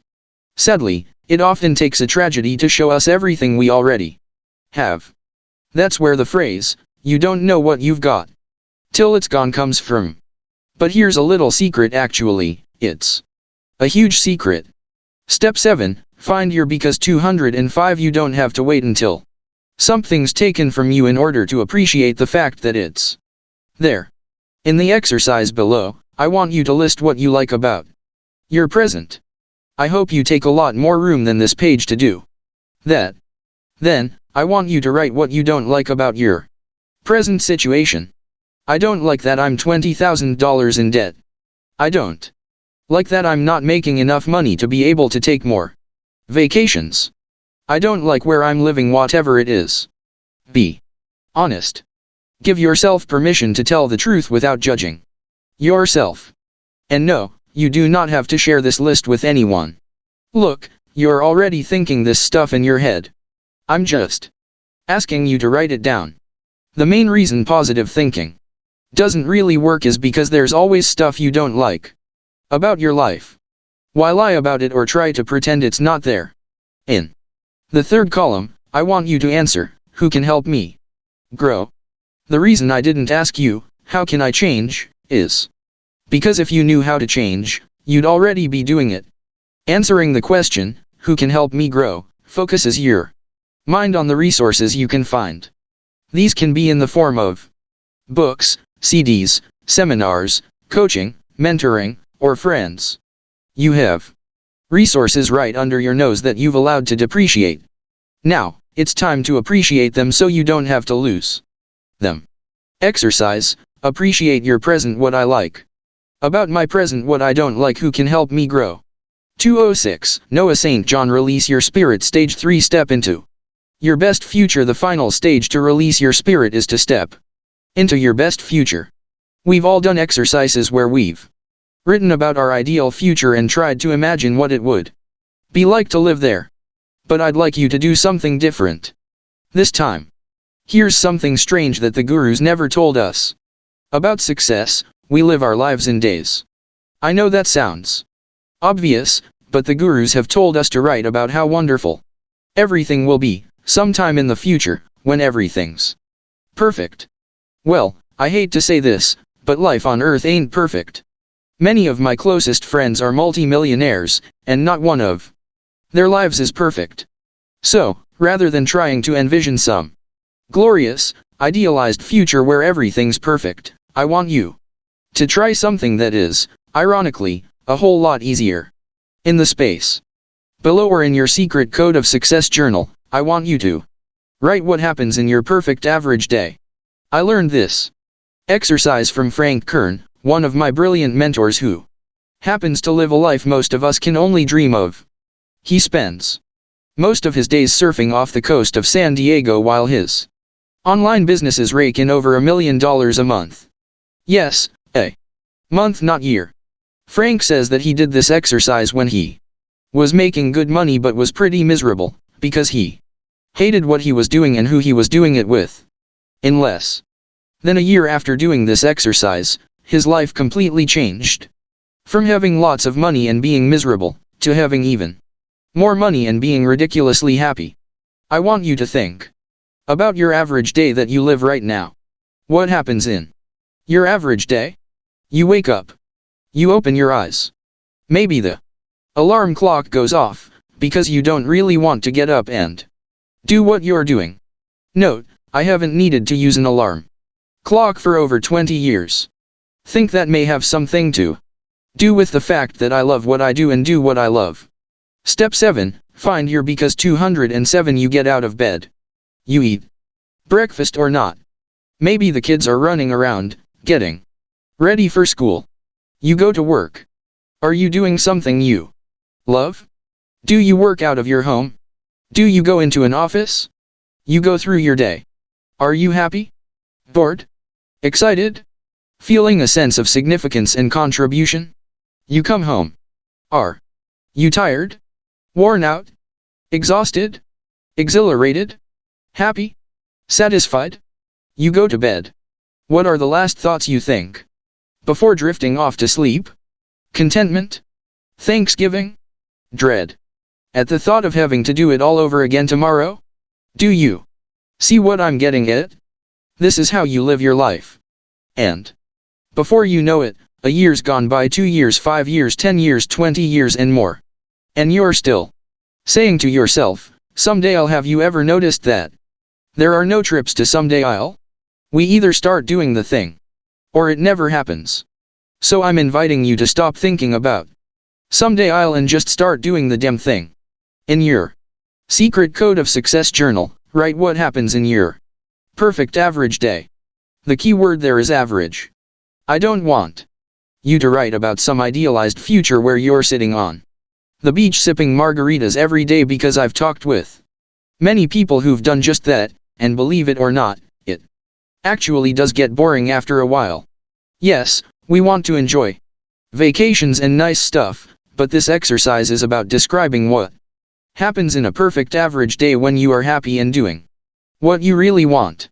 Exercise, step into your best future. My perfect average day.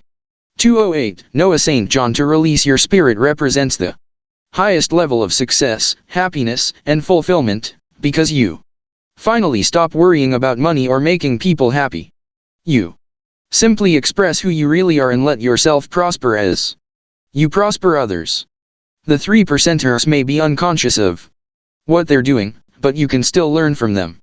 This final aspect of the final step means you have not only stopped apologizing for who you are, but you give yourself permission to succeed at the highest levels.